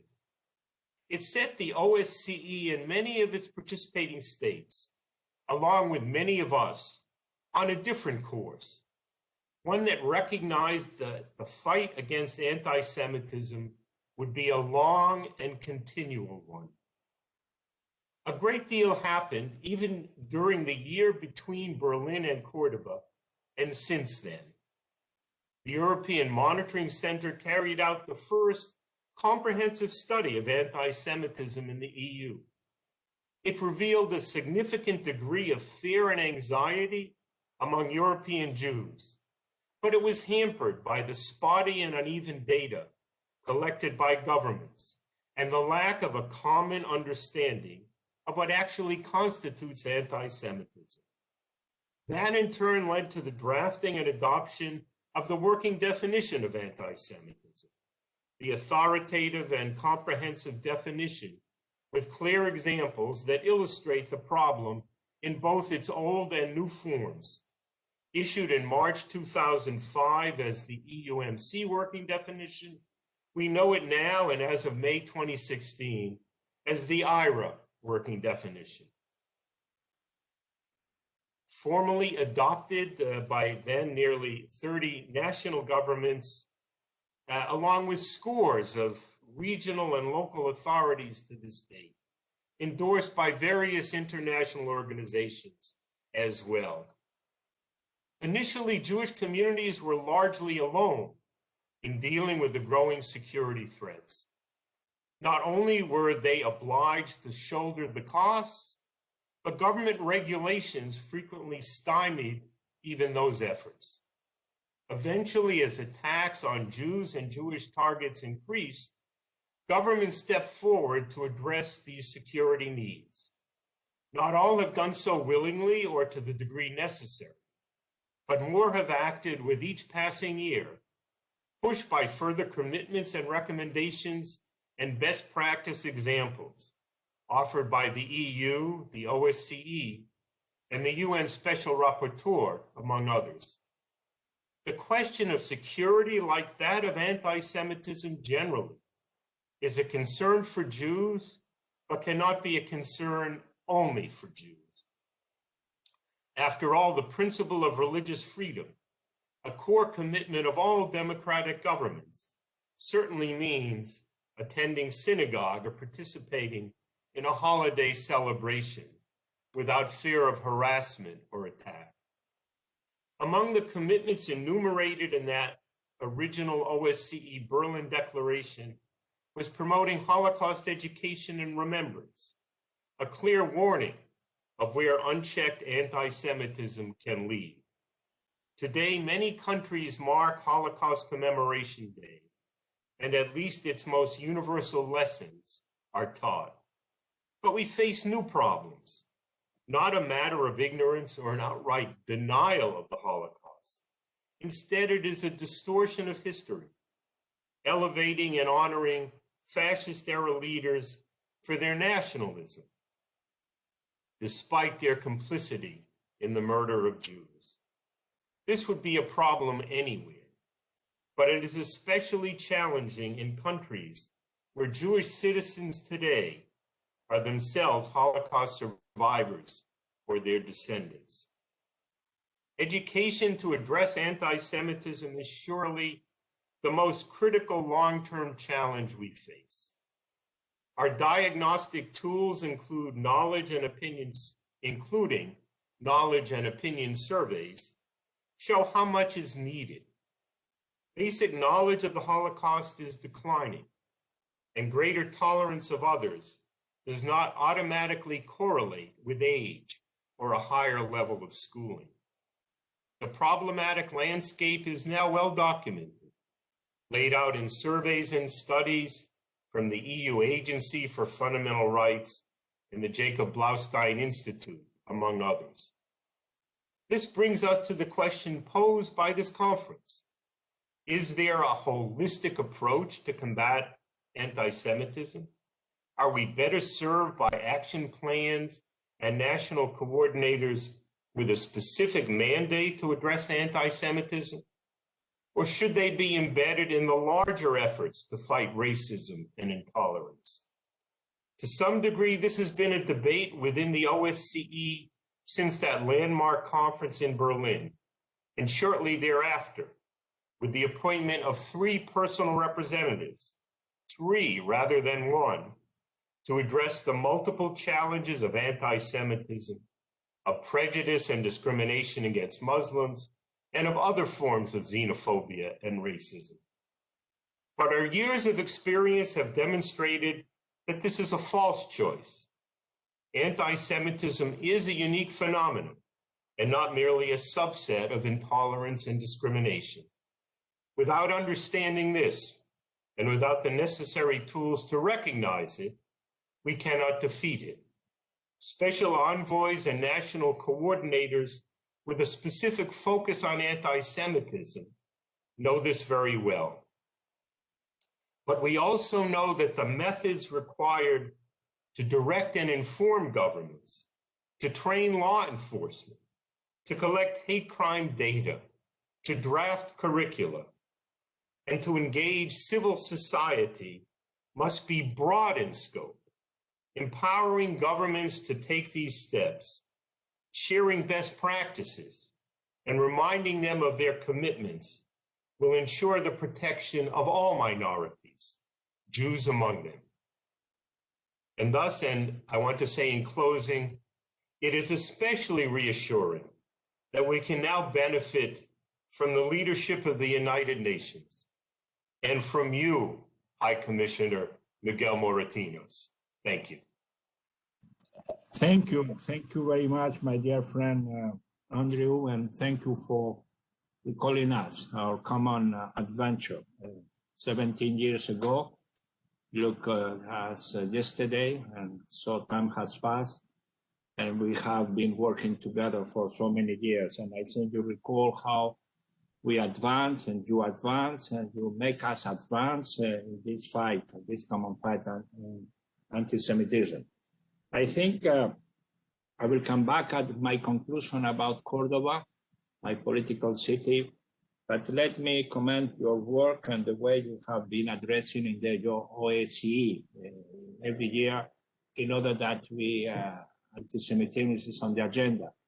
And I have to say there is no contradiction between having a holistic approach of, again, the whole racism, anti-racism attitude and behavior, with, of course, identifying and fighting strongly and efficiently against anti-Semitism. I think both have to be understood in this interrelated attitude in order to get, concrete result on the ground.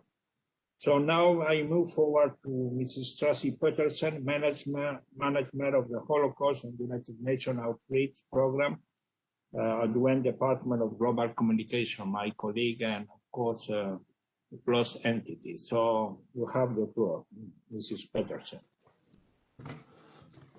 Thank you very much. And I am so grateful that we are here and so pleased to be here as well. So thank you very much, sir.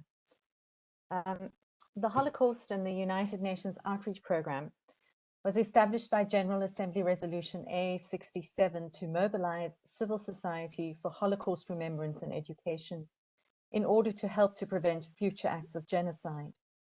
The same resolution designated the 27th of January as the annual International Day of Commemoration in memory of the victims of the Holocaust, rejected Holocaust denial, condemned manifestations of intolerance against persons or communities based on ethnic origin or religious belief. Since its establishment in 2005, the outreach program, which is housed in the Department of Global Communications in the Outreach Division, the outreach program has organized numerous activities, including film screenings, discussion papers from leading academics, educational resources, workshops for teachers and students, and webinars. In the last year, the program moved its activities online, trebling the number of programs and widening considerably its reach. Our events were attended by and watched by by thousands of people from countries that included Morocco, South Africa, India, Pakistan, Colombia, and Australia. The program has built partnerships across the organization, including our rich and rewarding partnership with UNESCO, with intergovernmental organizations and educational institutions, amplifying best practice and building international solidarity. We partner with member states for discussions and for exhibitions that they sponsor. And we work with our colleagues in the global network of United Nations information officers and resident coordinators, providing support for their programming of Holocaust commemoration and outreach. Our field officers are invaluable as they work with local partners in local languages and are attuned to opportunities and barriers to Holocaust outreach that are particular to their local context. Making educational resources accessible is an important goal of the outreach program, and in the past 15 years, Holocaust outreach activities and resources have been translated into the 6 official United Nations languages, as well as Kiswahili, Azeri, Portuguese, German, Polish, and counting. What role does the outreach program, the Holocaust and the United Nations Outreach Program, play in challenging anti-Semitism? Anti-Semitism, like other expressions of racism, if left unchallenged, affects us all. This is why the outreach program approaches Holocaust remembrance and education through a human rights framework. The outreach program strengthens initiatives that support teachers to teach the values of human rights and its values as they teach about the Holocaust. The outreach program supports historians who are building the body of knowledge about the Holocaust and initiatives. We support initiatives to challenge Holocaust distortion and denial. The outreach program is grateful for its support from UNESCO, and we are so pleased that for the first time, real cooperation between our 2 programs is happening. The member states of the United Nations mandated us to educate about the Holocaust and support remembrance and commemorations in memory of the victims to contribute to the project of preventing future genocide. Genocidal killings don't happen overnight without warning. Contributing to genocide prevention means identifying warning signs and addressing those timelessly.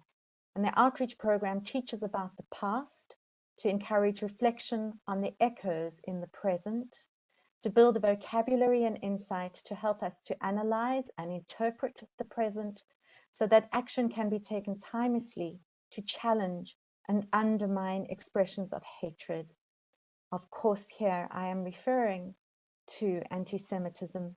Efforts to promote an ideology based on racism, such as anti-Semitism, is such a warning sign. Allowing efforts to promote such an ideology to go unaddressed, or the expression of such a racist worldview through verbal or actual physical violence should sound alarm bells loudly. Teaching about anti-Semitism, as expressed by the Nazis and their racist collaborators, is about teaching not only what anti-Semitism is and how and why anti-Semitism was encouraged and given legitimacy, but also its terrible consequences. The Nazi expression of anti-Semitism was founded in a racist ideology. The Nazis drew on age-old stereotypes and tropes to bolster and give legitimacy to the pseudo-science they promoted as the reason for anti-Semitic discrimination. And what was it that made this so dangerous? Interweaving racial ideology with religious intolerance meant that anyone classified as Jewish had no escape through conversion.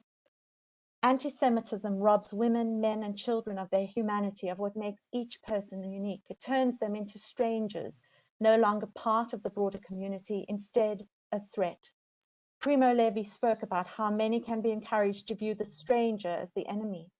The history of the Holocaust illustrates how this process takes place, what instruments are employed, by whom, and how legitimacy is bestowed on the instruments that turn neighbors into strangers, into threats.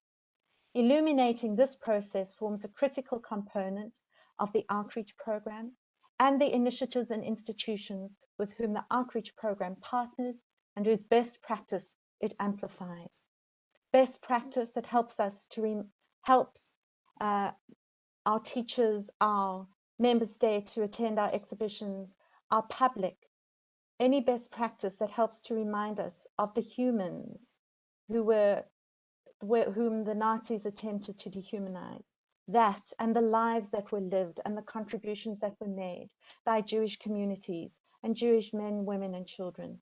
Any attempt to remind the public about that is supported by our program because it challenges anti-Semitism. Holocaust education is not the cure-all for today's problems. Learning about the consequences of anti-Semitism during the Holocaust will in of itself not stop today's neo-Nazis and white supremacists. We know that prejudice doesn't work that way. To counter anti-Semitism, we must have a holistic approach that is flexible and adaptive, supporting and defending the accurate historical account, at the same time as finding ways that are accessible for different groups and contexts. Our outreach program follows the recommendations of the Secretary General, the Deputy Secretary General, the Special Rapporteur, to address anti-Semitism within a human rights framework, to continue collaborations across programs, to educate about the expressions of anti-Semitism, and continue to support educational initiatives to develop an understanding of how anti-Semitism is an expression of racism and an attack on the principles of human rights enshrined in the Universal Declaration of Human Rights and the Convention of the United Nations. To ignore anti-Semitism is to imperil ourselves. Thank you very much. Thank you, Mrs. Peterson. Thank you. That's demonstrate how much the UN has been working. We are not inventing the wheel from the UN system. They have been working very extensively, and I hope as you have the capacity and the knowledge and the experience and the wisdom to promote this global communication, it could help us in order to put a hashtag and how we can promote and increase, the communication campaign, and of course, on education program has been extremely important. Thank you very much. Now, the last speaker in this panel, in the second session, is Mr. Karel Fracapane. He's a focal point for Holocaust education of UNESCO. You have the floor. Thank you very much, Mr. Chair. Greetings from Paris. Thank you, Mr. Moratinos, for bringing us together for this very important and very timely meeting. Addressing anti-Semitism through education forms part of UNESCO's activities to promote global citizenship education and to support Education Agenda 2030, that is to instill in learners the values, attitudes, behaviors that support responsible global citizenship, creativity, innovation, and commitment to peace, human rights, and sustainable development. Combating anti-Semitism as such has been, for the past few years now, a core component of our educational efforts in that respect. In particular, our work in the field is embedded in UNESCO's implementation of the UN strategy and plan of action on hate speech, notably the issue of online hate speech. And before this, it has been also an important dimension of our program to prevent violent extremism. Naturally, this work is very strongly related to our work on Holocaust and genocide education, which has been a long-standing and substantial program at UNESCO, and we've been partners from all over the world, very much in the spirit of what Tracy just described, and she mentioned our very close partnership in that respect. But I want to highlight the fact here that this is also a distinct work for us, and our focus is very much on addressing contemporary forms of anti-Semitism, and not only working on Holocaust education. So there are two programs that are, of course, related. In the case of dealing with contemporary anti-Semitism, I want to mention two main priorities for UNESCO, one being awareness raising and building coalitions, and the second one being to develop technical guidance for educational stakeholders and ensuring capacity building of education systems to address the problem. So we're doing very concrete work. We've been doing this for about 3-4 years now.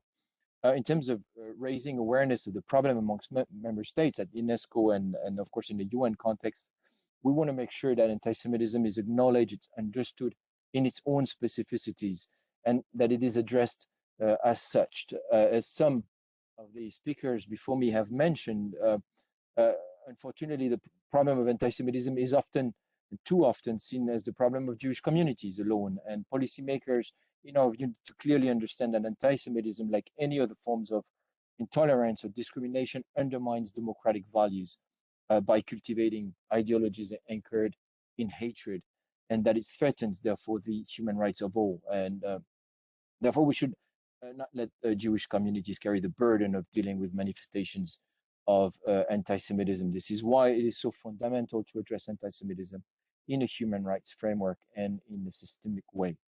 We also want to make leader understands that anti-Semitism is a global issue, that it exists irrespective of the size or even of the existence of a Jewish community. There is no correlation between both. Anti-Semitism can be part of the public discourse anywhere, and it can be the strong component of global violent extremist ideologies that have destructive impact globally.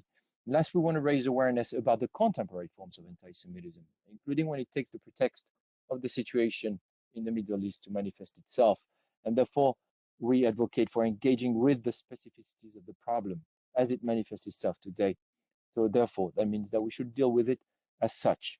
And that is what UNESCO really stands for in this respect. And we see that these are difficult realities that some member states are still not comfortable with, and the importance of involving the UN system as a whole. And this is what we have been doing, as you may remember, since 2018, when UNESCO organized during the General Assembly meeting with a number of member states and the Secretary General, during which he expressed a number of priorities, which are since then our roadmap.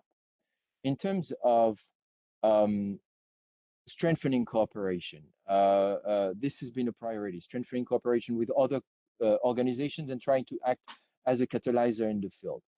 First of all, we have developed partnerships with multilateral organizations. The first of them being the Office of Democratic Institutions and Human Rights of the OSCE.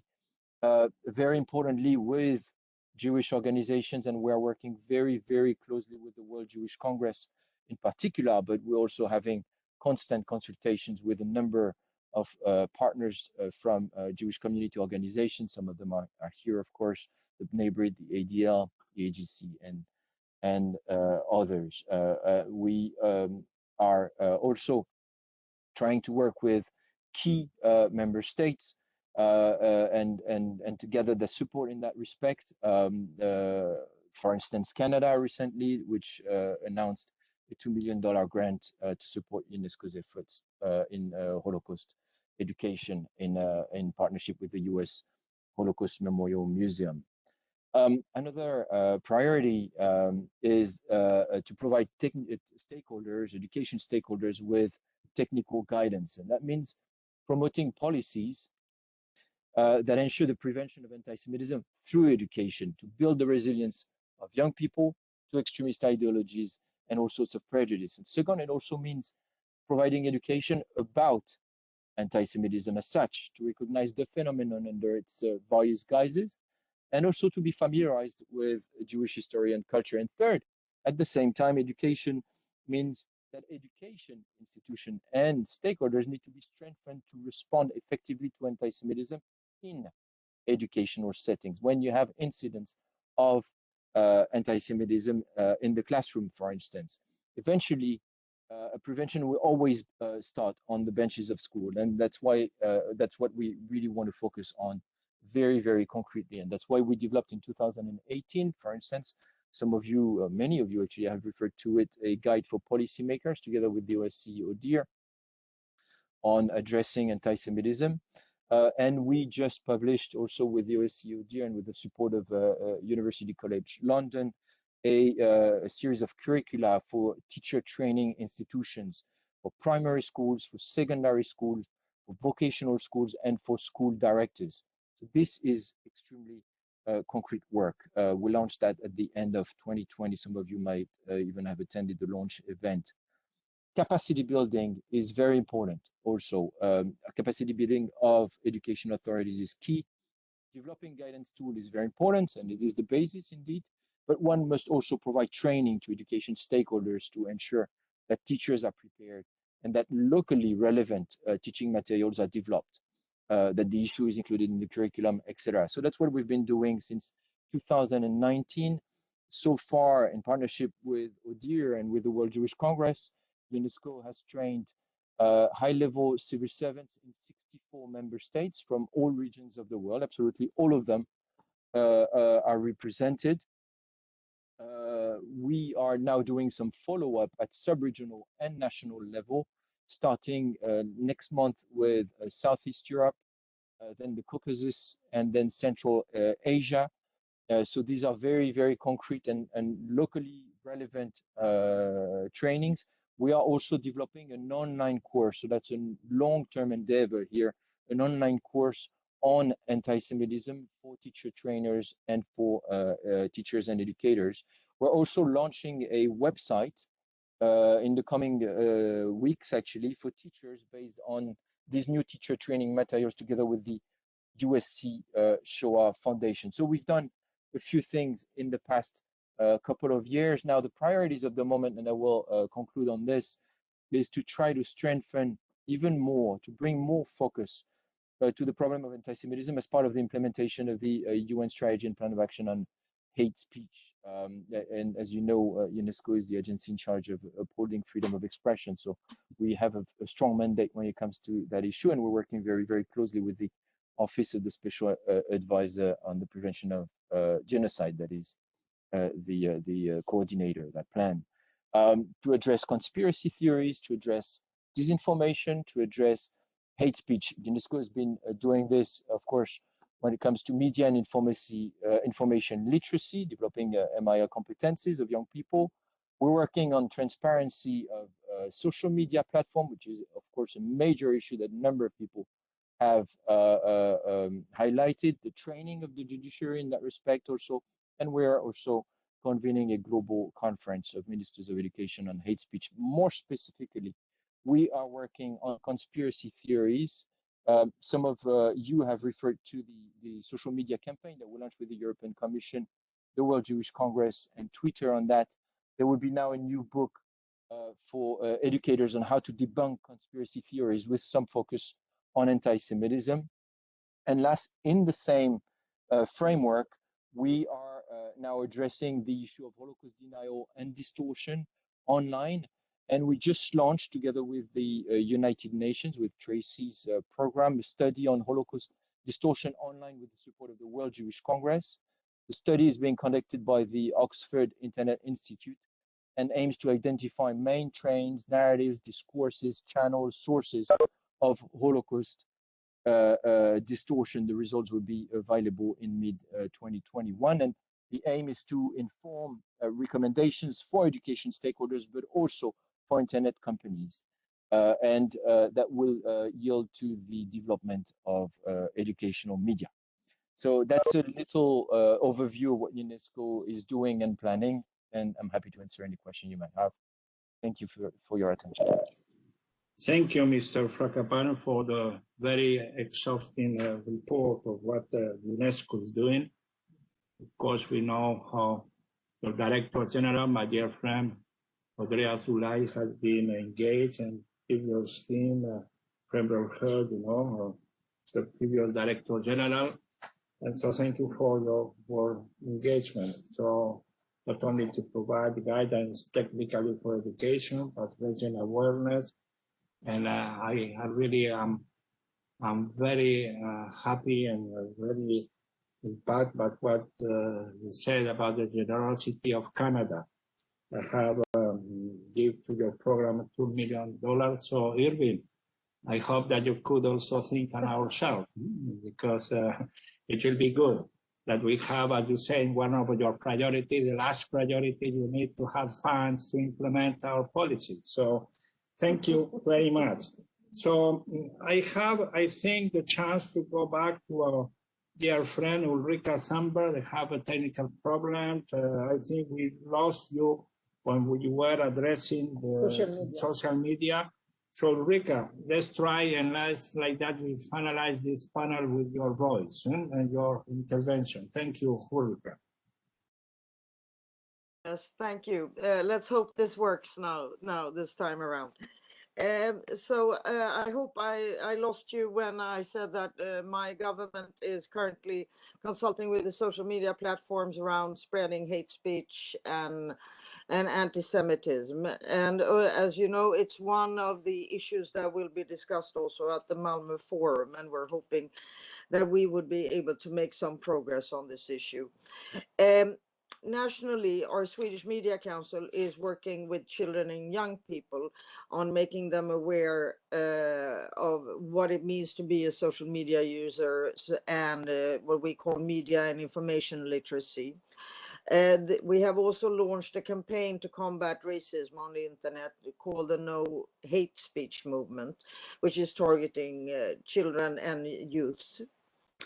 In preparation of the Malmö International Forum, the government is conducting a national initiative also to increase the knowledge in schools and society around the Holocaust. If you will remember, the former Prime Minister Göran Persson did the same. He distributed to all households a book about the Holocaust. About this you should be able to tell was the title of that book, and we're now doing sort of the second version of this to all Holocaust to all households. One of the outcomes from the Stockholm Declaration for us was that we set up a special authority called the Living History Forum, and they have a number of tasks to assist us in spreading knowledge around anti-Semitism, anti-Ziganism, Holocaust, and other forms of racism. So they are working not only with school teachers, newly arrived immigrants, but also with what we call the sort of law enforcement side, and teaching them around anti-Semitism and the Holocaust. Our National Historical Museum has also installed dimensions of testimonies, which will allow visitors to converse with Holocaust survivors via a pre-recorded answers to questions. We're using artificial intelligence technology for this. The University of Gothenburg is doing a research review for us on education in the school systems that can combat anti-Semitism and other forms of racism. Our Swedish Defense Research Agency has recently produced a report on anti-Semitism in social media and other digital environments.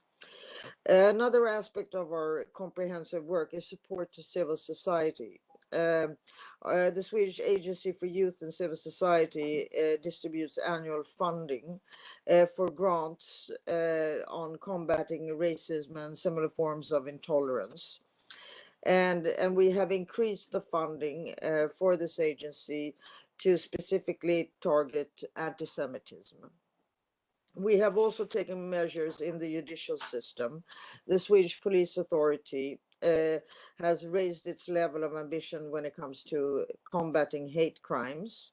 A national contact point for hate crimes has been put in place as we consider democracy and hate crimes, anti-hate crime groups to be a common threat. And we have reinforced them in Stockholm, Gothenburg, and Malmö, which is our three biggest cities. The Swedish Police Authority has also taken additional measures against racism and hate crime and other crimes that we consider threaten democracy.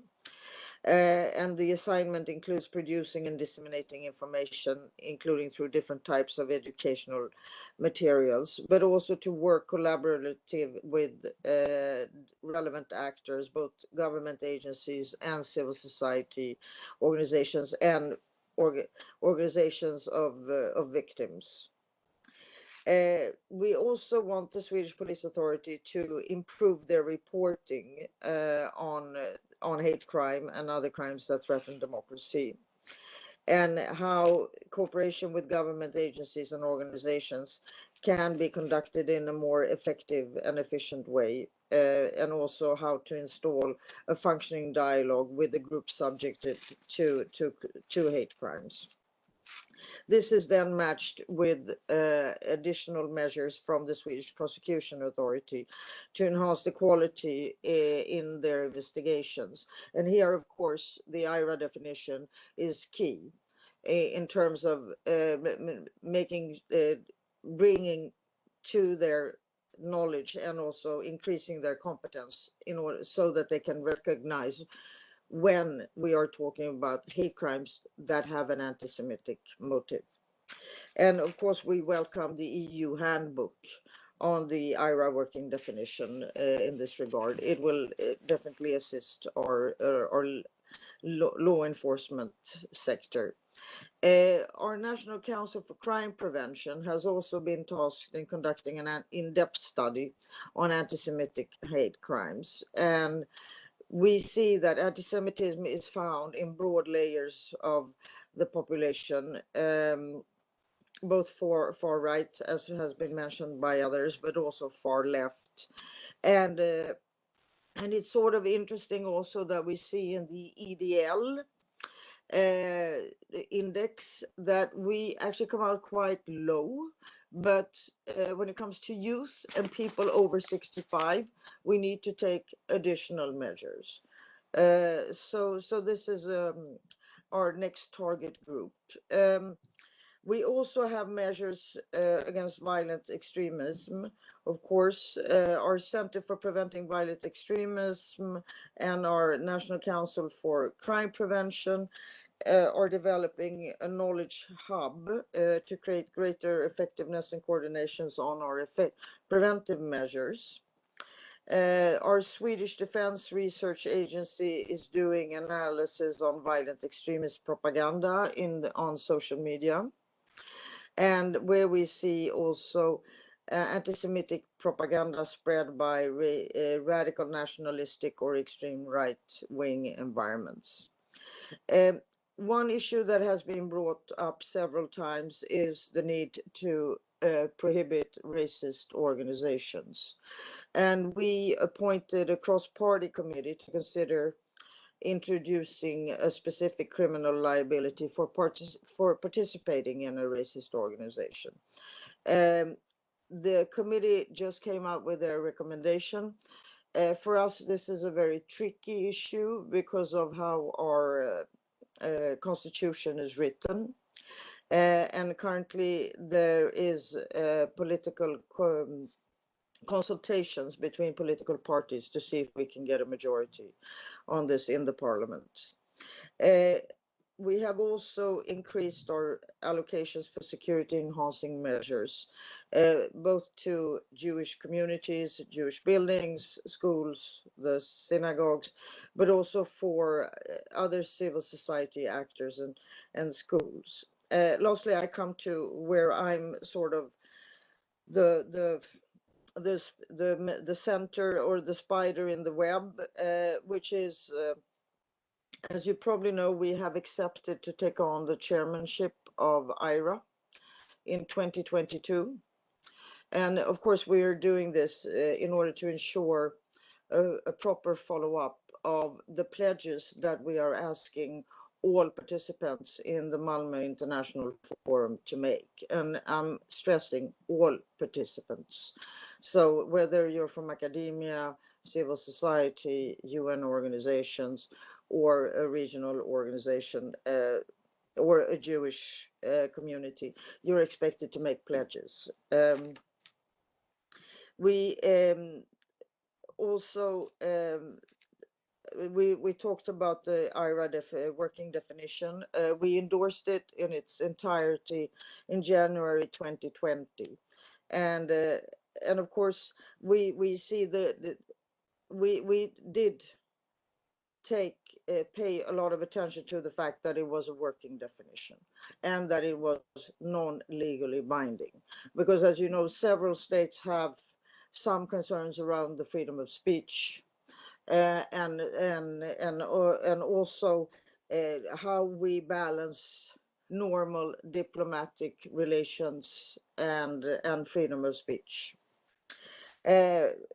Finally, I made a reference to our expert meeting at the OSCE, and where we found that there was very fertile ground was increased cooperation and trying to form broad coalitions between international, regional, and national actors to prevent and combat anti-Semitism together.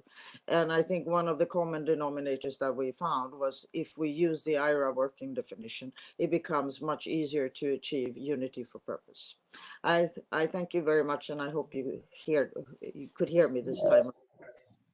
Thank you, Ulrika. I don't know you heard me before because I already praised the role of Sweden and the Prime Minister, the previous and today's Prime Minister, the work we are doing in Sweden. And of course, we, as I said, not only on the chairmanship of OSCE, but also for convening Malmö conference, we'll be behind trying to support you and to advance in this common fight against anti-Semitism.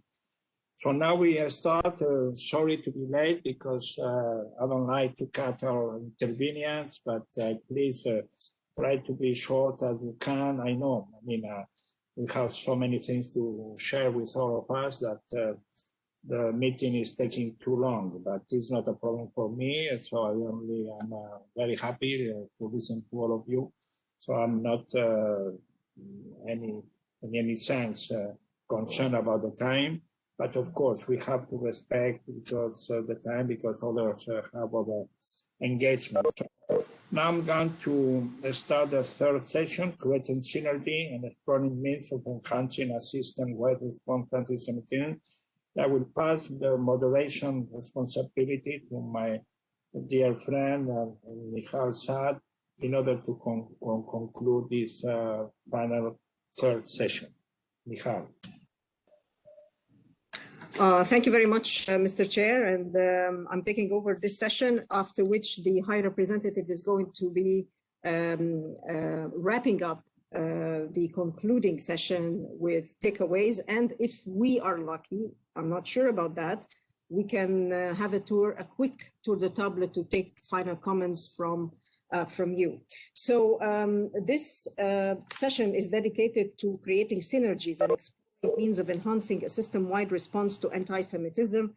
And as the High Representative mentioned in his earlier remarks, that we do acknowledge all the good work and the efforts that has been achieved by particularly the civil society organizations, including, of course, the Jewish organizations who had been in the forefront in those efforts.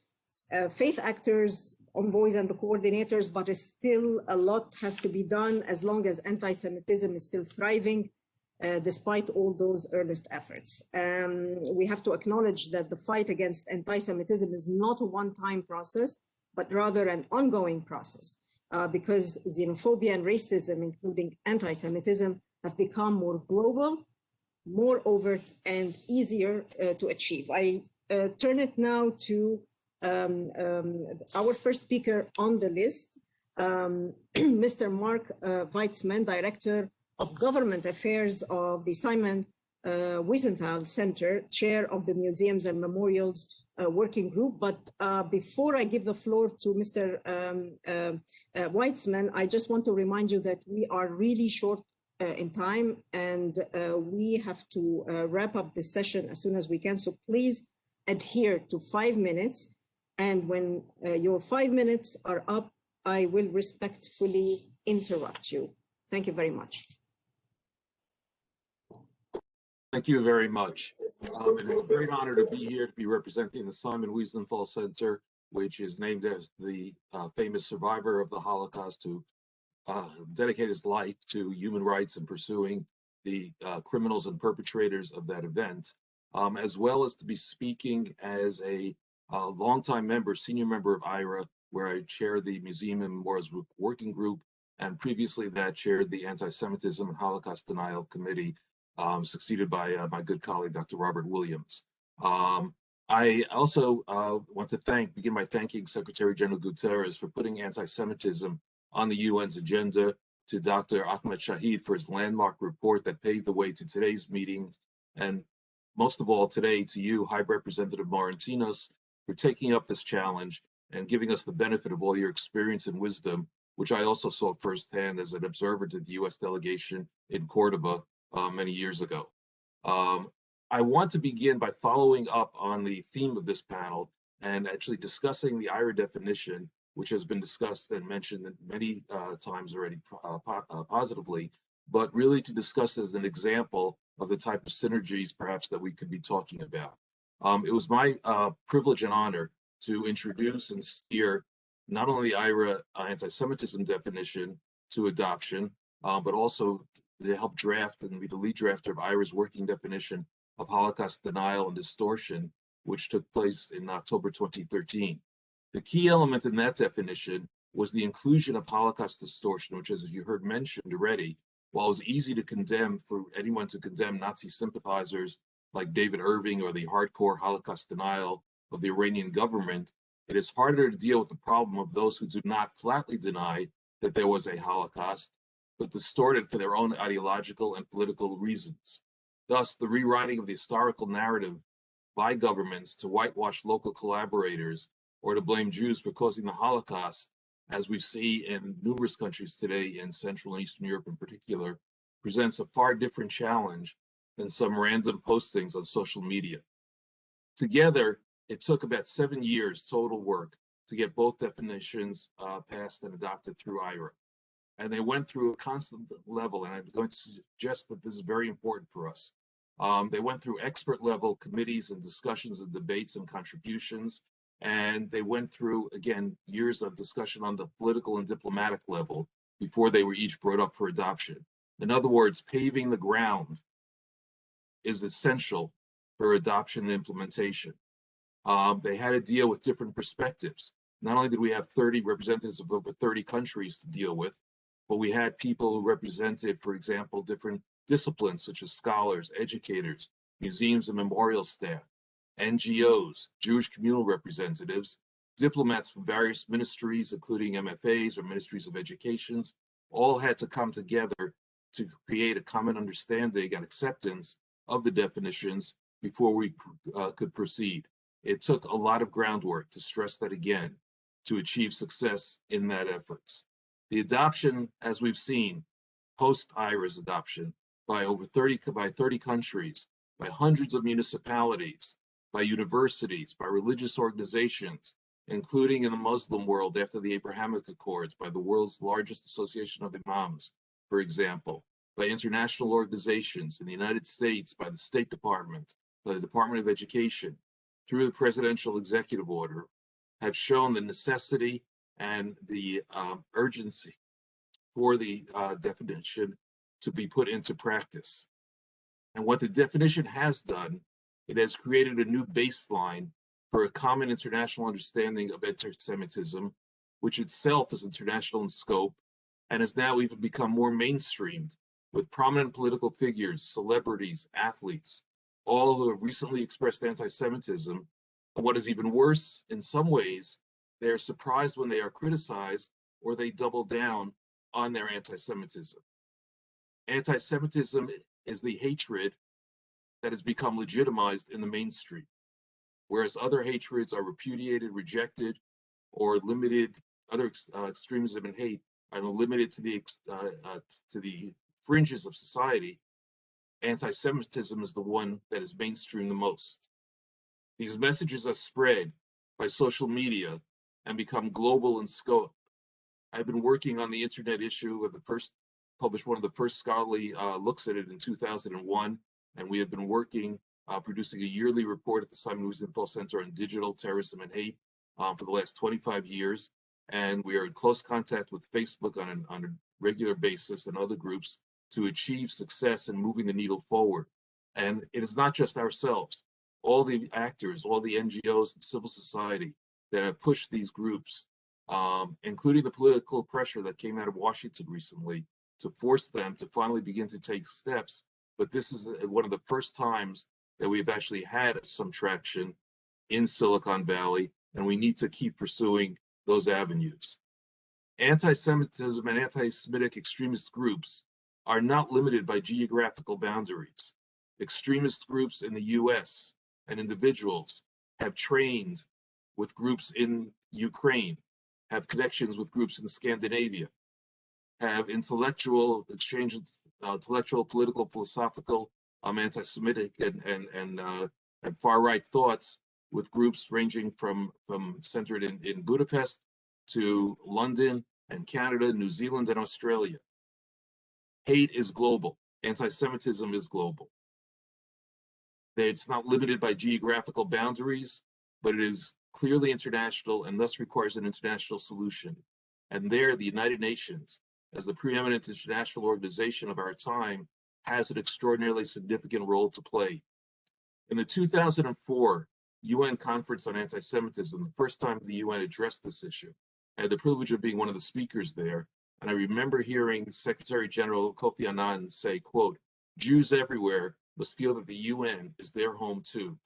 Sadly, that has not become the case. You have heard too many examples where the UN itself is not a home to Jews, but a home to anti-Semitism. The efforts that are being led by High Representative Moratinos here speak about an effort to turn the page on that and to make Secretary General Annan and Secretary General Guterres' dreams come a reality. This is why when Dr. Shahid wrote that anti-Semitism is toxic to democracy, what he's referring to was not only the democratic system, but the approach to dealing with anti-Semitism in democracies means that it has to cross party lines and political lines. It has to be encompassed by all reputable actors on the political scene. In the United States, we have a very vibrant model of that in our Senate with the task force, the bipartisan task force on anti-Semitism, and in our Congress, in our House, with the bipartisan task force on anti-Semitism, both headed by Democratic and Republican legislators. We have to carry on the work As I mentioned, Dr. Robert Williams, my successor as chair of the Anti-Semitism Committee at IHRA, has moved forward and involved very deeply on the issues of Holocaust distortion and the other efforts together on the EU and IHRA handbooks that you have mentioned. But we cannot wait only for political solutions to come from up high and on top. To conclude, I'm going to point out that in the United Nations itself, as the High Representative has pointed out, there are 193 member nations. To achieve even a majority of that may take time that we don't have and can't afford to wait for. But what we can do is create facts on the UN grounds by putting the definitions, and I stress plural, both definitions, Holocaust denial and distortion and anti-Semitism, into practical use among the various arms of the United Nations. The Holocaust Outreach Program, as well as it is done with its agenda so far, should be tasked with playing a vital role in implementing and advocating for the use in the United Nations of both definitions.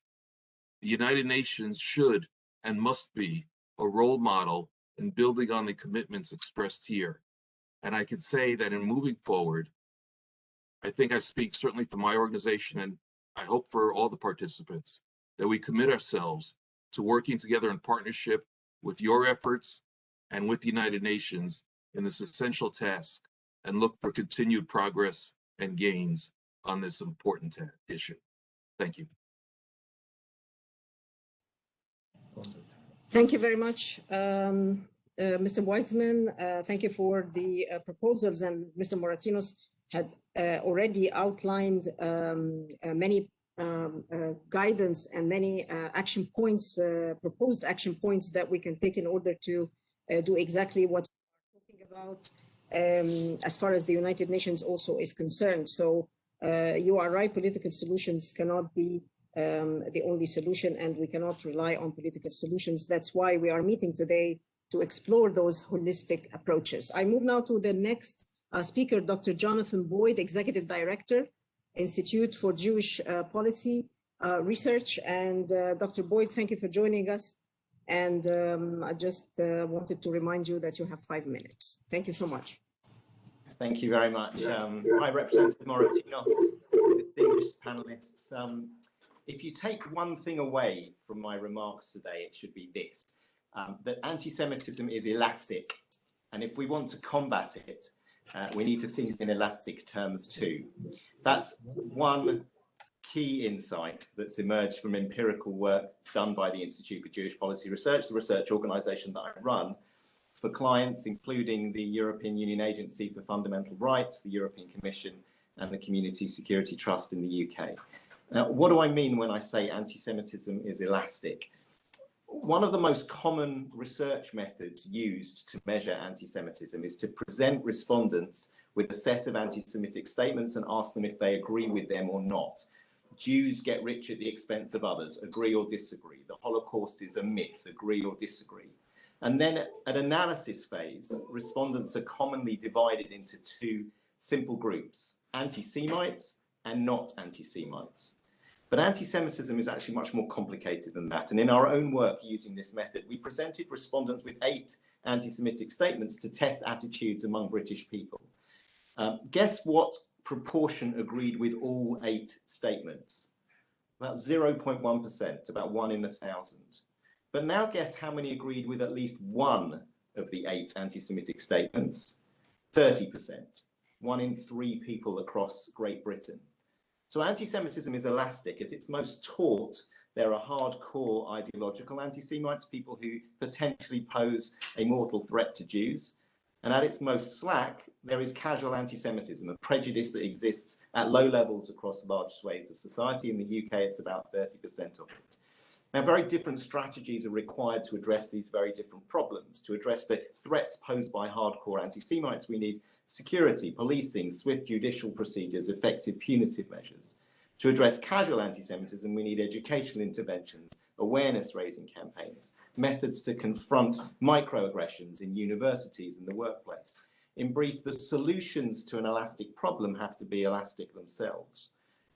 How elastic? Well, the figures I've just shared come from the UK as a whole, but when we look within that population, for example, at those with far left political views or with far right views, or who are parts of different religious groups, the figures differ from one another. So the solutions need to differ in each case.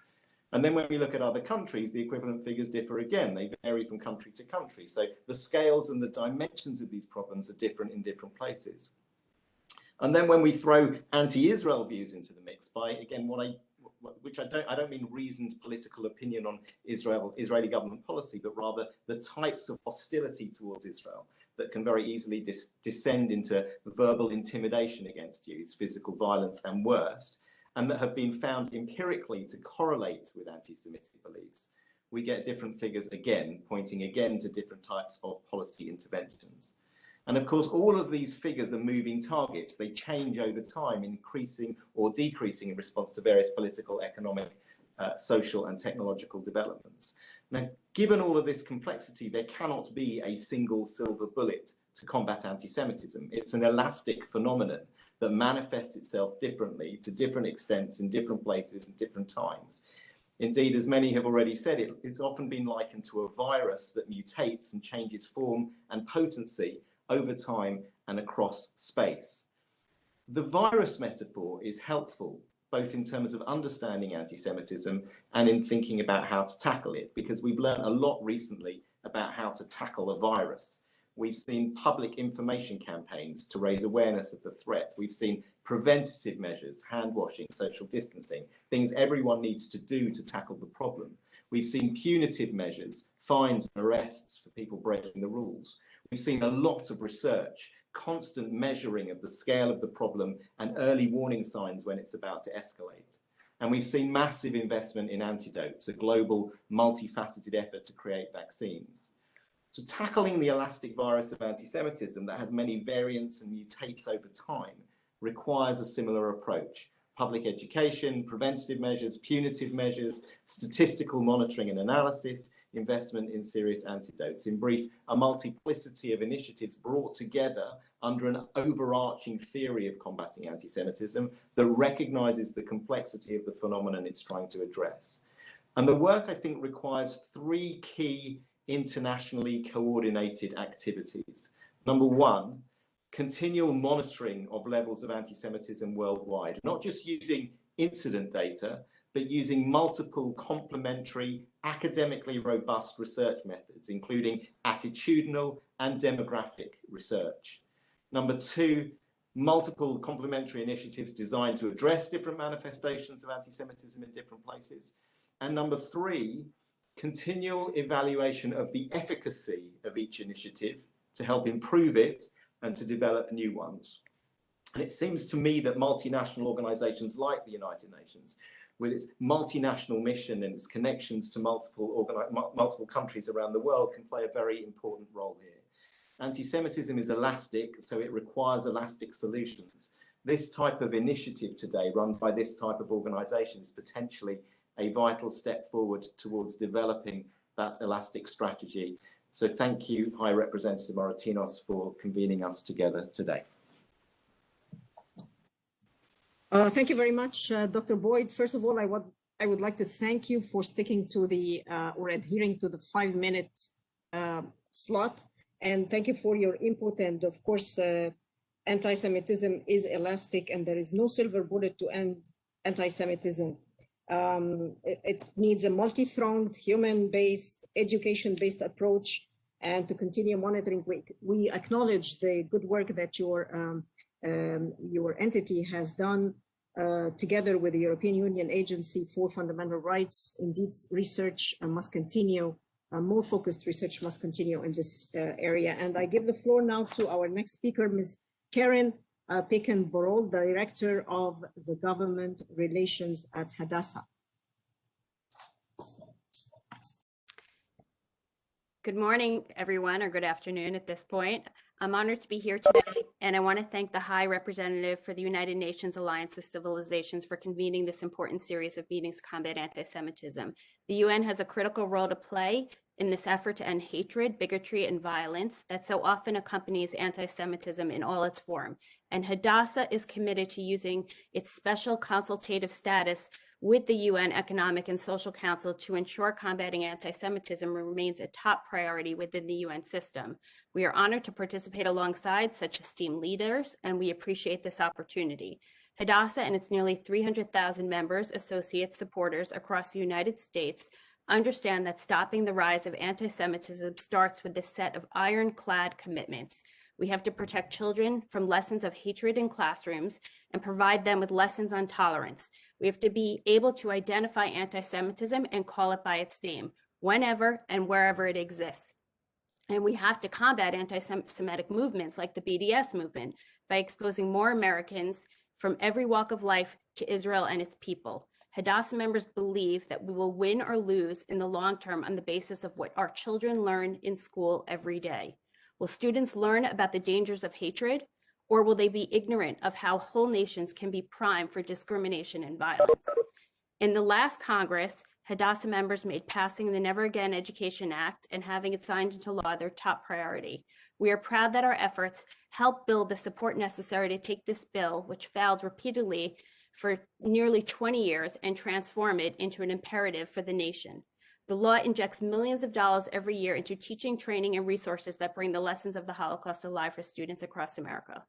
Will students learn about peace and self-determination, or will they be taught to glorify murders and embrace propaganda over truth? Hadassah worked to rally support for bipartisan legislation in the last Congress to help students around the world from a curricula of hatred. Hundreds of thousands of Palestinian children report to an UNRWA-run school every day, where they learn that Jews are responsible for the shortcomings of their present and their future. The curricula is conspiracy-laden, short on truth, long on both classical and modern anti-Semitism, and a significant roadblock in building peace between Israelis and Palestinians. We will continue to work diligently to hold the Palestinian Authority and UNRWA accountable until this ends in a way that is permanent and verifiable. We need transparency in the development of school curricula and total accountability for those responsible for running schools that do not abide by the core values of the United Nations. Will students, teachers, and whole communities hear about anti-Semitism in passing, or will they be equipped to identify and stop its spread? The other speakers today and the High Representative have spoken about the IRA definition. Hadassah is working with political leaders in the United States to codify the working definition of anti-Semitism into law, and for organizations across America to incorporate the IRA definition into how they approach their work. Academia, athletics, nonprofits, and for-profits, everyone can do their part in the fight against anti-Semitism by taking the first step to find the problem, just like Lord Mann mentioned, it is taking place currently in the United Kingdom. Well-intentioned as hundreds of millions of Americans may be, we cannot expect success in fighting something that we cannot identify, and the IRA working definition with each of its illustrative examples helps to solve that problem.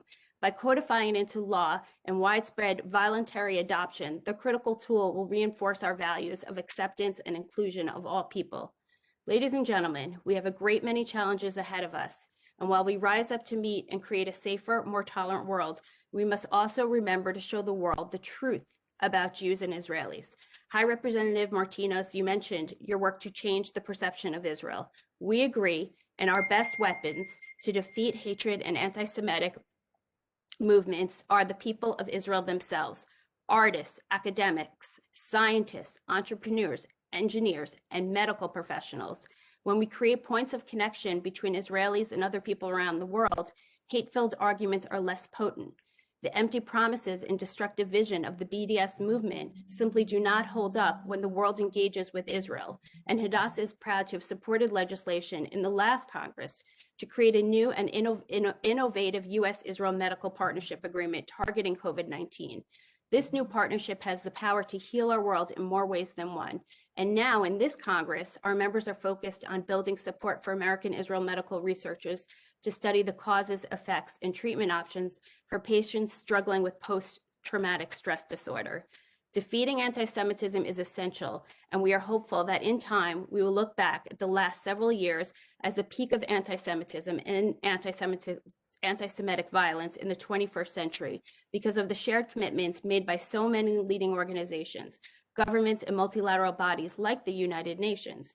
I am confident that I speak for all Hadassah members in saying with confidence that the excellent progress we have made will propel us forward and that in time, tolerance and inclusion will win the day. Until then, we welcome those who are interested in supporting our efforts or partnering with us. I'm all in, Hadassah is all in, our 300,000 members are all in, and we're prepared to keep pushing until this job is done.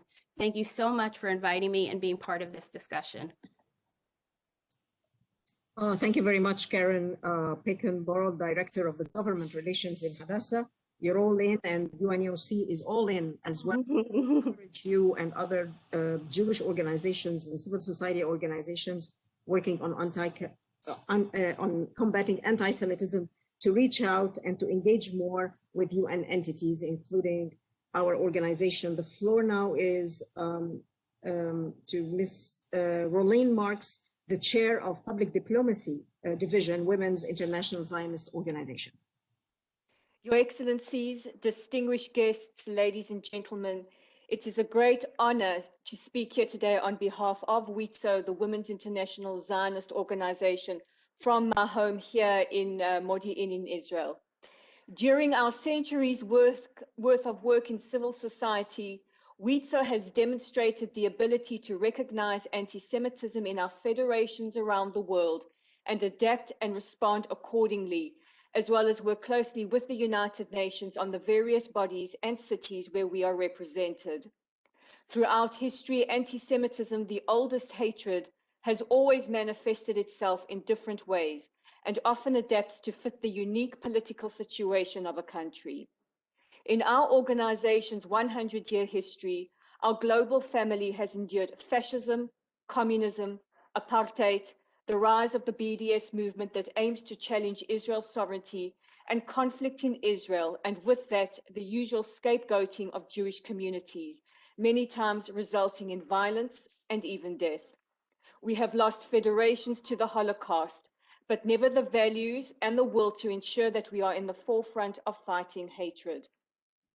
Today, against the backdrop of the global COVID pandemic and the role of social media in creating communities of hate and propagating conspiracy theories, misinformation, and sometimes sanctioning violence, civil society organizations like ours have always responded to the needs of society, especially the most vulnerable, including minority communities.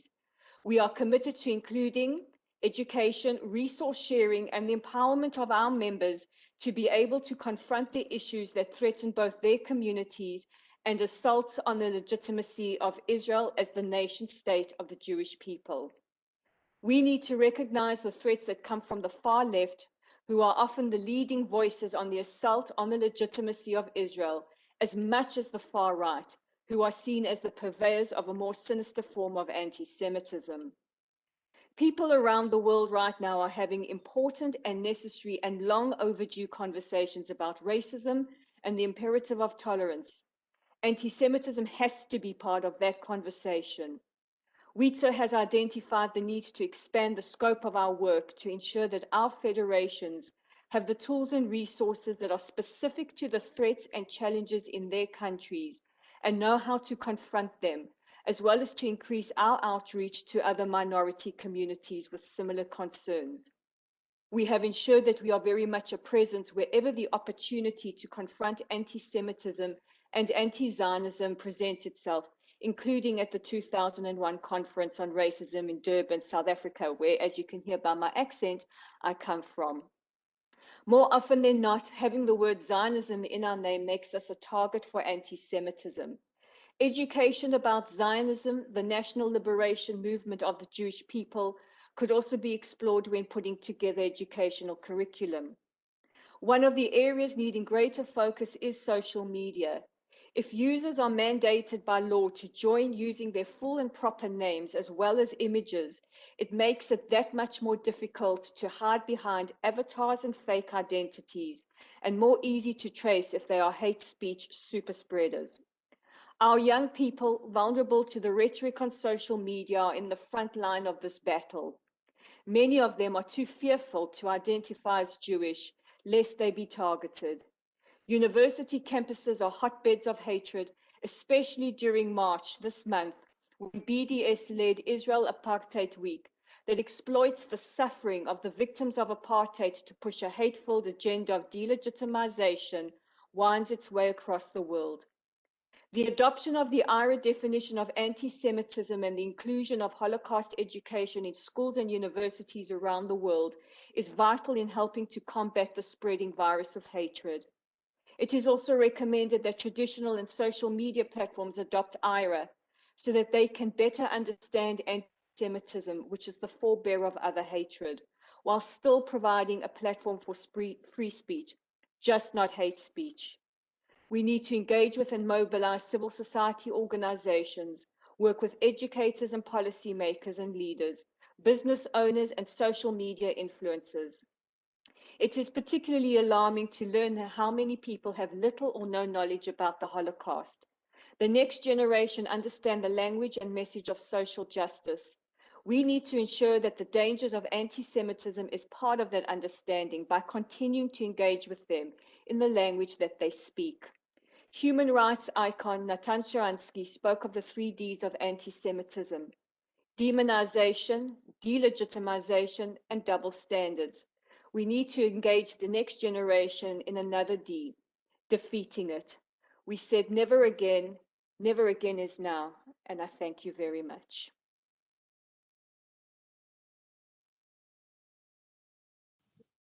Thank you very much, Ms. Roland Marks. We take note of the important work that WIZO is undertaking, and I am personally very pleased to have powerful voices of women in this session, and to tell us about the important work that they are doing. I now move to our next speaker, Dr. Robert Williams, Deputy Director of the International Affairs of the U.S. Holocaust Memorial Museum, to tell us more about the importance of having the Holocaust Memorial Museum and similar museums to keep the memory and the remembrance of the Holocaust alive. Thank you very much. It's a benefit of coming late. I'm going to actually start to synopsize some of the points raised earlier to hopefully help with time, but also to really address the multiple ways by which we can actually develop synergies to push back. In order to create synergies, really at the end of the day, we need agreement, we need will, and we need good ideas. Beyond that, we also need a sense of urgency. So let me try hitting a few of these points. I think after a few hours of dialogue, we can at least agree that anti-Semitism is growing, adaptable, and persistent, that it has multiple influences, including, but not limited to, religious bias, white nationalism, fascism, communism, anti-Zionism, identity politics, conspiracy thinking, and so on. And I think we all agree that anti-Semitism and related phenomena like Holocaust denial and Holocaust distortion are a threat to our core institutions, our shared international beliefs, and for most of us, our democratic way of life. Now, this is not the first time a group of highly capable, well-intentioned people have come together to discuss these issues. One of the more interesting started in 1941. At the same time the Nazis launched their campaign of extermination in Europe, a group of US-based political scientists and policymakers tried to publish a pamphlet on anti-Semitism. This group of scholars and policymakers hoped to counteract anti-Semitism before the US entered the war by refuting racist misconceptions and proposing ways to impart some fundamental values. But they disagreed. Some assumed that political or constitutional freedoms would be sufficient, while others wanted to change society and culture. And as for the sources of anti-Semitism, well, some blamed religion, others the urban lower middle classes, and some said it was just the fascists. Regardless, their work came too late. By the time they began their project, the US was already entering the war and the Holocaust had already begun. But what they realized then is what I hope we realize today. Addressing anti-Semitism requires a multi-pronged approach. There are security concerns, the need to address media, the need to build coalitions, and the need to identify a better way to systematically identify and monitor anti-Semitism in all of its forms. We also need to take more seriously the matter of education, and not just education within secondary schools. Achieving these goals will not be easy, particularly in an international context.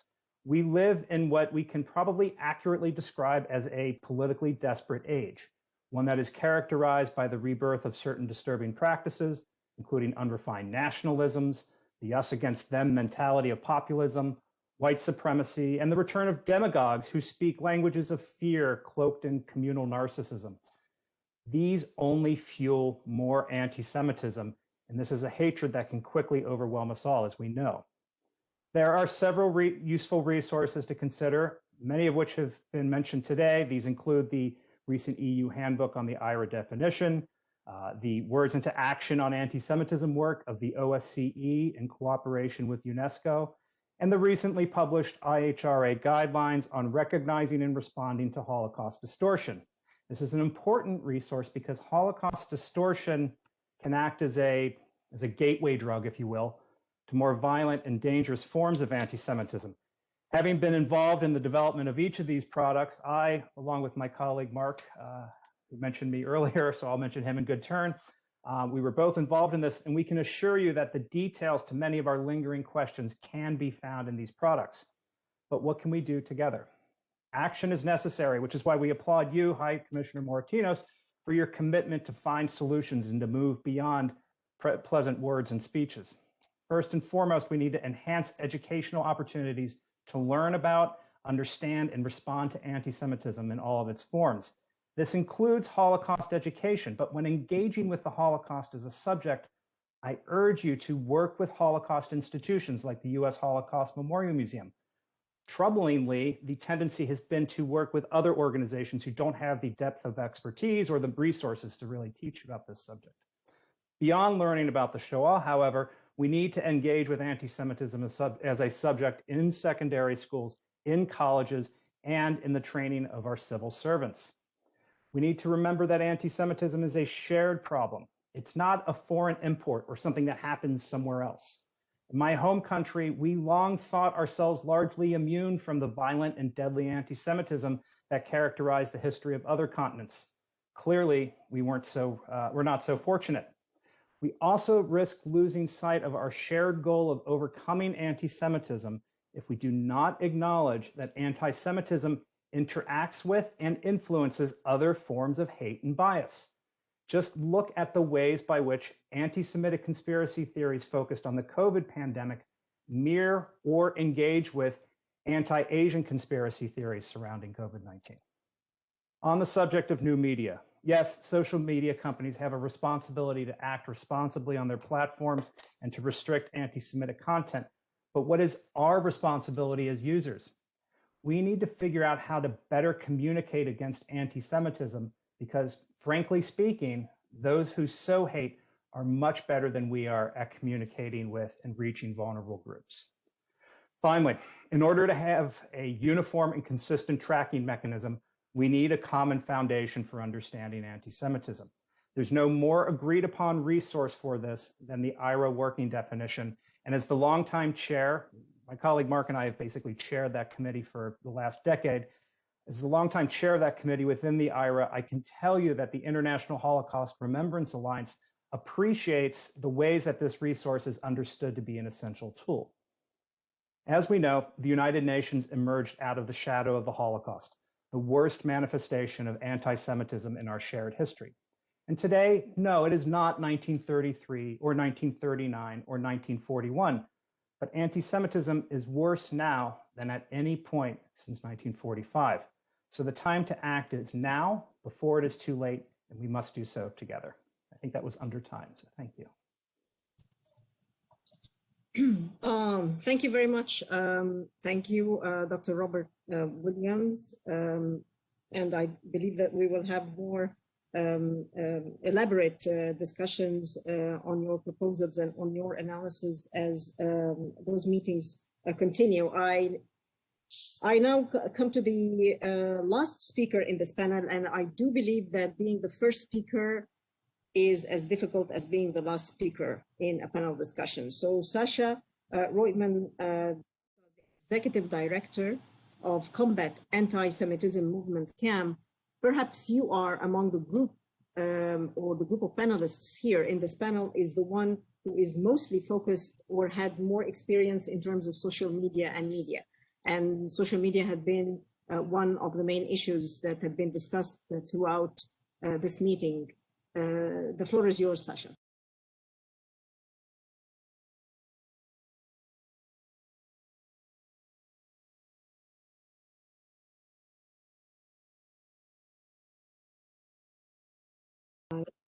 Sasha, we cannot hear you.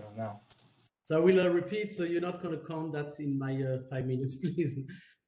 So thank you, Niall, and hello everyone from Tel Aviv. I'm the second speaker from Tel Aviv. Earlier today, we had some light in the background. Now it's already night here, so good night and good afternoon to everyone. As the last speaker of the day, I promise to stay on time and even under 5 minutes. Our representative, Moratinos, the Combating Antisemitism movement, would like to thank you for opening this very important discussion and listening to all of us today. Thank you again for your participation at Balkans Forum Against Antisemitism, co-organized by the Parliament of Albania and the Center for Jewish Impact together with us. I would like to share with you how we envision synergy, since this is the goal of this panel. I will also finish with online antisemitism, as Niall mentioned. At CAM, we are proud to count in our interfaith coalition more than 300 partner organizations and 300,000 individuals. Under this umbrella, Muslims, Christians, Jews, and people of other religions are coming together to fight the world's oldest hatred. One of the most recent forms of Jew hatred, which is defined by the ARA definition of antisemitism, and I'm going to quote from the definition itself, denying the Jewish people from their right to self-determination. Now to take advantage of synergy. There must be a common vision, and this vision, my friend, exists in the UN Charter itself, which was signed on June 26, 1945 by 46 first member states. The Article 1 states that the goal of the UN was, and I'm quoting, develop friendly relations among nations based on respect for principle of equal right and self-determination of peoples. It continues by saying that the UN should take appropriate measures. While organizations worldwide are adopting the ARA definition of antisemitism, we are asking if they have an implementation plan. Lord John Mann described earlier today, and by the way, Lord John Mann is a board member of CAM, how his country, on all the level of the society, is making a change from universities, sport clubs, and cities. The UN shouldn't only adopt the ARA definition, but it should also check how to implement synergy among its bodies, among member states, and to discuss implementation without being afraid, and that's very important, of counter campaigns that will happen. First of all, Jewish organizations should better cooperate. Only on this panel, today, the last panel, I can count 3 members of the CAM coalition. In total, almost 10 members of the coalition who are speaking today. We are working every day to extend our partnership and foster new alliances. We then must act in concert to initiate campaigns and develop events, to which we invite people of other faiths to sit down and meet with us, so we can build bridges. A year ago, we recognized the impressive work of Sheikh Dr. Mohammed Alisa, the Secretary General of the Muslim World League, for standing up against hatred with the first ever Combat Antisemitism Award for Muslim leadership. The Abraham Accord in the Middle East have reminded us that the past close ties between Jews and Muslims and the endless possibilities moving forward are doable, and we can make a change. We need to seize this momentum and work together.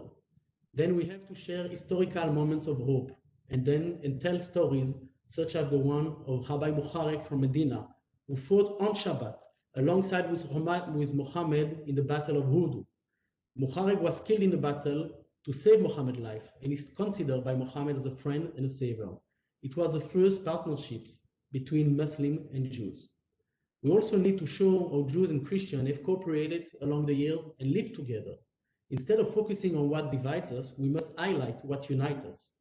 To conclude the synergy required to end antisemitism, we should speak about implementation of global and international policies on national levels and local levels where Jews are the most vulnerable. We see a growing gap between excellent policies. Some we heard today at the UN, we heard also from UK, Germany, and other places, but there is a gap for the application on the ground. This is why at CAM, with partners that we are seeing here today in this wonderful meeting like Bnei Brit International and others, we're going to host tomorrow with the city of Frankfurt the first ever Mayor Summit against anti-Semitism to speak about local implementation and practical steps and best practices how to fight anti-Semitism in cities. 44 leaders representing 32 cities and 21 countries will come together tomorrow. I invite you to look at the website mayors.combatantisemitism.org to register. I would like to thank you very much this meeting and everyone that take a part in this meeting to open this discussion. Just to end on online anti-Semitism, what we have seen in the past year is a tremendous change in how social media companies are implementing policies. They have the right policies. If you look at the policies, you will see strong policies. But the gap between the policies and this implementation that I mentioned earlier is existing online, is existing offline, is existing everywhere. So in terms of social media, it's important not just to adopt new policy, it's important to implement them. Katharina van Stroonbein mentioned the EU policies that are really, really very impressive, the best in the world. But does the implementation of these policies are working? So we are looking forward to work with every one of you to continue a partnership with the UN Alliances of Civilization. And thank you everyone for this meeting. Thank you very much, Tasha. Think global and act local. That's very important, and that's why the High Representative was proposing this compendium as well, so that it could serve as a single trusted hub or repository for all the good, promising, and recommended practices. Thank you very much, and I thank all the distinguished panelists in this panel, the session 3, and I hand it over again to the High Representative for a wrap-up and takeaways. The floor is yours, Mr. Martinez. Thank you very much to all of you. I think it has been a tremendous and really enriching session. I'm so happy to have participate and to have the opportunity to listen to all of you. It has been long. Yes, it's going to be 4 hours and a half. But can we ask ourselves, anti-Semitism doesn't deserve to be 4 hours and a half discussing among ourselves? We don't have time? Yes. I think even in this way we are living through, to dedicate 4 hours and a half is not normal in these webinar policies. But I'm proud that you have the opportunity to share with us your experience, your wisdom, your recommendation, your guidance.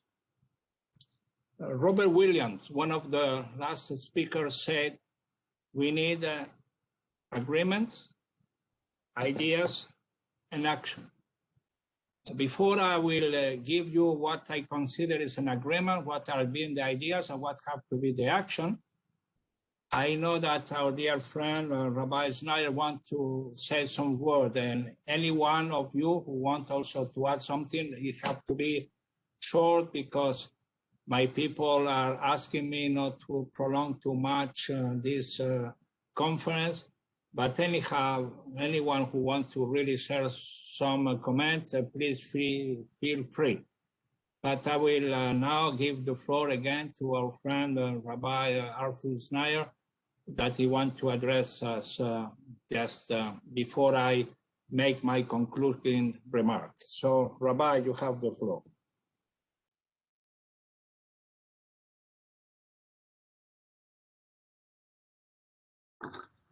Thank you, Miguel. And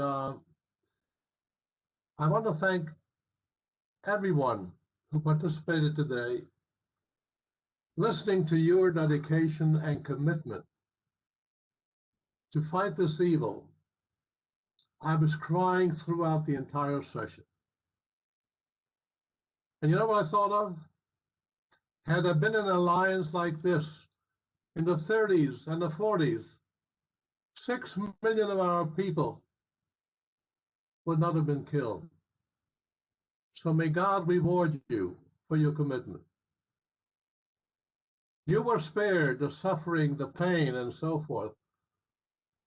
but we all walk away after the session encouraged, an alliance strengthened by the United Nations Alliance of Civilizations.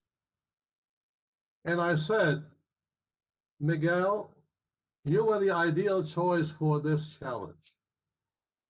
In 2005, Kofi Annan appointed me as one of the 20 eminent persons that founded the alliance.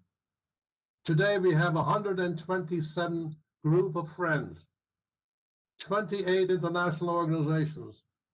As Nihal will tell you, and my salute to you, Nihal, for carrying on from generation to generation.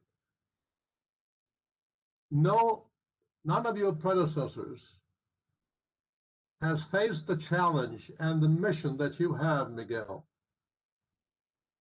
I worked with all of your predecessors, but you're the anointed one, but you're not alone. We're allies together. And my friends know, whenever we conclude a book of the Bible, we say, Chazak, Chazak, Venit Chazek. Be strong, and let us strengthen one another. With gratitude to all of you, we shall prevail. United, we shall prevail. And we will avoid that no other people will have to endure the suffering and the pain and the loss that I experienced with my generation. God bless you all. And Miguel, you have the challenge of sacred mission, but we're going to do it together for a better day to come. Thank you. Thank you, my dear friend, Arthur, Rabbi Znaya, for these moving words. You, of course, you put to me responsibility of our mission. You know me for many years. I don't know if we will succeed in one day, 1 week, 1 year, 1 decade, 2 decades of somebody put into a schedule, but can be sure that I will put all my energy, my goodwill to achieve this common goal. I don't know if somebody else wants to take the floor. If not, I will just make my concluding remarks. So the floor is open if for 1 minute. Nobody. So nobody, it seems. So let me go back on this trilogy of Robert Williams: agreement, ideas, action. So I have my own decalogue of what we have to be done after listening to all of you. Number one, about what we can say, the agreement we all have to combat anti-Semitism. I think there is a common understanding that we have to have a global approach. We have to land in the human rights territory, and that is the way we will be able to succeed. Number two, there has been a common, let's say, agreement also about the need for a working definition, and that IHRA is the best one that we have. And of course, that we have really to push forward in order that all member states and the UN will consider this definition, and that we can have a working definition that can be a fantastic framework and instrumental tool to achieve our goal. We will continue on that.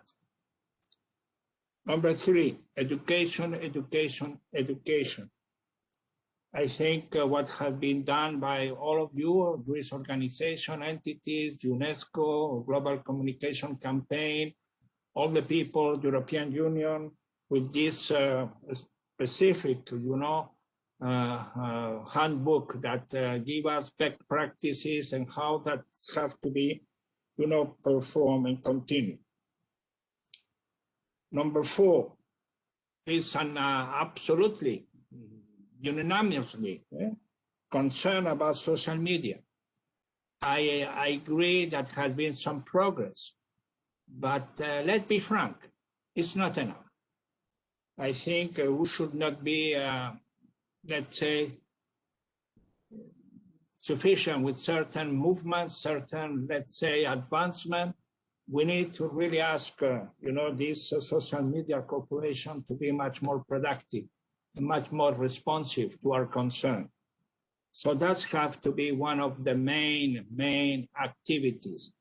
Already Rabbi Snyder said that in their time there was radio and press. Today we have a different technology that can be extremely useful or can be extremely damaging to all of our concern. Number 6, we have to go in a multifaceted address to several actors, addressing to political parties, to parliaments, to governments, to civil society, to women, as Roland said, and to sport. We have really to have this capacity to address all the human and community sectors of our society.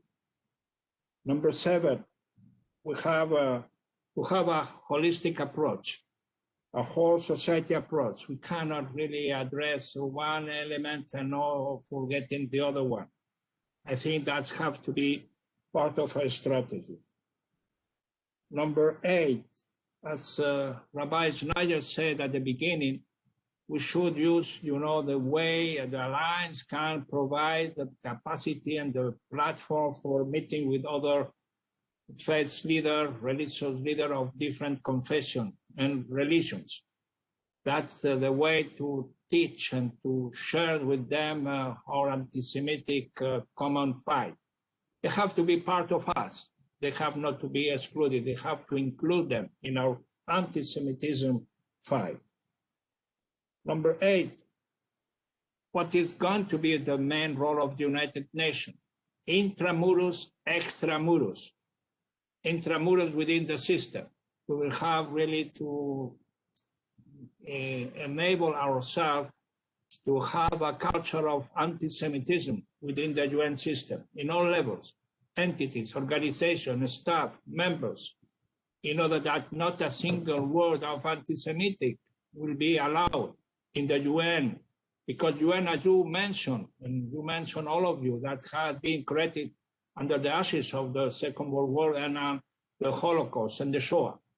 So we have to pay tribute to, what UN deserve to this anti-Semitic fight. Number 9, that is concrete concern, but we need, of course, to have the common strategy, how we develop a financial strategy to perform and to implement our work, our action. And finally, number 10, we need a follow-up. And for this follow-up, I have an inspiration of our friend Baker and also Lord Mann from UK. I mean, Cordoba will be a fantastic place that are waiting for us. It's an inspirational place from my political experience and my professional life. So I will convene a second meeting. I want in present, in order that we could have an overview of what we have been achieved. At that time, we will have already the plan of action that I have taken note of all the recommendation and action in order that we can present it to see what has been achieved during this year. I don't know when we will have the opportunity to meet in present, have be at the end of the year. So most probably it will be after the Malmo conference. I don't know, because before October, I think it could be a bit early, but it could be also good if we could see our envoys and our people meeting together in Cordoba and them to prepare adequately the conference of Malmo. But if it is too early, let's have a Cordoba meeting after Malmo. Also, it's good to get the conclusion of Malmo and to put them into practice. So I call all of you, thanking you for a new meeting. please feel like to consult us, to give us your advice, your recommendation. We will start immediately to write up all the recommendation of the advice and guidance. And we hope that we will continue fighting against anti-Semitism. As Rabbi Schneider said in his moving remarks, we have to be strong, but we are united. I like the word of alliance, as you can imagine, because I'm the high representative of the alliance. So alliance is not a negative word. It's not against somebody, as some people try to identify. Alliance is to be together, to have an agreement, to have an ideas, and to have action. So that is what the alliance is about. So thank you very much again for being with us. Thank you for your patience. Thank you for the technical problem that we have. I take the opportunity to thank all my team and my people, and particularly Michal Sadat being the one instrumental for having this conversation to take place. Thank you. And thank you for all of you. So have a nice day or have a nice evening, and thank you again. Thank you very much. Toda rabba. Toda rabba. Thank you.